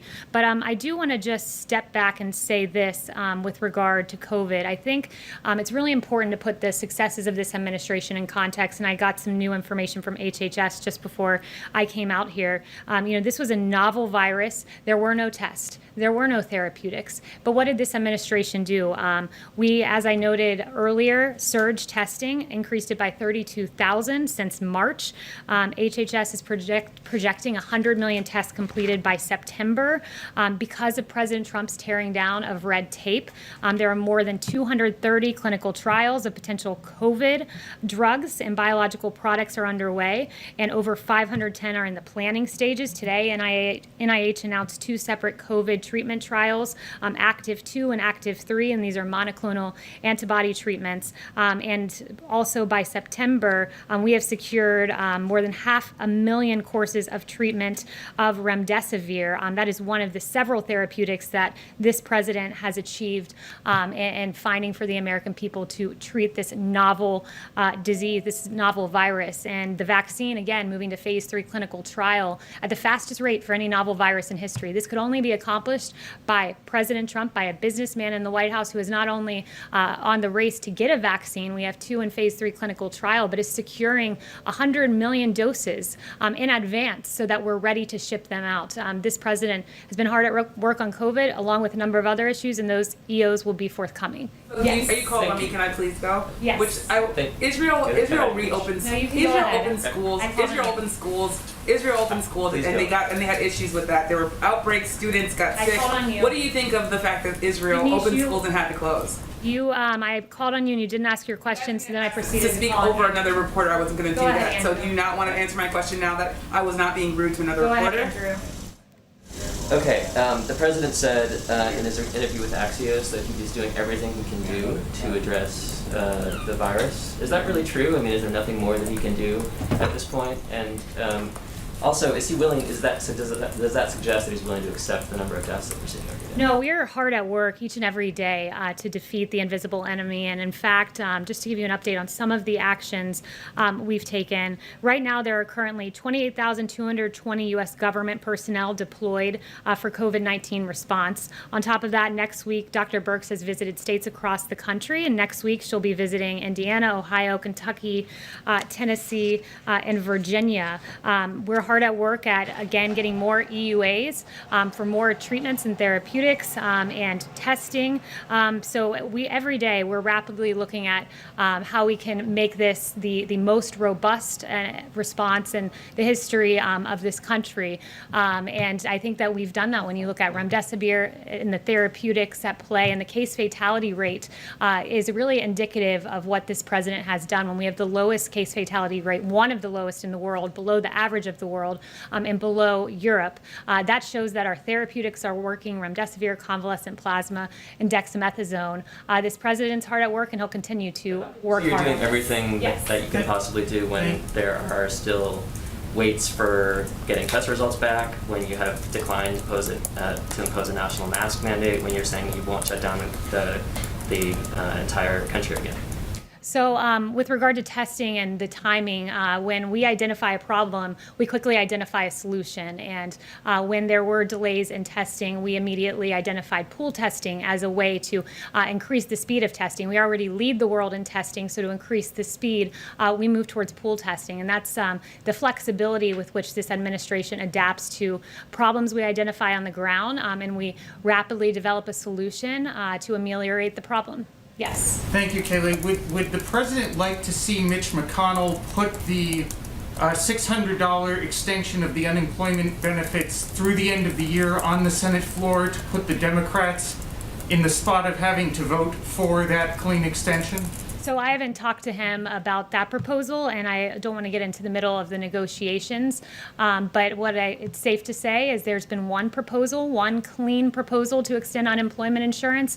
That was put forward by Martha McSally. The president was ready to sign it, and it was rejected by Chuck Schumer and Nancy Pelosi. Can I follow up and just Yes, ask on a slightly separate topic? Whether or not the White House has a view on whether or not members of the media, a pool, should be allowed to cover the Republican National Convention's official proceedings in Charlotte, which apparently, as of right now, because of the space limitations, the convention committee is saying that that's not going to be possible. I'm not read into the convention discussions, but I certainly will inquire about that and follow up with you and find out what the status is. Yeah. Thank you. Yes. Thank you so much, Kayleigh. Do you have anything with regards to the massive explosion in Beirut that occurred earlier? Again, that was breaking as I came out here, and it's safe to say we are monitoring the situation. Yes. Thanks for calling on me. I wanted to give my question over to you, Nish. Sure, that's fine. Thanks so much. So my question is, I have two questions. The first quick question is, Israel opened its schools back up. They thought they had the virus under control. That virus then spread and it became an outbreak. Students got sick. They had to close schools down. How worried are you that what happened in Israel might happen here, given the fact that there are experts in Israel who say they made a mistake there? Well, I would refer to our experts, and CDC Director Robert Redfield answered about schools on the Hill last week, and he said this: I don't think I can emphasize it enough as the director of the Center for Disease Control, the leading public health agency in the world. It is in the public health interest that these K through 12 students get back to schools that are open for face-to-face learning. I want these kids back in school. It is paramount to the health of the child. The president just tweeted, to you answer a question about this, mail-in voting or absentee voting, whatever you call it. He's saying that essentially it's the same thing. So why is it now something that can be done in Florida but not in other states? Why is that the appropriate thing to do? He's not saying, he's always made the distinction. Mass mail-out voting is with Nevada, where ballots are mailed en masse out to the voter rolls. So in a place like LA, for instance, where 112% of LA County is registered, ballots go out, and at least 12% of those we know are not active voters. So that is the distinction from absentee voting, which is where you proactively request an absentee ballot. There's a difference there, and the president repeatedly makes the difference. And he is also noting, as I told Jeff, you can follow up with the campaign on this, but there was a victory in the courts in Florida, and that's what he was referencing in the tweet. Yes. Thanks, Kayleigh. You mentioned extending the eviction moratorium and unemployment insurance. On Saturday, Trump tweeted payroll tax cuts plus dollars. Is a payroll tax cut still on the table? The president would love to see the payroll tax holiday because it would, in fact, benefit low and middle income Americans the most. But right now, his keen and laser focus is unemployment insurance and evictions. Those are the preeminent priority, especially with that Friday deadline that Nancy Pelosi missed. Chanel.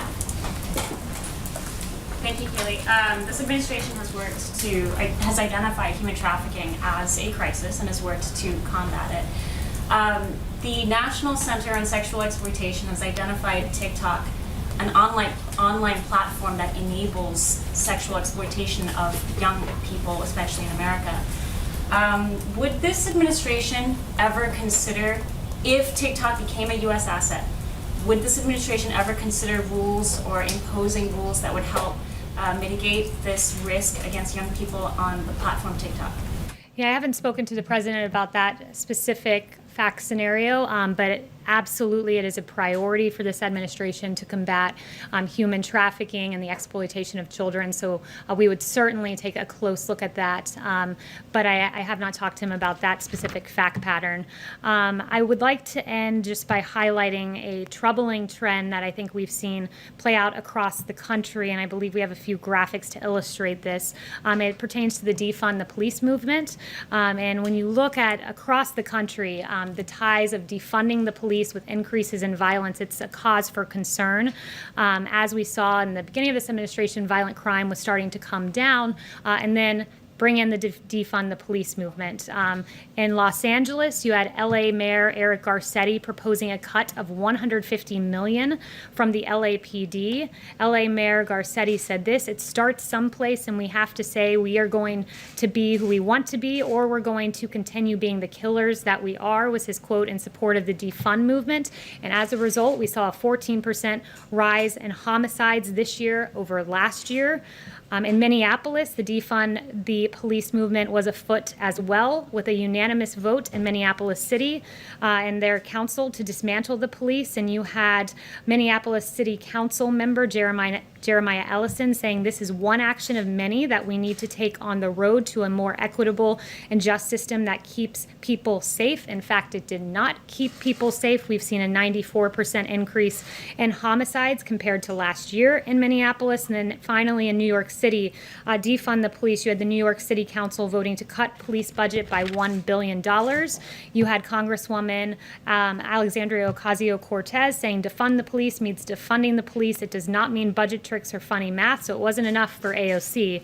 But you did have New York City Mayor Bill de Blasio saying we think it's the right thing to do. It was absolutely not the right thing to do, as we've seen a 177% increase in shootings from July 2019 in New York. When you defund the police, there are consequences, and that's where the Democrats of today stand. And unfortunately, we've seen a corresponding rise in violence in these Democrat cities, and it's not acceptable. Thank you very much, and you'll see the president at 5:30.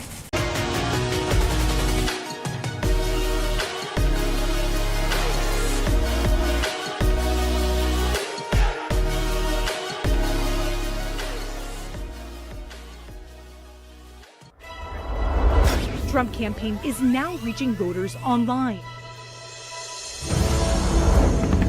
You are seeing the President of the United States. Look at the lines.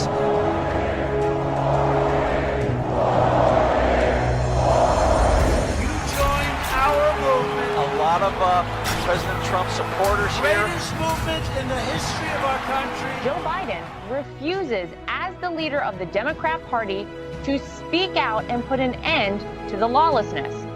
He's ashamed of our country. The VA, as I said earlier, was just a mess under the Obama-Biden administration. How many police officers need to be assaulted in the streets of Portland by radical left mobs in order for Joe Biden to condemn this?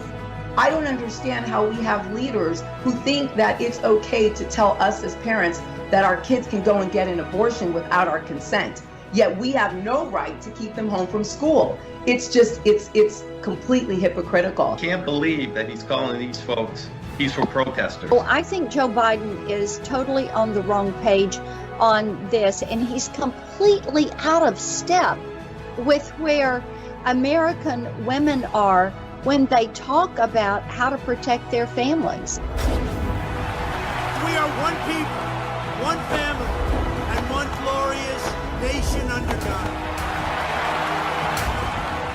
We will make America great again. Welcome to Team Trump Online.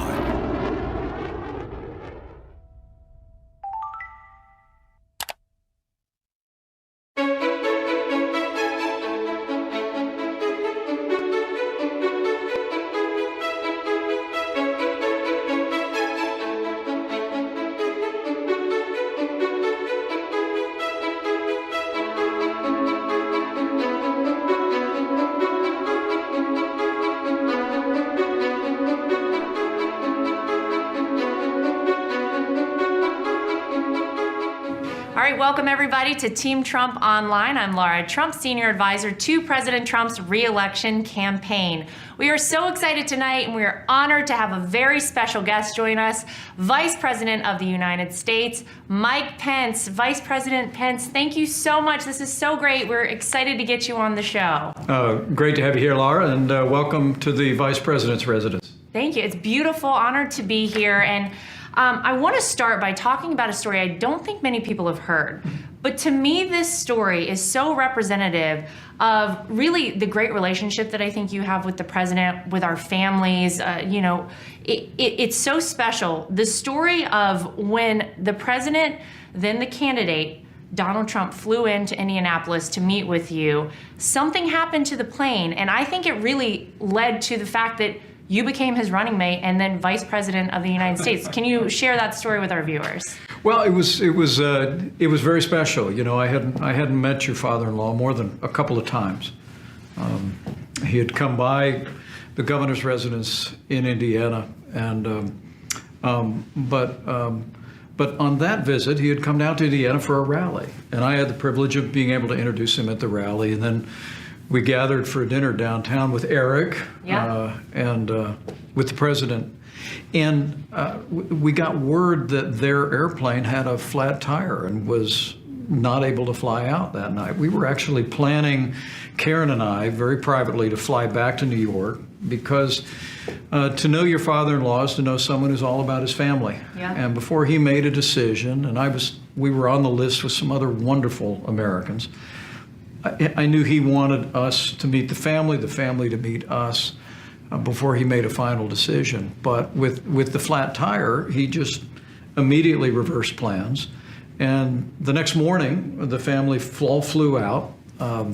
At least the kids did. Yeah. And we hosted them for a breakfast at the governor's residence. And when he left, he said, "I'm going to make a decision today. We'll call you either way tonight." And I'll never forget when we got the word that a phone call was going to come that night. We'd already decided. We'd prayed all the way through it. We talked to our kids. We said we're going to say yes without hesitation. I just sensed what the American people have seen over the last 3.5 years, that in this president there was someone with a vision, with the leadership qualities who could really bring this country all the way back. And so when the phone rang, I was standing in the study at the governor's residence, and I'll never forget, I picked up the phone about 10 o'clock at night, and he said, "Mike, it's going to be great." And then he said, we're going to work, we're going to campaign, we're going to go across the country, we're going to tell the story, we're going to make this country great again. And I'll never forget, I said to him, "Well, you know, if there's a question in there, the answer is yes." And he said, "Oh, no." By the way. He said, "Oh, yeah, no, of course, yes." And we went from there, and it's just really been the greatest privilege of my and my family's life to be a part of this team and be a part of this administration, to serve alongside this president. Well, I'll tell you, that meeting, I really do think, because there was the problem with the tire and it allowed everybody to stay in Indiana and for the family to fly in then to be at the governor's residence. I'll never forget hearing after everybody came back, "Oh my gosh, they're such wonderful people. We had the best time." But you probably know this. That is very rare for a tire to blow out on an airplane like that. In all the years that I've known the president, I have never heard of that happening. So, Mr. Vice President, for whatever that is, whether you're talking about somebody else, a bigger power looking out and looking over us, there was something to that, and I'll never forget that story. And I think it's very powerful and really speaks to what this is all about. And it's really about a bigger presence. It's about faith. It's about God. And I'd like you, if you could, maybe to touch on that as it relates to you, as it relates to the president. You have both been tasked with a lot. This year specifically has been very challenging for this country. Over the past 3.5 years, you've both led us through so many challenges and to so many triumphs. But faith truly has played, I think, a very large role in that for you and for the president. Maybe you can talk about that a little bit. Well, I've always believed that the three pillars of American greatness are faith and freedom and our vast natural resources. And The president today signed the Great American Outdoors Act, the largest investment in conservation since the presidency of Teddy Roosevelt. We know he's been a great champion for freedom, economic freedom, less taxes, less regulation, the kind of fair trade that puts American workers first. But I must tell you that the way this president has been a champion for people of faith, for religious liberty in this country is deeply meaningful to us as it is to millions of Americans. I'll actually be in Florida tomorrow for a Faith in America rally, because it's an opportunity for us to go out and to talk about how this president has stood for the right to life. He's stood for religious freedom. And, you know, I remember even in the midst of these very challenging times of the coronavirus pandemic, when the president stood at that podium at the White House and said, as states were beginning the process of safely beginning to reopen businesses and put economies back to work, he said, we have to open up our churches. We have to open up our synagogues. We have to open up our places of worship. And he's a president who comes out of that experience himself, but also he deeply cherishes and understands the importance of faith to the American people. And it's been a very special part of our time of service to be a part of that mission. Yeah, I want to change gears for just a moment. We are in the midst of a campaign season. It feels very different, I think, for a lot of people, but you have really dedicated your life to public service and in so many different ways. You've had the opportunity, you just did a big event with police officers, and we know how important our law enforcement officers are in this country. I mean, they are the reason that we keep this country, the America that it is, and they keep us safe and our communities safe, et cetera. To you, the fact that we have a legitimate candidate for president of the United States who has talked about defunding our police, what does that say to you? What is at stake right now as we head towards November 3rd, and what do you want people to know about that? I think it's a very important issue, and I think it's something that really we need to make clear to people. If you defund the police, we lose our communities, we lose our states, we lose our country. Yet we do have someone running for president of the United States, and Joe Biden, that has said he would like to redirect funding, also known as defund the police. Right. Well, Laura, I really believe the stakes in this election have never been higher, and the choice has never been clearer. Whether it's all that the president did to revive this economy in the first 3 years through less taxes, less regulations, all the things that we talked about before, free and fair trade, unleashing American energy. But to your point, security is the foundation of our prosperity. I mean, we have to have law and order in our streets to allow our families to be safe, our businesses to prosper, our communities to thrive, for everyone of every race and creed and color. And that's why it's so troubling to see Joe Biden and the Democratic Party overtaken by the agenda of the radical left that has been talking about everything from dismantling police departments, as the city council voted to do in Minneapolis. Yeah. Or as Joe Biden himself said, he was asked on the subject of defunding the police, would he be willing to redirect funds from law enforcement? And he said, yes, absolutely. Well, what I said at the Cops for Trump rally in Pennsylvania last week, what President Trump has said over and over again, is we're not going to defund the police. Not now, not ever. No.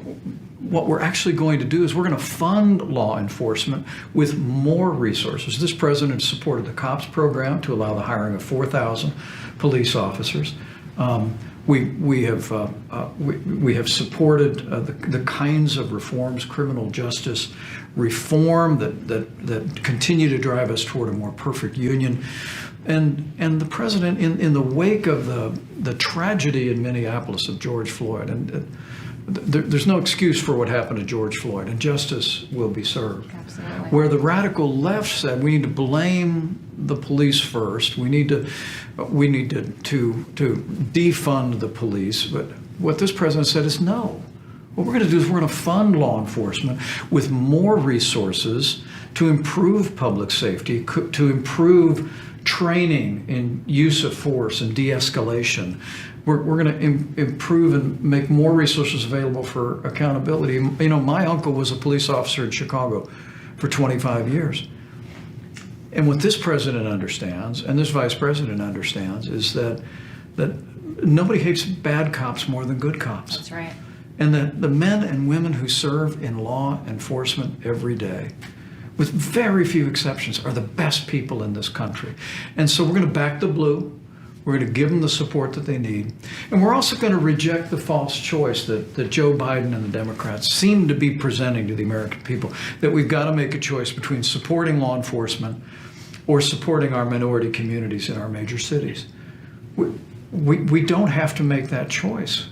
What this president has done over the last 3.5 years, and he's going to do for the next 4 years, is we've done both. We're going to continue to do both. We're going to continue to back the blue, support law enforcement without apology, with more resources to improve public safety, and we're going to continue to fight for opportunities for our African American neighbors, for Hispanic American neighbors, for every American living in our cities. I couldn't be more proud to be part of an administration, Laura, that before this pandemic struck, we had the lowest unemployment ever recorded for African Americans. That's right.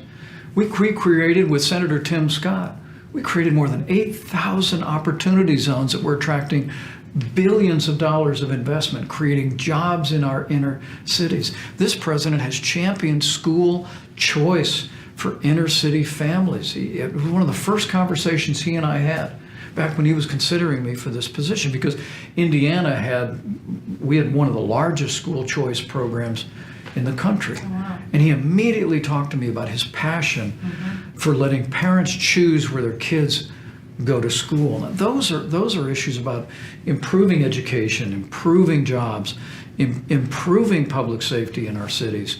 And that's the agenda we're going to continue to advance at the same time of supporting law enforcement.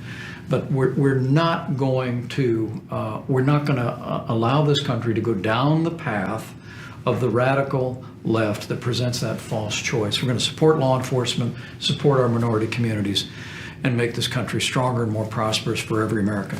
Yeah, you're right. You don't have to choose one or the other. It's a great point. My cousin happens to be in law enforcement in Alabama, and look, all I know is that these are people that leave their homes in the morning, leave their families in the morning. They don't know if they're going to come back at the end of the day, but they're willing to risk their lives to keep us all safe, to give us all the opportunities that we're afforded in this country, to make sure that every American has their freedoms and they stay intact. So we're very appreciative of our law enforcement officers. Laura, every day a man or woman puts on the uniform of law enforcement, straps on a sidearm, puts the badge on their shirt, walks out the door.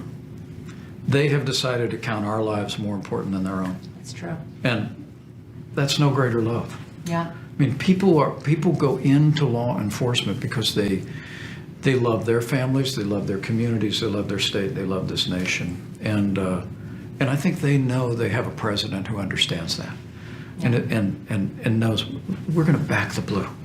We're going to stand with law enforcement, and at the same time, we're going to keep delivering on the promise of opportunities and educational improvements and more jobs for all of Americans, especially those in our minority communities. So I want to switch for a moment and talk about coronavirus. Obviously, the president appointed you the head of the coronavirus task force. I think all of America has been very impressed with what you have done. I mean, it has not been an easy task. We have never found ourselves in modern history in a situation like this.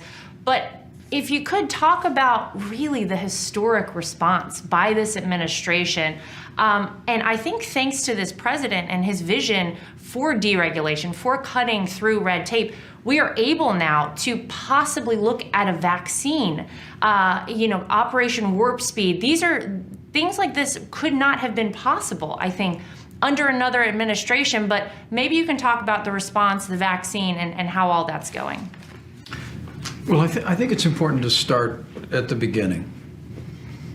And I also think it's important to remember the context. I mean, when Democrats in Washington, D.C. were preoccupied with efforts to impeach the President of the United States, a team came into the Oval Office and said to the President there was a virus coming out of China. And the President made the decision, before we had one case of community transmission in America, to suspend all travel from China. No president in the history of this country had ever done that, let alone with the second largest economy in the world. But I was sitting right next to the Resolute desk in the Oval Office when he did it. And he didn't hesitate to put the health of America first. The same day he stood up the White House Coronavirus Task Force. A week or two later, when we received the first genetic coding of the coronavirus, the NIH actually began work then on a vaccine. Oh, wow. Literally, before the middle of February, we began. It would be 62 days later, in record time, that we actually began the first clinical trial on a vaccine. Utterly unheard of.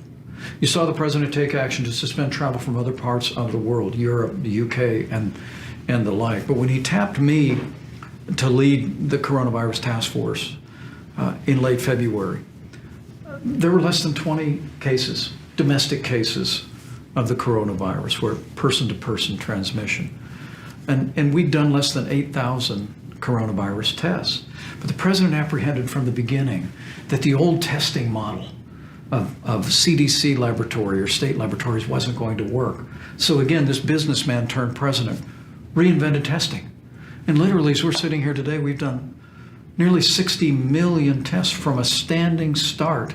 We're doing 800,000 tests a day all across this country. Wow. And scaling it and improving it every single day. You remember early in the pandemic, there was concern about ventilators and personal protective equipment. We call it PPE. And again, the President didn't just marshal the full resources of the federal government. He marshaled the full resources of the American economy. We partnered with General Motors and Ford and GE Healthcare, and they repurposed factory lines to manufacture ventilators that they had never manufactured before. And within just a few short weeks from right now, we'll have more than 100,000 ventilators in the Strategic National Stockpile. Amazing. And no American who has required a ventilator has ever gone without a ventilator in the United States. That's an extraordinary national accomplishment. We scaled and saw the creation of and the delivery of hundreds of millions of personal protective equipment to our incredible healthcare workers. And in the midst of all of that, as you were saying, the President also called on the pharmaceutical industry in this country and said, I need medicines known as therapeutics. We've got to get medicines to the American people in record time, and we drove toward the achievement of a vaccine. And 1 week ago, the President was in your beloved North Carolina, and I was in Florida, on the first day of phase 3 clinical trials of what could be the first coronavirus vaccine in the United States. Now, Laura, I didn't know much about vaccines before they tapped me to lead this role, but I've learned a lot from our scientists and our doctors. The pace at which this President not only reinvented testing, flowed resources to states at the point of the need, but also advanced the process of developing medicines and vaccines is utterly unheard of. It usually literally takes years to create a vaccine. That's right.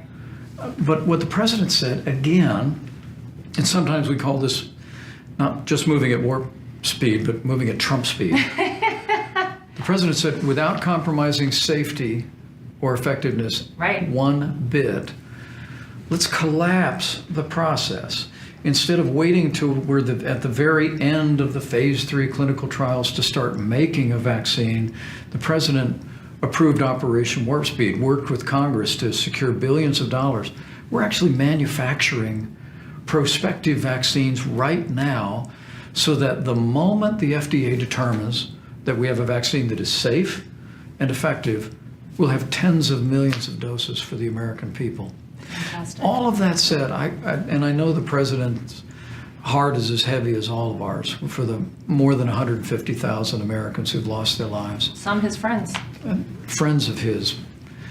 Every one of our families and our communities have been touched by this. And anyone that's looking on, I just want you to know that there's not a day gone by that all of us working on the White House Coronavirus Task Force, haven't thought of those who have lost loved ones. But I know in my heart of hearts that because this president took the action that he took to provide those supplies, because he called on the American people for those 45 days to slow the spread, because we've given the kind of guidance and we continue to supply support for areas of the country like the Sun Belt that while they're improving, they're still dealing with outbreaks. I know that we've saved tens of thousands of lives across this country. It's a tribute to our healthcare workers. It's a tribute to the cooperation of the American people. But I know that it's also a tribute to that whole of America approach that President Trump marshaled to deal with this coronavirus pandemic. So as we sit here, we are less than 100 days from an election, and I think, Mr. Vice President, every 4 years you hear this is the most important election, this is the most important election. It couldn't be more apparent now that this truly is an election, I think, that could alter our country possibly from the America we've always known if the wrong person gets elected into office.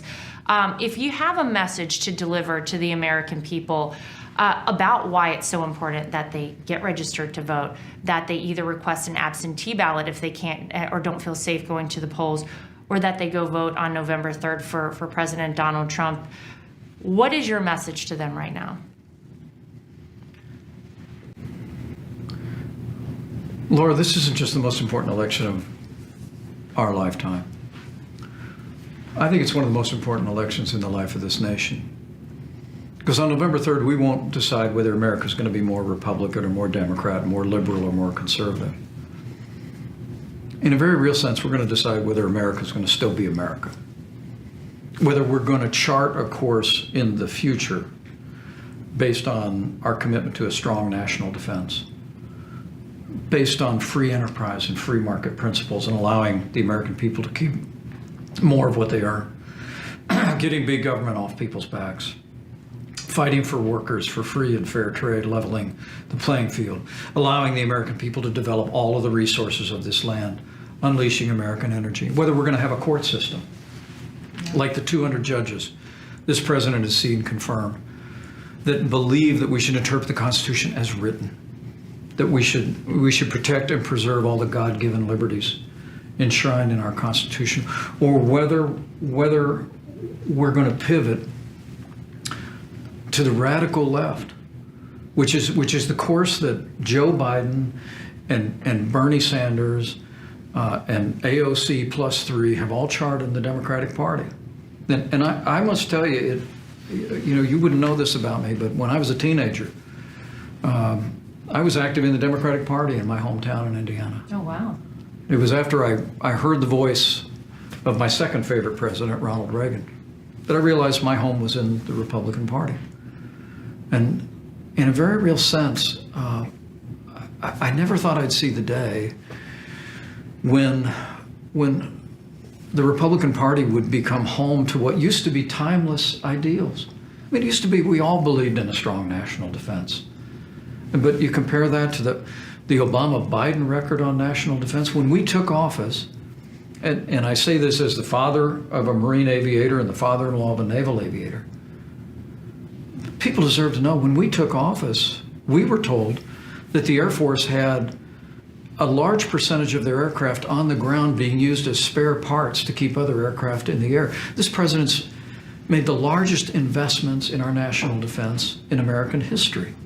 We've rebuilt our military. We've restored the arsenal of democracy. We're standing tall in the world again. We're respected again. But it was the Democratic Party that supported reckless cuts in our national defense. When it comes to economic growth, the president's record is clear, but Joe Biden, as our nation is now recovering from the worst pandemic in 100 years, and we are recovering. At the height of the pandemic, Laura, we'd lost 22 million jobs, but because of that foundation that President Trump poured, of free market, free enterprise, less taxes, less regulation, we've actually already added 7 million jobs back, and the economy is coming back. Joe Biden and the radical left, they want to raise taxes by $4 trillion in the midst of a pandemic and a recovering America. When it comes to American energy, where President Trump has embraced an all of the above energy strategy. We're now a net exporter of energy for the first time in 75 years in this country, well on our way to energy independence. Joe Biden has a $2 trillion version of the Green New Deal that would crush American energy, end fracking, I mean, it literally take our country a decade back and more on the path we've been on for energy independence. And then when you look at the courts, with the conservatives that the president has appointed and will continue to appoint for 4 more years, contrast that with the judicial activism of the left that believe in legislating from the bench, that believe that what they can't accomplish in the ballot box, they can accomplish in the courts. And you see that the choice in this election could not be clearer. And I just encourage everyone that takes time for Team Trump Online to recognize that even in these challenging times, all of us need to do our part. I spoke in Ripon, Wisconsin not long ago. It was the city where the Republican Party was born in the days following, or preceding the Civil War. And I said then, we're going through a time of testing, but soon we will come to a time for choosing. And as each one of us helps our families, helps our communities, helps our businesses, helps the vulnerable see our way through this challenging time in this pandemic, I think we do well to remember this is also a time for choosing and to take the opportunity to volunteer, not just get registered to vote, but get involved. Yeah. Find some time to call neighbors and friends, participate. I will tell you, as I've traveled around the country, particularly over the last couple of months, Laura, I'm convinced that the enthusiasm today around America for this president, for his vision for America, is greater than it was. I agree. 4 years ago. Yep. When he came to the governor's residence in Indiana and invited us to join this team. But it's going to take all of us to do it. So I just encourage people to let your voice be heard. Become involved. Tell the story of what this president did in the first 3 years, how we made America great again, and how this president's leadership has seen us through one of the most challenging times at home in the last 100 years with this pandemic. And tell your neighbors and friends that this president, his vision for a strong America, a prosperous America, America grounded in our highest ideals, made America great again before, and it's going to make America great again. Absolutely. Love it, love it. Well, Mr. Vice President, thank you so much. It's been a true honor and such a treat to be here in your home and to get a chance to talk with you. I know that our audience is so excited to hear from you, and I just want to say thank you. Thank you for fighting for this country, for this president.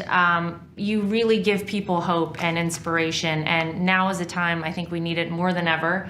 So thanks for all you do, and thanks for sitting down with us tonight. Laura, great to be with you, and I want to say thanks to all the viewers, all the support, and you know the sweetest words the president and I ever hear, and we hear it a lot, when people say, I'm praying for you. Yep.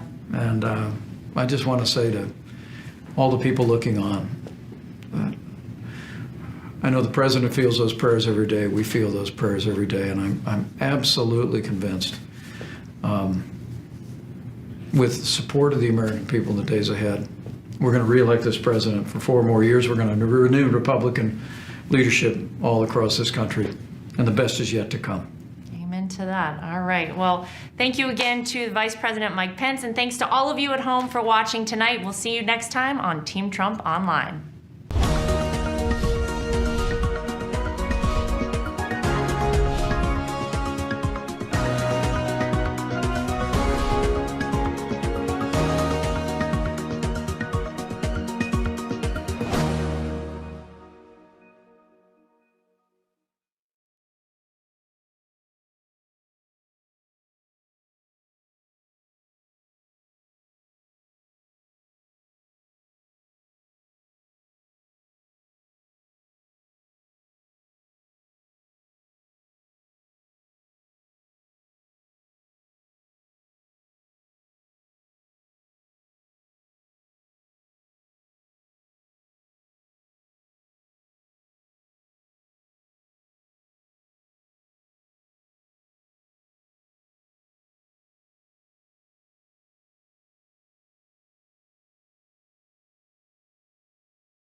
Well, thank you very much. It's an honor to be with the governor of a fabulous state, Arizona.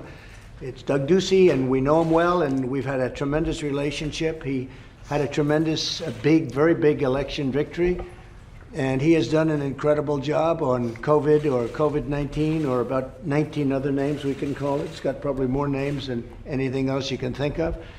And he was hit very hard, and he hit back even harder. And I'd like to have Doug explain it a little bit, and you, perhaps you both want to explain it, but you've done a fantastic job. We're very proud of you.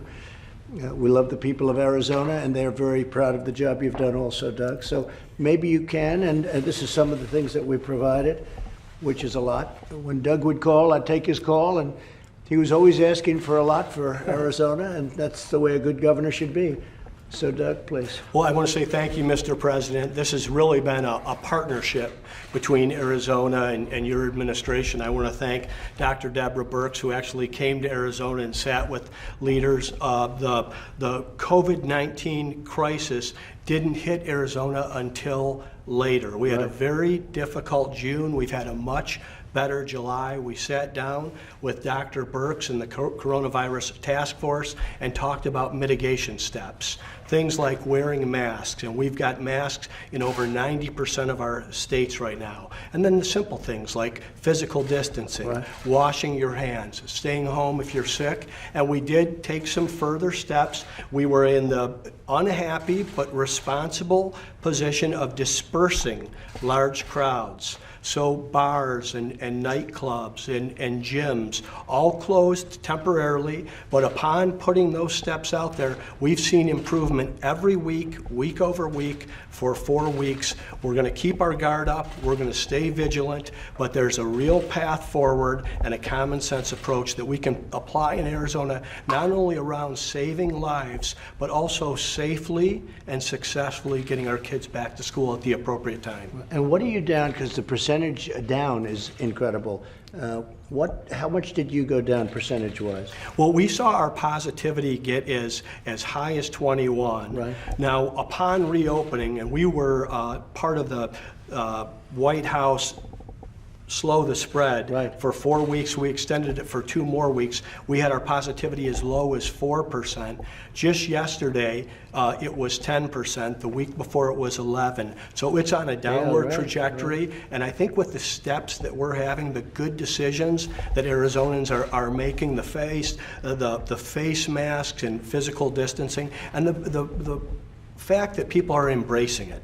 And I also want to say our private sector folks have been terrific. All of the businesses, if you want to participate in any good or service in Arizona, you're going to wear a mask before you go in there, and that's been a positive. That's really great. Great job. Deborah, you said something really great about Arizona before. What would it be? Yeah, I said they just really did a great job putting these pieces together and really creating that path forward. Arizona was the first state. Obviously, we've been writing your governor's report for 6 weeks. We went to Arizona. We had a model that showed if you did these 5 common sense things, you could drive what we call the replication rate, the R1, under 1, and really decrease cases, hospitalizations, and critically mortality. Governor Ducey walked that with us, and we've demonstrated now that you can keep a state open and retail open if you do these 5 common sense pieces, and it's created a saved the hospitals and saved a lot of Arizonans. And we've taken that model, sir, all the way across the South and up into Tennessee and Kentucky and Ohio and Indiana, and we'll be going to 6 states in the heartland next week, because we think this is a way to really decrease cases, decrease hospitalizations, decrease mortality, while still keeping things safe through this common sense approach. So you're proud of the governor, you said? Very proud of the governor. He was willing to be the first example of how to move forward together. Yeah, no, you really did. Well, when we listened to your team, I mean, and Dr. Birx came and spent a lot of time, drove to Arizona from Texas through New Mexico, gave me a tutorial on the R0. I've been talking about it in my press conferences. We've been under 1 at the day we talked about this, and you said this would be the equivalent of a stay-at-home order, if we were able to wear masks and shut down these large gatherings, we were at 1.18 on the R0. We got as low as any state in the country, 0.9. It stays under 1 to date. So like I said, no celebration, no victory lap. We're going to stay the course and stay vigilant and keep our guard up. But we have a path forward in Arizona, and we're going to keep pressing. And you had a great representative over here, and you taught us a lot. I've got a great advisor here in Gretchen Conger. She's been with me since the first year of the administration, and she's sits in on all these meetings. And yes, her along with Dr. Kara Christ and General Mick McGuire have been top tier in terms of advising. Thank you, Governor. Would you like to say something in front of all these wonderful people? Sure. Mr. President, I would just like to say that the partnership that we have with your administration is the best that we could ask for. You always pick up the phone. What we need, we've gotten the remdesivir treatments. We can't say enough about how grateful we are for everything that you sent. How is that working, the remdesivir? How is it going? It's working well, That's thankfully. what I mean. Yeah, with the coronavirus task force, you guys have really been able to dig into where they're needed most with the daily reports that we send out. And so we've been able to really target it to the folks who need it most. And in addition to the remdesivir, the resources for Navajo Nation and the tribal nations in excess of $1.1 billion, along with the surge testing sites that have happened in Maryvale and South Phoenix, some of our areas where many of the free and reduced lunch kids are, they needed this testing. 5,000 tests, 12 days in a row with good turnaround time. That's fantastic, huh? Wow. Proud of you. That's a great success. More to do, but thank you. More to do, but that's a real... Stay the course. Yeah, stay the course. Cases coming down. We like the trajectory, and we're going to keep pressing, Doctor. Really a fantastic job in Arizona. We appreciate it. Does anybody have any question for the governor? And we're going to have a news conference at 5:30, so you can ask a little bit there, please. Mr. President, in your estimation, is mail-in voting safe in Arizona as it is, as you say, in Florida? Well, I haven't discussed it with the governor. I can tell you in Florida they've done a very good job with it. In Nevada, it would be a disaster. In New York, it's been a disaster. In many other places, it's been a total catastrophe. You know what's going on in New York with the Carolyn Maloney. I think they have to have a new election. You have no idea. Fraud, all sorts of many ballots. Paterson, New Jersey, I guess it's 5% or 20% of the vote is tainted.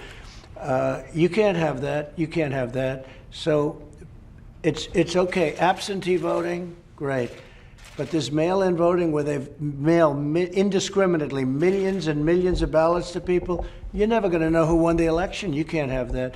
And Nevada's a big state. It's an important state. It's a very political state, and the governor happens to be a Democrat. And I don't believe the post office can be set up. They were given no notice. I mean, you're talking about millions of votes. No, it's a catastrophe waiting to happen. And again, all you have to do is look at the vote that took place on a simple congressional district in an area that should be able to do it very easily in Manhattan. It's a total, what's happened, it's a nightmare. Nobody's ever seen anything like it. Look at Paterson, New Jersey, and look at other locations.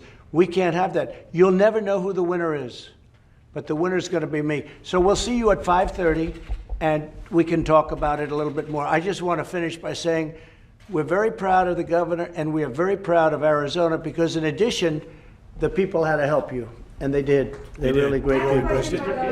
Governor Ducey, you vote mostly by mail in your state. Are you proud of your mail-in system in the state? In Arizona, we're going to do it right. It will be free and fair. It will be difficult, if not impossible, to cheat, and it will be easy to vote. 78% of the citizens already vote by mail in Arizona, but we've been doing this since 1992. So over the course of decades, we've established a system that works and can be trusted. We're 90 days before the election. In Arizona, early ballots are going to be mailed in 60 days. This is no time to experiment.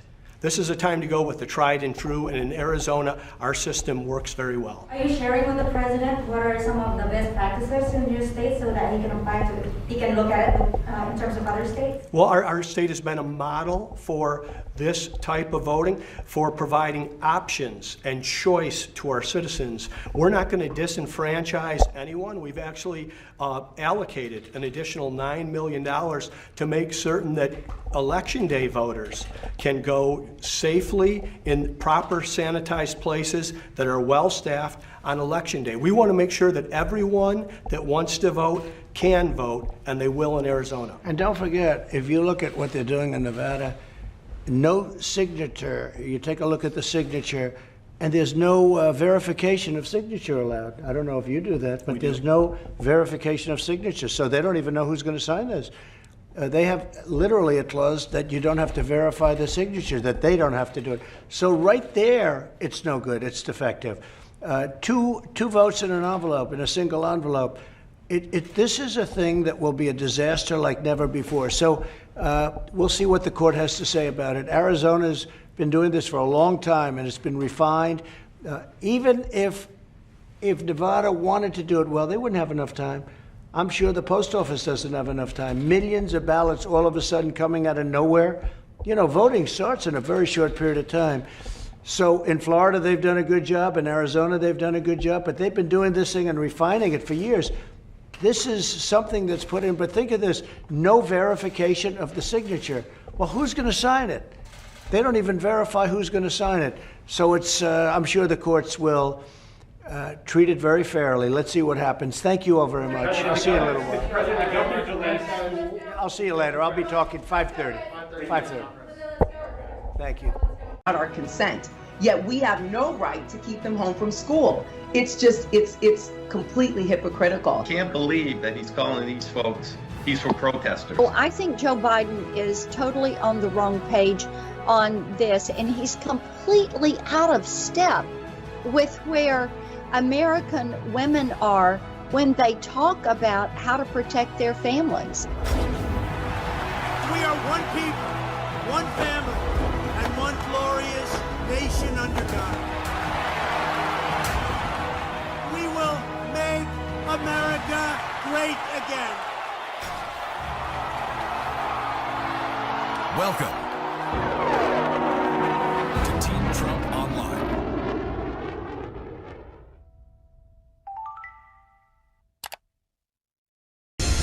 Wednesday just got better because the ladies are live discussing the hottest topics of the week with you tonight.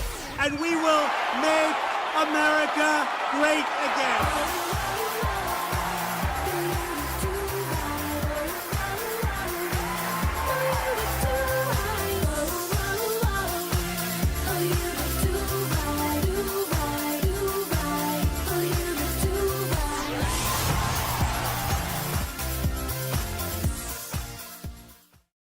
Hey everybody, I'm Laura Trump and welcome to The Right View. With me as always is Kimberly Guilfoyle, Mercedes Schlapp, and here in person, Katrina Pearson. We are so jealous. I am jealous. I know. Well, hopefully we can all be together soon. I was going to say, yeah. But until then, I wanted to give a quick shout out to my home state of North Carolina. They got hit earlier this week by a hurricane, and if anybody watching lives in North Carolina, you'll know that unless it's a Category 3 or above hurricane, nobody really pays attention to it. My mom, I called Tuesday morning to check in on things, and she was like, it was really bad here. So I want to be sure to send our thoughts and prayers to everybody in North Carolina, South Carolina, affected all the way up the East Coast by the storm. I totally understand what the cleanup from that is like. My brother and I spent many a day off of school when the rest of our friends who lived inland were just having days off of school after hurricanes. We were cleaning up our yard and then all the neighbors' yards. So thinking of all of you guys. But Katrina, since you're here with me today, what's happening with you? Well, I'm so excited this week, mainly because I'm back in Washington, D.C. So I finally got to see my child, my only child, 23. He's like 23. What are you talking about? My baby. My baby. So, he knows I'm back too, because there's this, constantly like, why are you always yelling at? You're just looking for things to be wrong. So I reunited with my son and just very excited to get to see the president tomorrow. And, I'm just happy to be back with my friends. Yay. Love it. Love it. What about you, Mercy? Well, I had a funny little story. So my 8-year-old Lucia, who she's like number 5. If you're like the number 5 child, you should be a comedian. Like that's your calling in life. So she's made a decision. She wakes up this morning. She goes, "Mom, I'm gonna paint all these vote for Trump signs and put them up all over the neighborhood. I'm gonna get a hammer and a nail and just go start like posting them everywhere." Go ahead. Let me make this very clear, people. There's more Biden signs in my neighborhood than there would ever be Trump signs. And I was like, you know what? This little 8-year-old, she's so courageous. So God bless her when she starts painting up these signs and putting them across our neighborhood. We might get targeted, but who cares? We're targeted anyways. I didn't even know that Joe had signs. Look at him. Good for the Biden campaign. What about you, Kimberly? What's happening? Oh my God, what isn't, right? So just raising money night and day like a complete lunatic. But I'm really excited because we're going to be having some fundraising events here in person with the president. The president is coming to New York and Hamptons this week. So it's going to be fantastic. And I cannot believe the amount of enthusiasm, or actually I can, and people excited to be able to support him and participate. I'll also be leading a boat parade with Don Jr. What could go wrong? Yes. That sounds fun. So that's going to be fun. And that's out of Montauk on Friday. So we're just showing them loud and proud the support for the president, even in a blue state. And it's going to be fantastic. And there's a bundling event. You know how much I love to do that around the voting. I'm combining voting and bundling with like prizes. You can get a picture with the president, whoever raises the most money or bundles the most or has like the best, like, boat setup. So I'm pretty excited about it. Be out on the, get out on the water with Captain Don Jr. and it'll be fun. A lot of, liberty and freedom loving patriots. So it should be good. Jam-packed 4 days. Make sure he's wearing his life preserver because we want to be sure he's safe. Yes. So get him and all his strapped fishing in gear. Oh yeah. Well, we know he's never far from that. Look, we're less than 90 days to go until Election Day. It's sort of shocking. We're officially here, but early voting actually kicks off September 4th in my home state of North Carolina when absentee voting begins. So, I mean, really, guys, we are so close to this election. You can actually taste it. Kimberly, how critical of a role will early voting play in determining the outcome of the election during the really unprecedented time we find ourselves in with this coronavirus? Well, it's such a great question. This is extremely critical. We were on a conference call this morning about it with Women for Trump, with some of the Trump lawyers explaining and going through it, how we can talk about it in layman's terms to our friends and family to understand the importance, of early voting. And when you have that ballot, they say, whatever you do, turn it in right away. So there is no delay in submitting it. The second you get it in your hot hands, you've got to do it. If that's the way you want to vote. Obviously, if you go vote, in person on that day, best way to make sure that your vote is, counted and gets through versus some of these states that want to do mail-in voting. We saw that with special elections in New York. They still didn't have all the votes and the ballots in, weeks and weeks later. So it's out of control. But I'm super excited. We're gonna start off with a bang in your home state. Laura, so I'm excited. So those ballots, little Trump ballots that we want to do in the hands of all the guys and girls in North Carolina 30 days from now. But because of the pandemic, we are expecting more voters to utilize this early voting option. And it is so important for our viewers to understand that because November 3rd may be less than 90 days away, but we better be working harder now than we are on November 2nd because we got to get all of those votes in now, locked and loaded. And they're starting to decide. There are actually maybe some people who are watching and listening to us and to this show and to Team Trump Online, deciding who they will choose to be their next president. And that's why our campaign is getting out in front of the curve in many battleground states and early voting states to make sure that we're engaging with the voters and turning out every single supporter of the president. In some of these states, Laura, Katrina, Mercy, as you know, last time, they could be incredibly close. So it's all about motivating those people. And, the more votes we can get in as quickly as possible, the better off that we will be. Yeah, and just to make sure everybody at home understands, I keep trying to drive this point home. Absentee voting is 100% the way to go. If you are not comfortable physically going to a polling location on November 3rd, then fill out an absentee ballot. You can request it. It is tracked. You have to have a signature and a proof of identification in order to receive it. versus what the Democrats are proposing, this universal mail-in voting, nonsense. Very different. You got no way to track it. So absentee is the way to go. If you're in North Carolina, request an absentee ballot. You can go to vote.donaldjtrump.com. You can find out where you vote, how to register to vote, how to get an absentee ballot. I'd like to suggest everybody do that. So as of now, the first presidential debate is not scheduled until September 29th, a full month, guys, after early voting begins. So Mercy, how important is it to the American electorate that we add a fourth debate before early voting takes place so the voters can see and hear both candidates? Because we know Joe Biden's going to stay right down in that basement as long as he can. Yeah, and remember that his advisors are saying, don't even go to the debate. Just skip the debate. Just think about that. Like, why are you going to go up against Donald J. Trump? Well, they know why. They're nervous that that man is going to be one gaffe after the next, that he's not going to be able to compete against Donald J. Trump. But here's the reality. The reality is that early voting is starting up by the time you're talking about 16 states where they'll have early voting even before the first debate. And you're talking about millions of people are going to be able to cast a vote before the first debate. I think by the time it's like the third debate, or the final debate, you're talking about that 45 million Americans could have voted already. So just think about that. You're talking about millions of people who would never even hear from Joe Biden because God only knows he avoids every single softball interview. He never has a press conference. He lives in his basement. He's hiding and dodging. And we don't know what he stands for publicly, in the sense that what we do know is that not only is he hiding, but that he has attached himself to the radical left. Yet the American people will not see him on the debate stage sharing his vision for America. So I think it's very problematic. It's why we've seen our campaign manager and our leadership team saying, let's go, we need this fourth debate and we got to do it earlier. But you know what Biden's going to do? He's just going to hide. Duck and cover. Sure he will. And by the way, of any year to warrant a fourth debate in the midst of coronavirus, where you haven't been able to get people out on the road campaigning in the normal sense, people deserve in this country to see both candidates on stage before the first votes are cast. It is so crucial. It's so critical. I think we have to do it.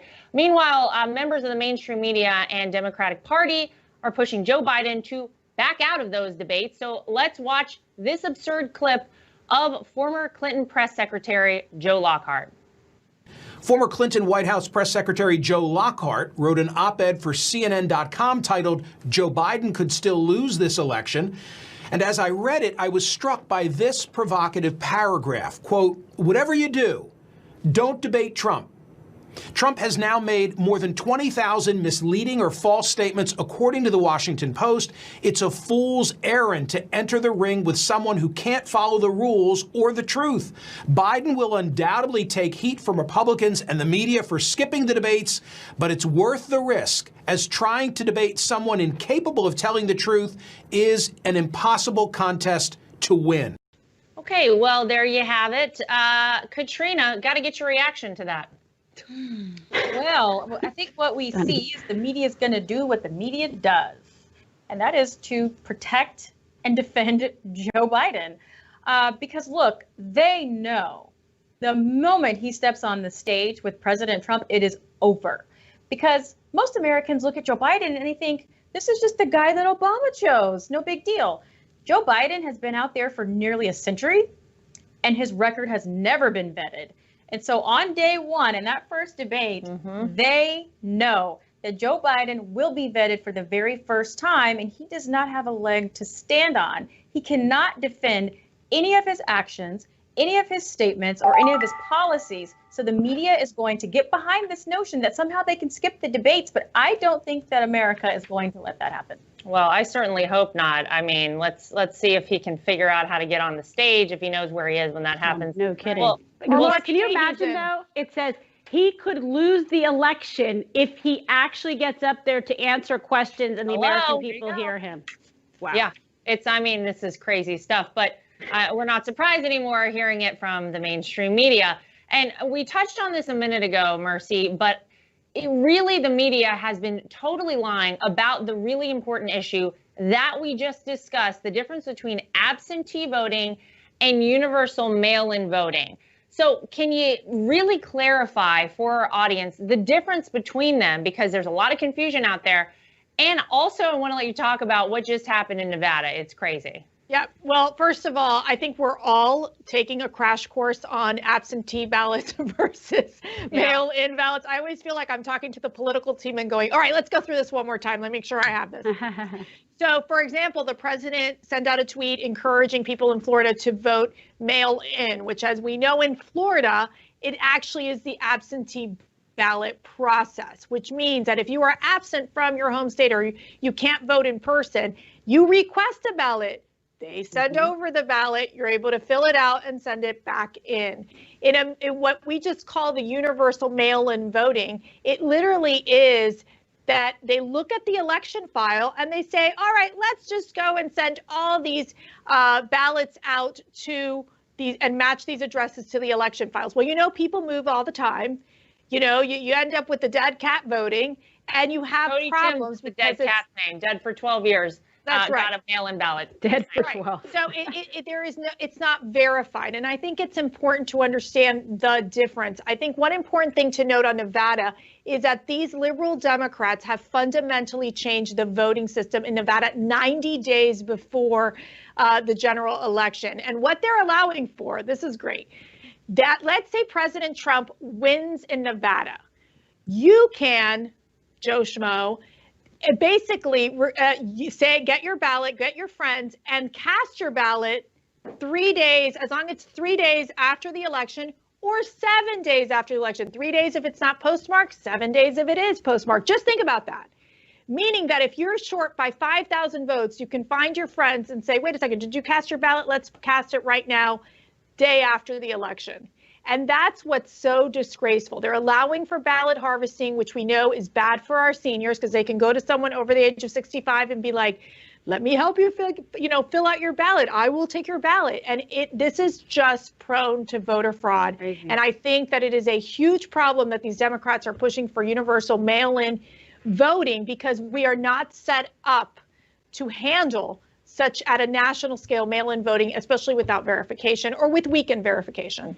Well, and to your point, Mercy, 3 months before an election, all of a sudden, they want to throw this in there. And by the way, the Nevada situation you just mentioned, guess what they did? They did this literally in the middle of the night on a Saturday morning at like 2 a.m. They rammed this through. So I guess nobody was gambling out in Las Vegas. I guess they were all dealing with trying to rip off the American people and, fraudulently change an election. And why would you do such a thing, Democrats? Is it because you know that your candidate has no shot at beating President Donald Trump? Yes. I think the answer is yes. And it's really horrifying to see what these people are doing. They will go to any length possible to try and prop up Joe Biden like a Weekend at Bernie's skit. I mean, it's the saddest thing I've ever seen. It's really frightening to think of this happening in the United States of America. But here we are, and it's all the more reason we need to win on November 3rd by such a large victory that it doesn't matter how many Cody Tims they've got out there. It doesn't matter how many of these fake votes they send in after the election. Donald Trump will still be the victor. So everybody get out and vote. All right, we are going to take a quick commercial break. Stay right with us. We'll be back with you.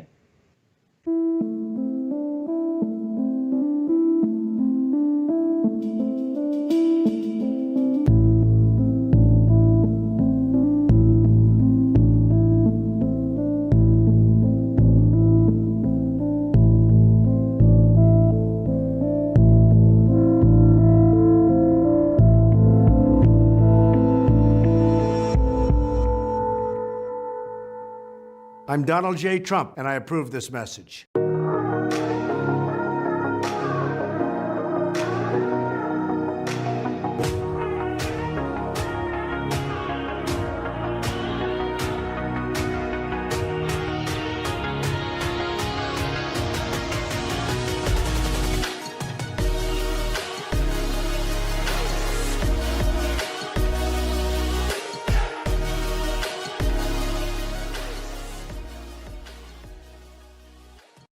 Welcome back to The Right View. I'm Kimberly Guilfoyle, National Chair of Trump Victory Finance Committee. And joining us now is Kaya Jones, Grammy Award-winning recording artist and now an advisory board member to the Trump campaign. So welcome to the program, Kaya.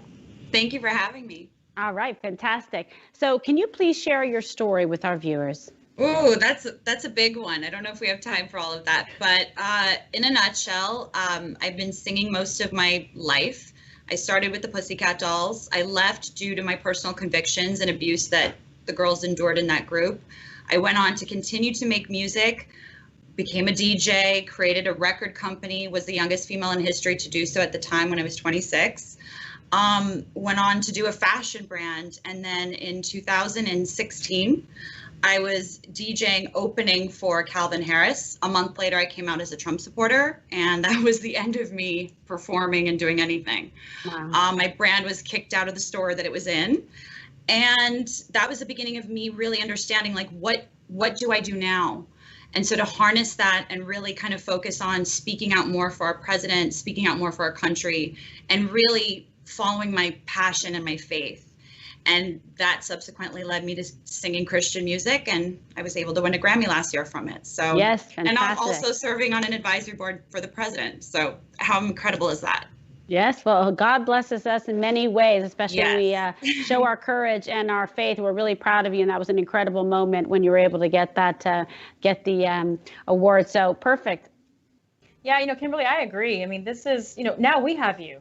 So, it's one of those things that, it's that little silver lining there. And, we think you're doing a great job out there being a voice and, again, being a leader. And, you hear stories like yours and you wonder why all of a sudden, being a Trump supporter just really does all this, quote, damage to someone's psyche. And it's really their problem, not ours.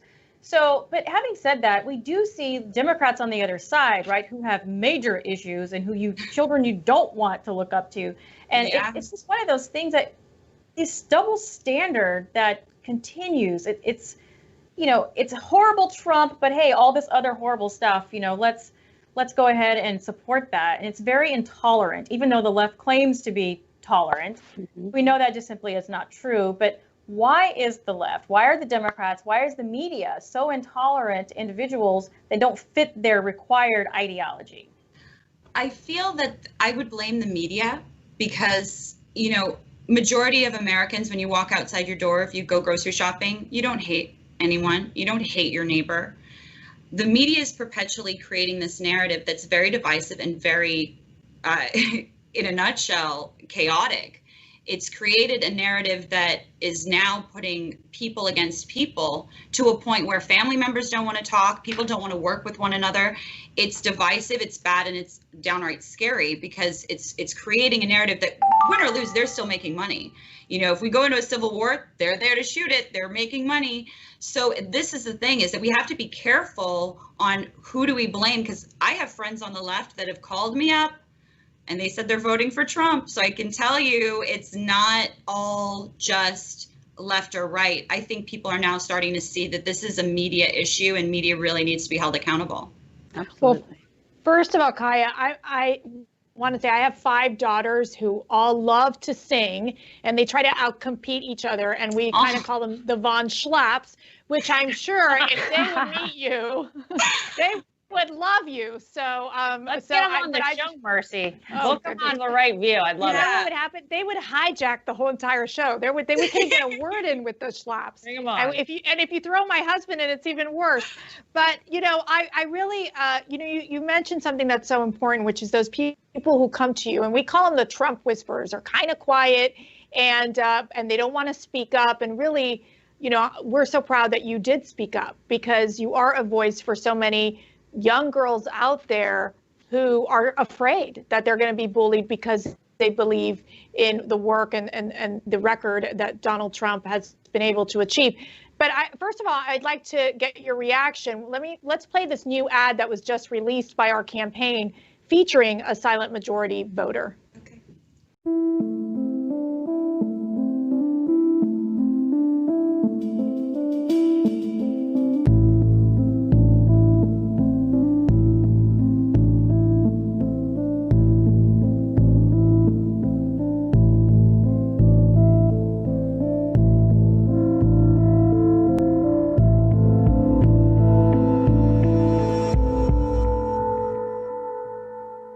I'm Donald J. Trump, and I approve this message.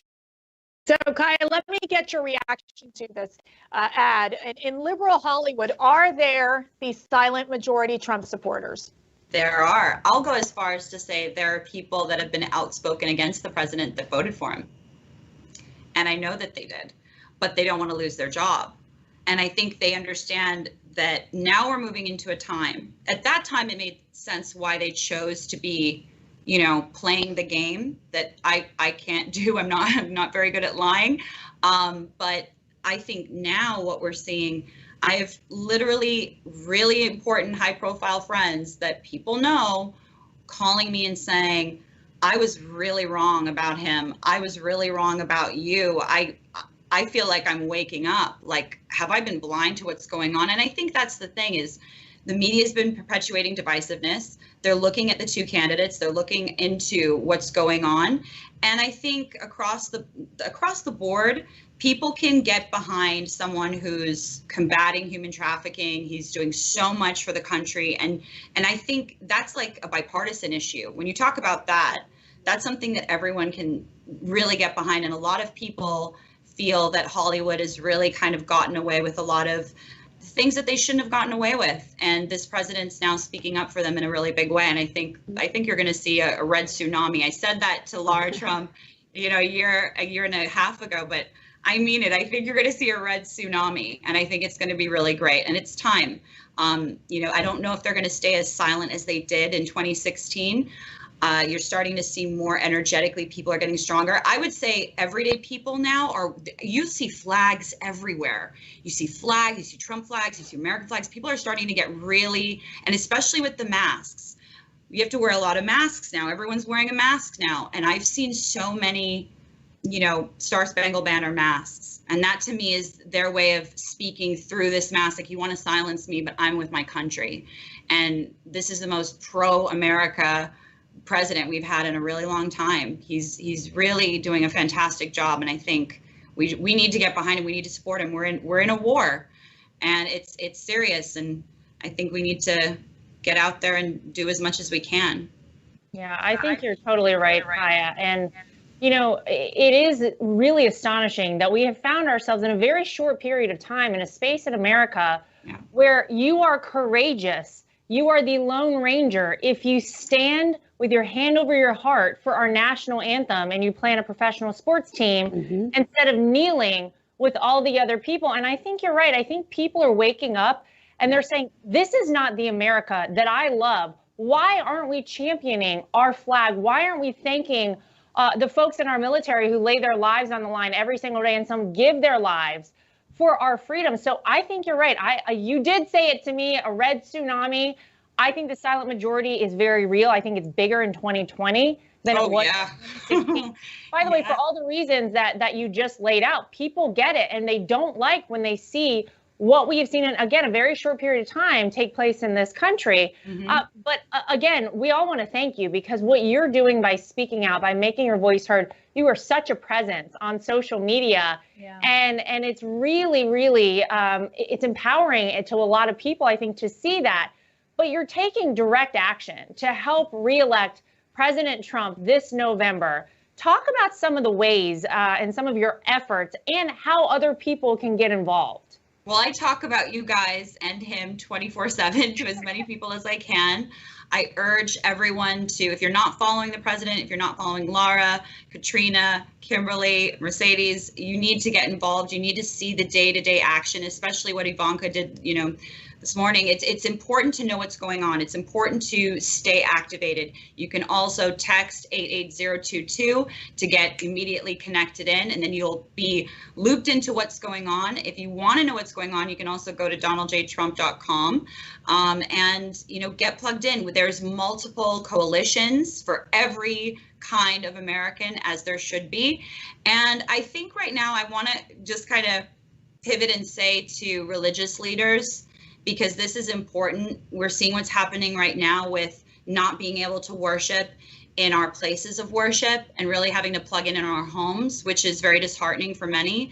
So if you are, you know, a pastor, a rabbi, and you're not reaching out to your congregation and getting them tied in to registering them to vote, that would be the biggest disservice. I feel like you've got to get people registered to vote. We have to make this happen. This is our liberties on the line. This is America on the line.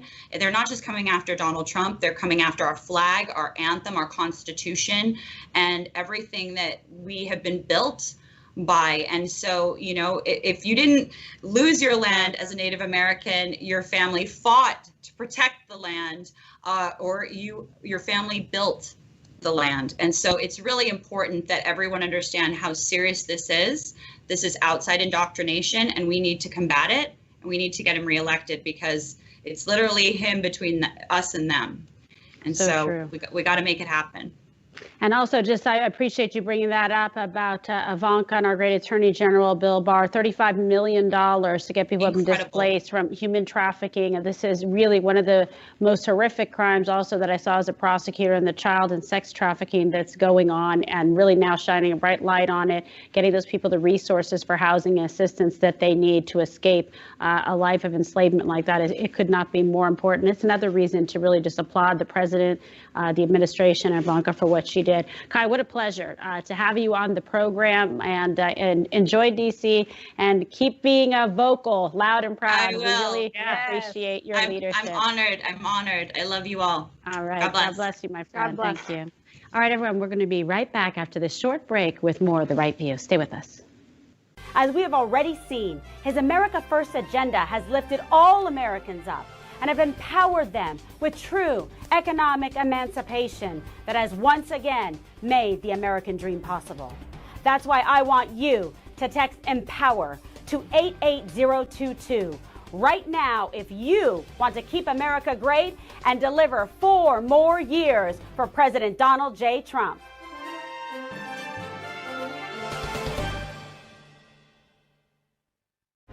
I'm Donald Trump, and I approve this message. My administration will take all necessary steps to safeguard our citizens from this threat. Hysterical xenophobia. Giving Americans a false sense. Is it accurate that if these steps had not been put in place, it could have been 2 billion people dead here in the United States? Yes. No matter how hard they try to stop us, they can't. We built the greatest economy the world has ever seen, and we're going to do it again.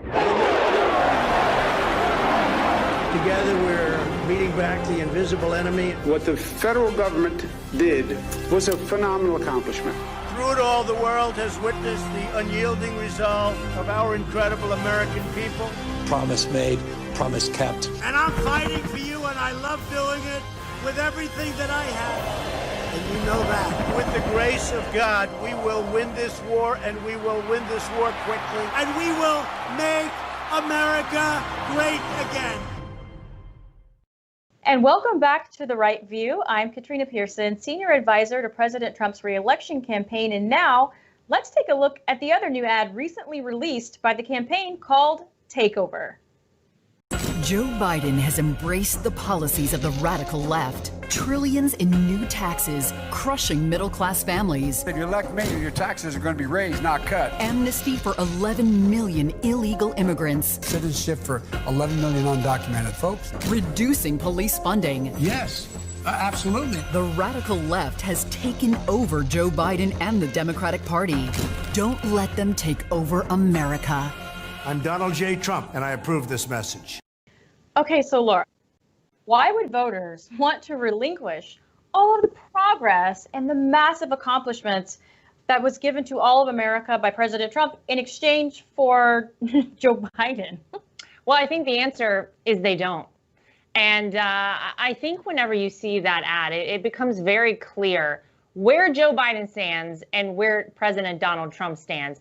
We really aren't even talking about Democrat versus Republican anymore. We are literally fighting to keep America, America. And if Joe Biden and his whole crew of leftist socialists that are now controlling the Democrat Party and, of course, controlling Joe Biden, ever for 1 second got control of the White House, it would be, again, an unrecognizable America. It is terrifying to consider this, but it does make you understand why the Democrats are so desperate to try and pull the wool over everybody's eyes with this universal mail-in voting, why they don't want Joe Biden to debate Donald Trump. because they know the American people don't want to buy what Joe Biden is selling. So they're just trying to kind of sneak in through the back door and nobody sees anything. And all of a sudden Joe Biden is president. I don't think so, ladies and gentlemen. That's not how we're doing things these days. Everybody wake up, get registered to vote, get out and vote for President Donald Trump, because we cannot, under any circumstances, let them steal this election and give this country over to Joe Biden, AOC, Bernie Sanders, Ilhan Omar, the Socialist Squad. America would be over. Yeah, you know, while the squad is trying to reimagine America, you know, the mainstream media continues to prop up Joe Biden in this attempt to run interference on his behalf. I mean, we even saw Chris Wallace falsely claiming that Joe Biden hadn't embraced these radical ideas. So, Mercy, Biden has gone as far as to join forces with none other than Bernie Sanders in an effort to really capitulate to the radicals. So why don't you give us a brief rundown of what this radical 110-page communist Marxist manifesto, you know, otherwise known as the Biden-Sanders Unity Plan, what is that? Great question. Well, let me tell you, for all of you out there, as my children have to do summer reading, which they don't really like, but they have to do it, your summer reading, everyone, is to read the Socialist Manifesto. It is a very important easy read, folks. Yeah, it is. It's very, everything that President Trump has done, they're trying to undo and add additional taxes for it. You're talking close to $4 trillion worth of taxes. Support the Green New Deal, which would cost American jobs. Abolish ICE. Redirect funding for the police, which, in other words, is defund the police. And what's so gross about how some of these media outlets have handled it is that they almost speak like they're the DNC spokespeople. They're like, oh, Joe Biden is not going to defund the police. Joe Biden does not agree with Medicare for all. It's like, read the Socialist Manifesto, where it's very clear that the Democrats want to move to a single payer system that would be destructive to our healthcare system and would be destructive for people who want to make their own healthcare choices.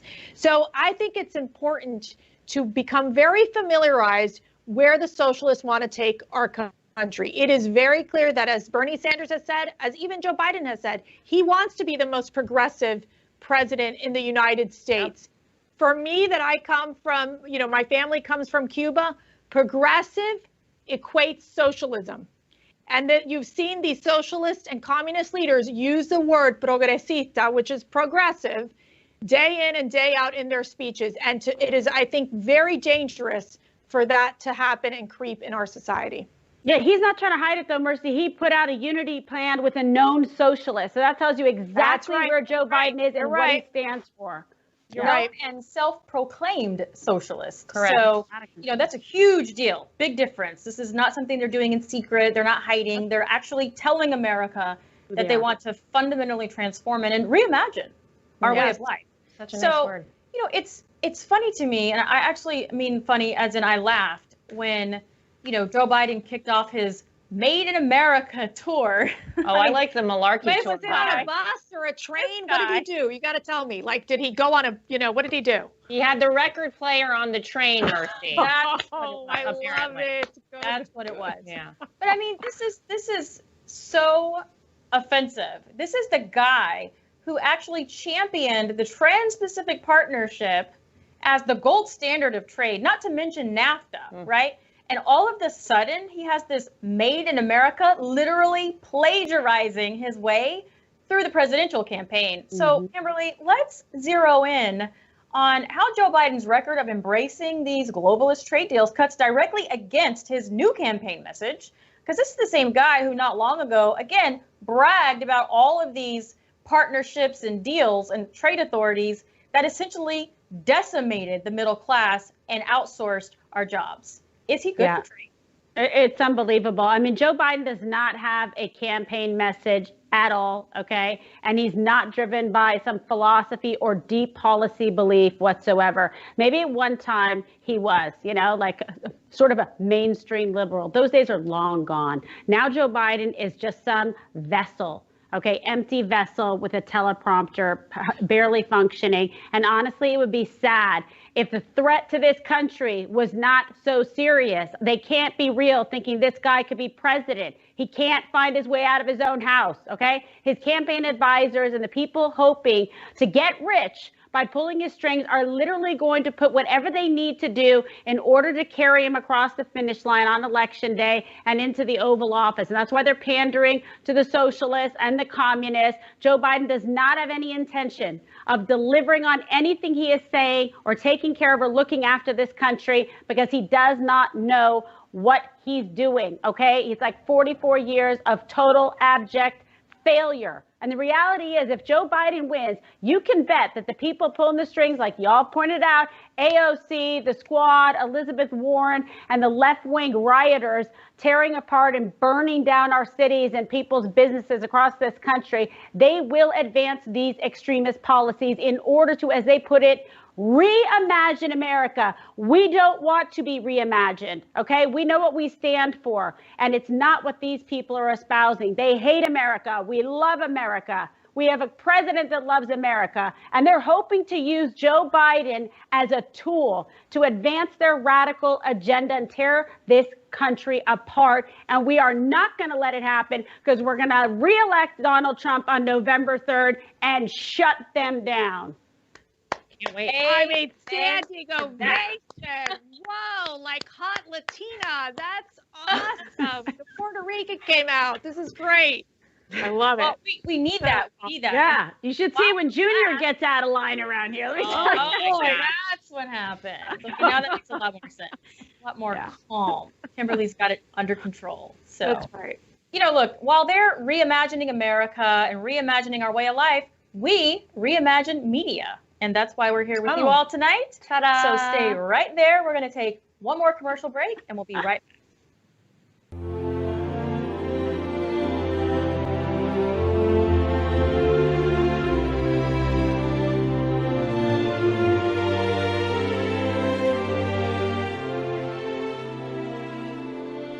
Seattle's pledge to defund its police department by 50%, even including a proposal to remove 911 dispatchers from police control.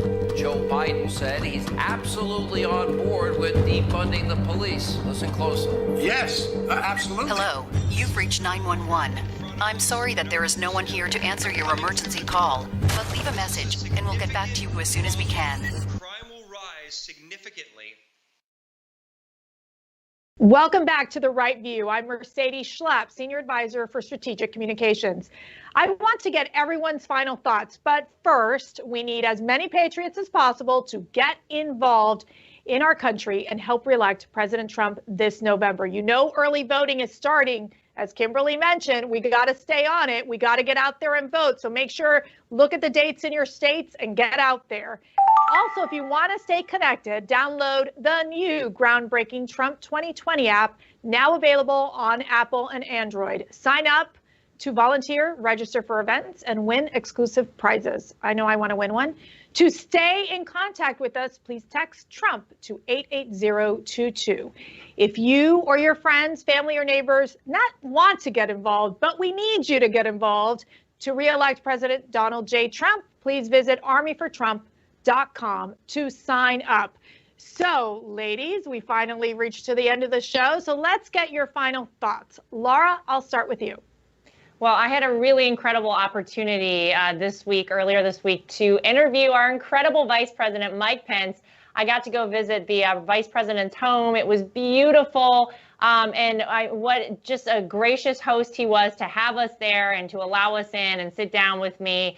And really just so insightful from him about exactly the things we've been talking about, the future of this country at stake, why he and President Trump are such a great team to keep America great, and they will do that. But of course, he was the highlight for me. But the second highlight for me was meeting his dog, Harley. Of course. There's always a dog. Oh, I know. He was probably a little upset whenever he was like, do you want me to get Harley out? And I was like, absolutely. And then when Harley came out, I was overjoyed. I maybe should have done him in reverse. So he, either way, it was amazing. So thank you. Thank you to our incredible Vice President. What type of dog is it? Australian Shepherd. Oh, beautiful. Yeah, I'm a crazy dog lady. I spotted him a mile away. I'm like, I know. Australian Shepherd. So Are you starting the Dogs for Trump coalition? Is that the plan? Oh, I Laura? had the Dogs Isn't for that Trump started coalition. already? It's Charlie and Ben. And since the Democrats are cool with animals voting, I mean, I'm waiting for their ballots to come in as well. So send them on. It's ridiculous. But Well, yeah. Hopefully it's not Mitt Romney's dog that he decided to, tie up to his car, but that's a different story. Anyways, Kimberly, final thoughts. Yeah, I'm super excited, as I mentioned, because we have an exciting weekend and coming up for the Campaign and Trump Victory Finance Committee. I'm doing round the clock calls. You know me. I'm like, I cannot stop raising money. We're working hard. We're raising a whole lot of money for the president's reelection, but I do not want to go back to what Mercy was touching on earlier. I do want to do that because the fact that out of 25 candidates, Democrats have nominated someone who is incapable and afraid to debate his opponent shows us exactly how intellectually bankrupt the Democrat Party is.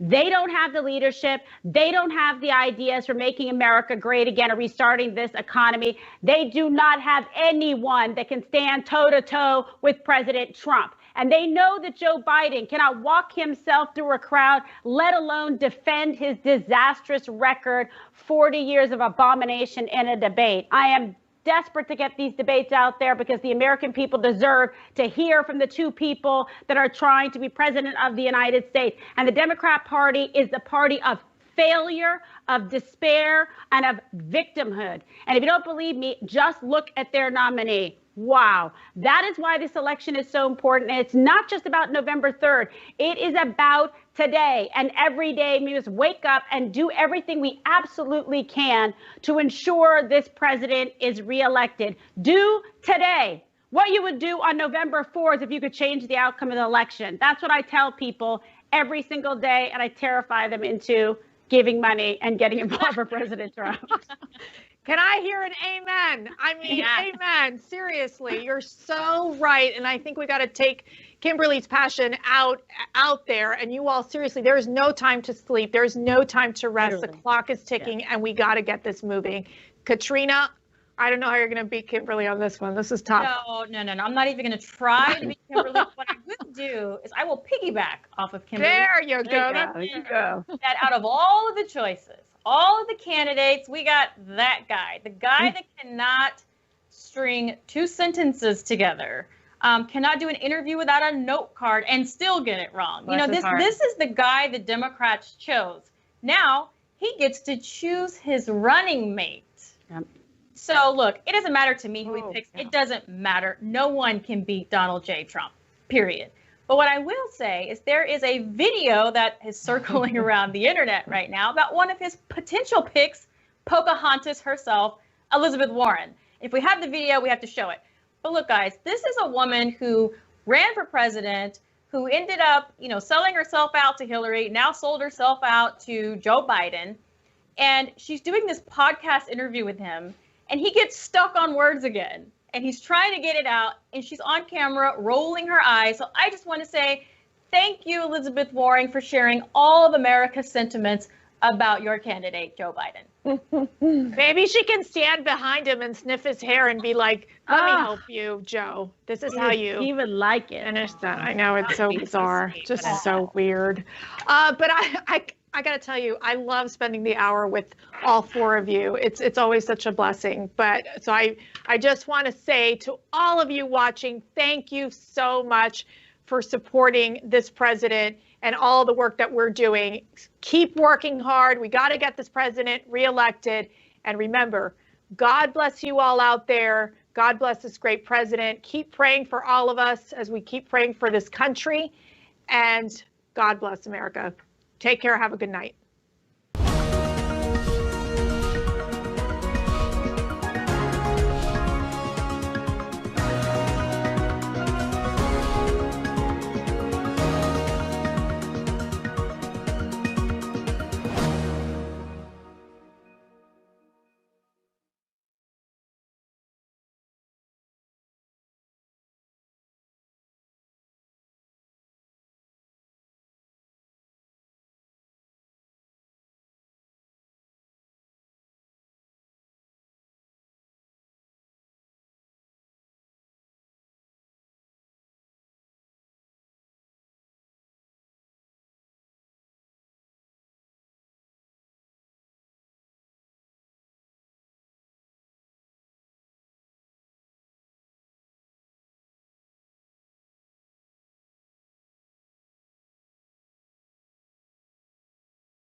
Give me spice! Drive them into utter submission. Do not show the slightest pity or mercy. Never stop. Go! Show no mercy and burn! Where's my doctor?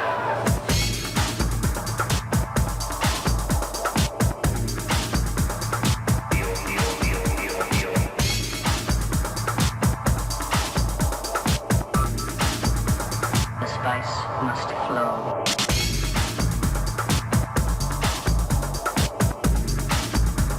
The spice must flow.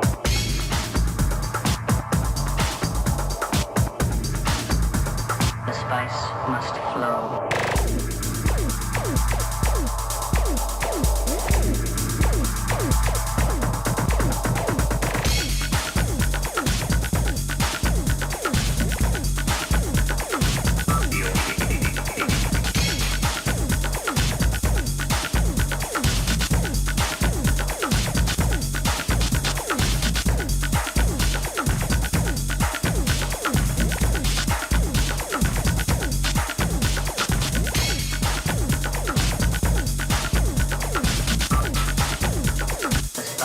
Must flow.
He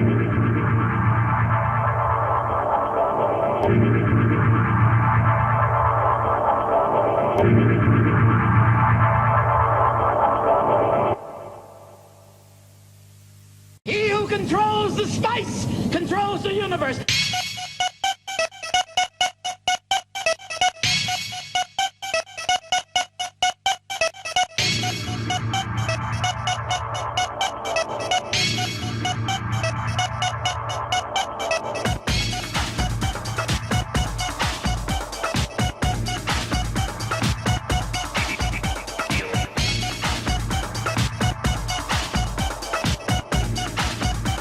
The spice must flow.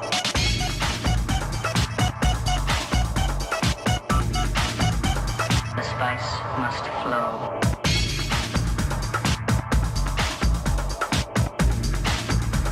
The spice must flow.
He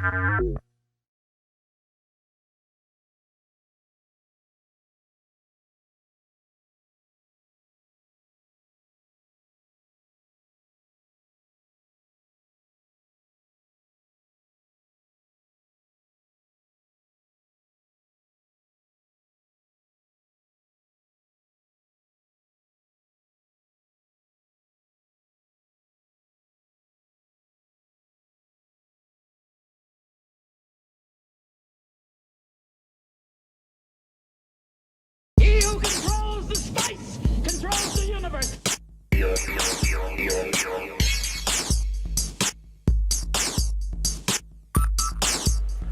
The salt must flow.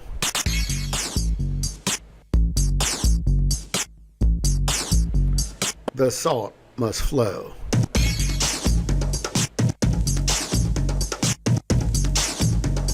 The salt must flow.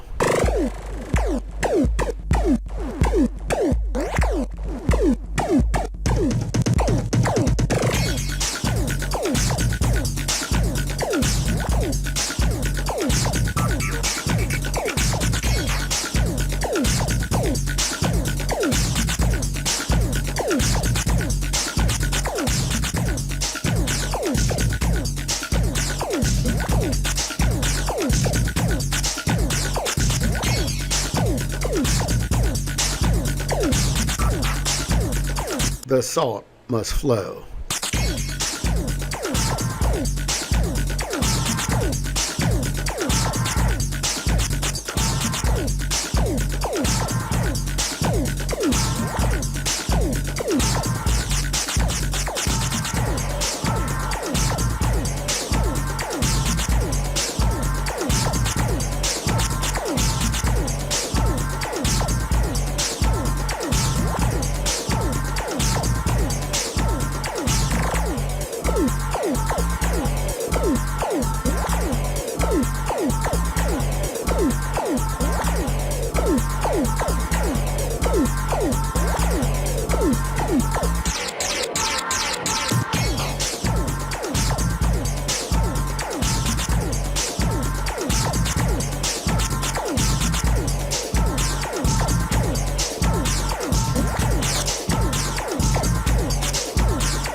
Spice.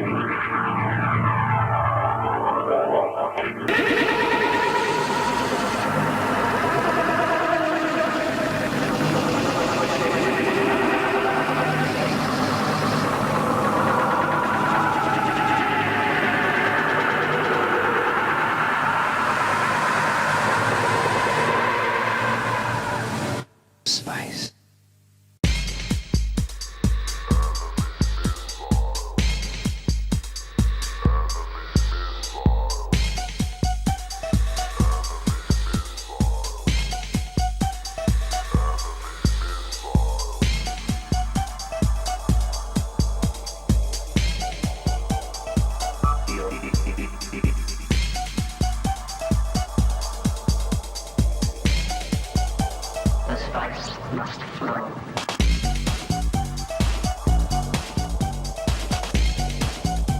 The spice must flow.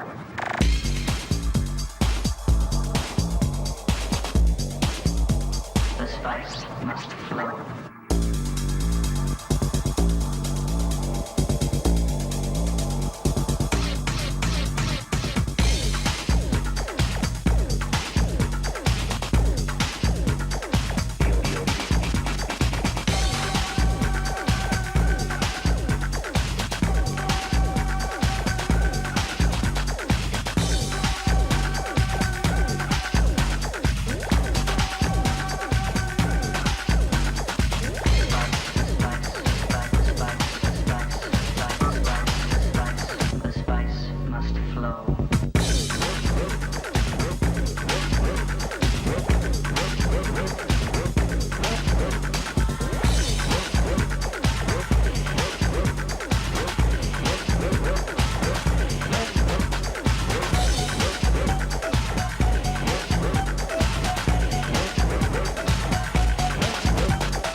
me spies!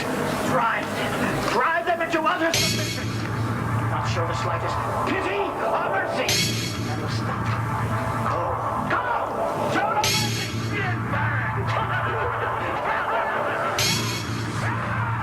Where's my doctor?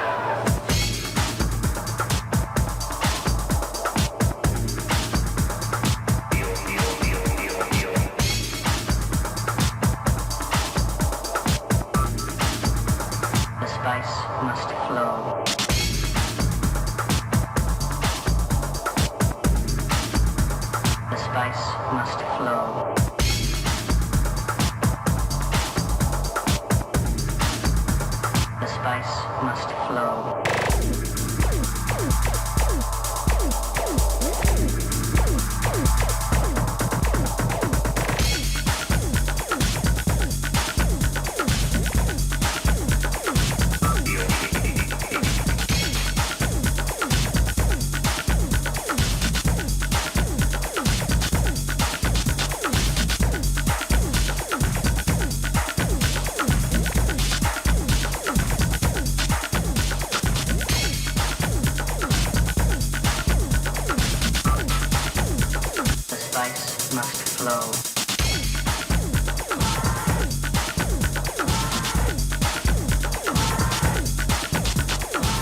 spice must flow.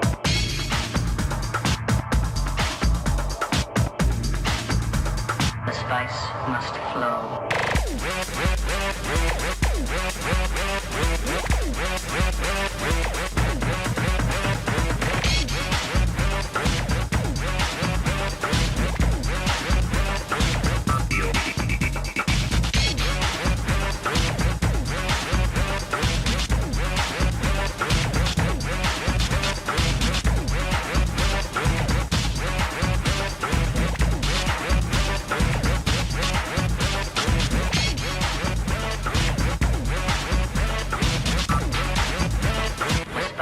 Must flow.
The spice must flow.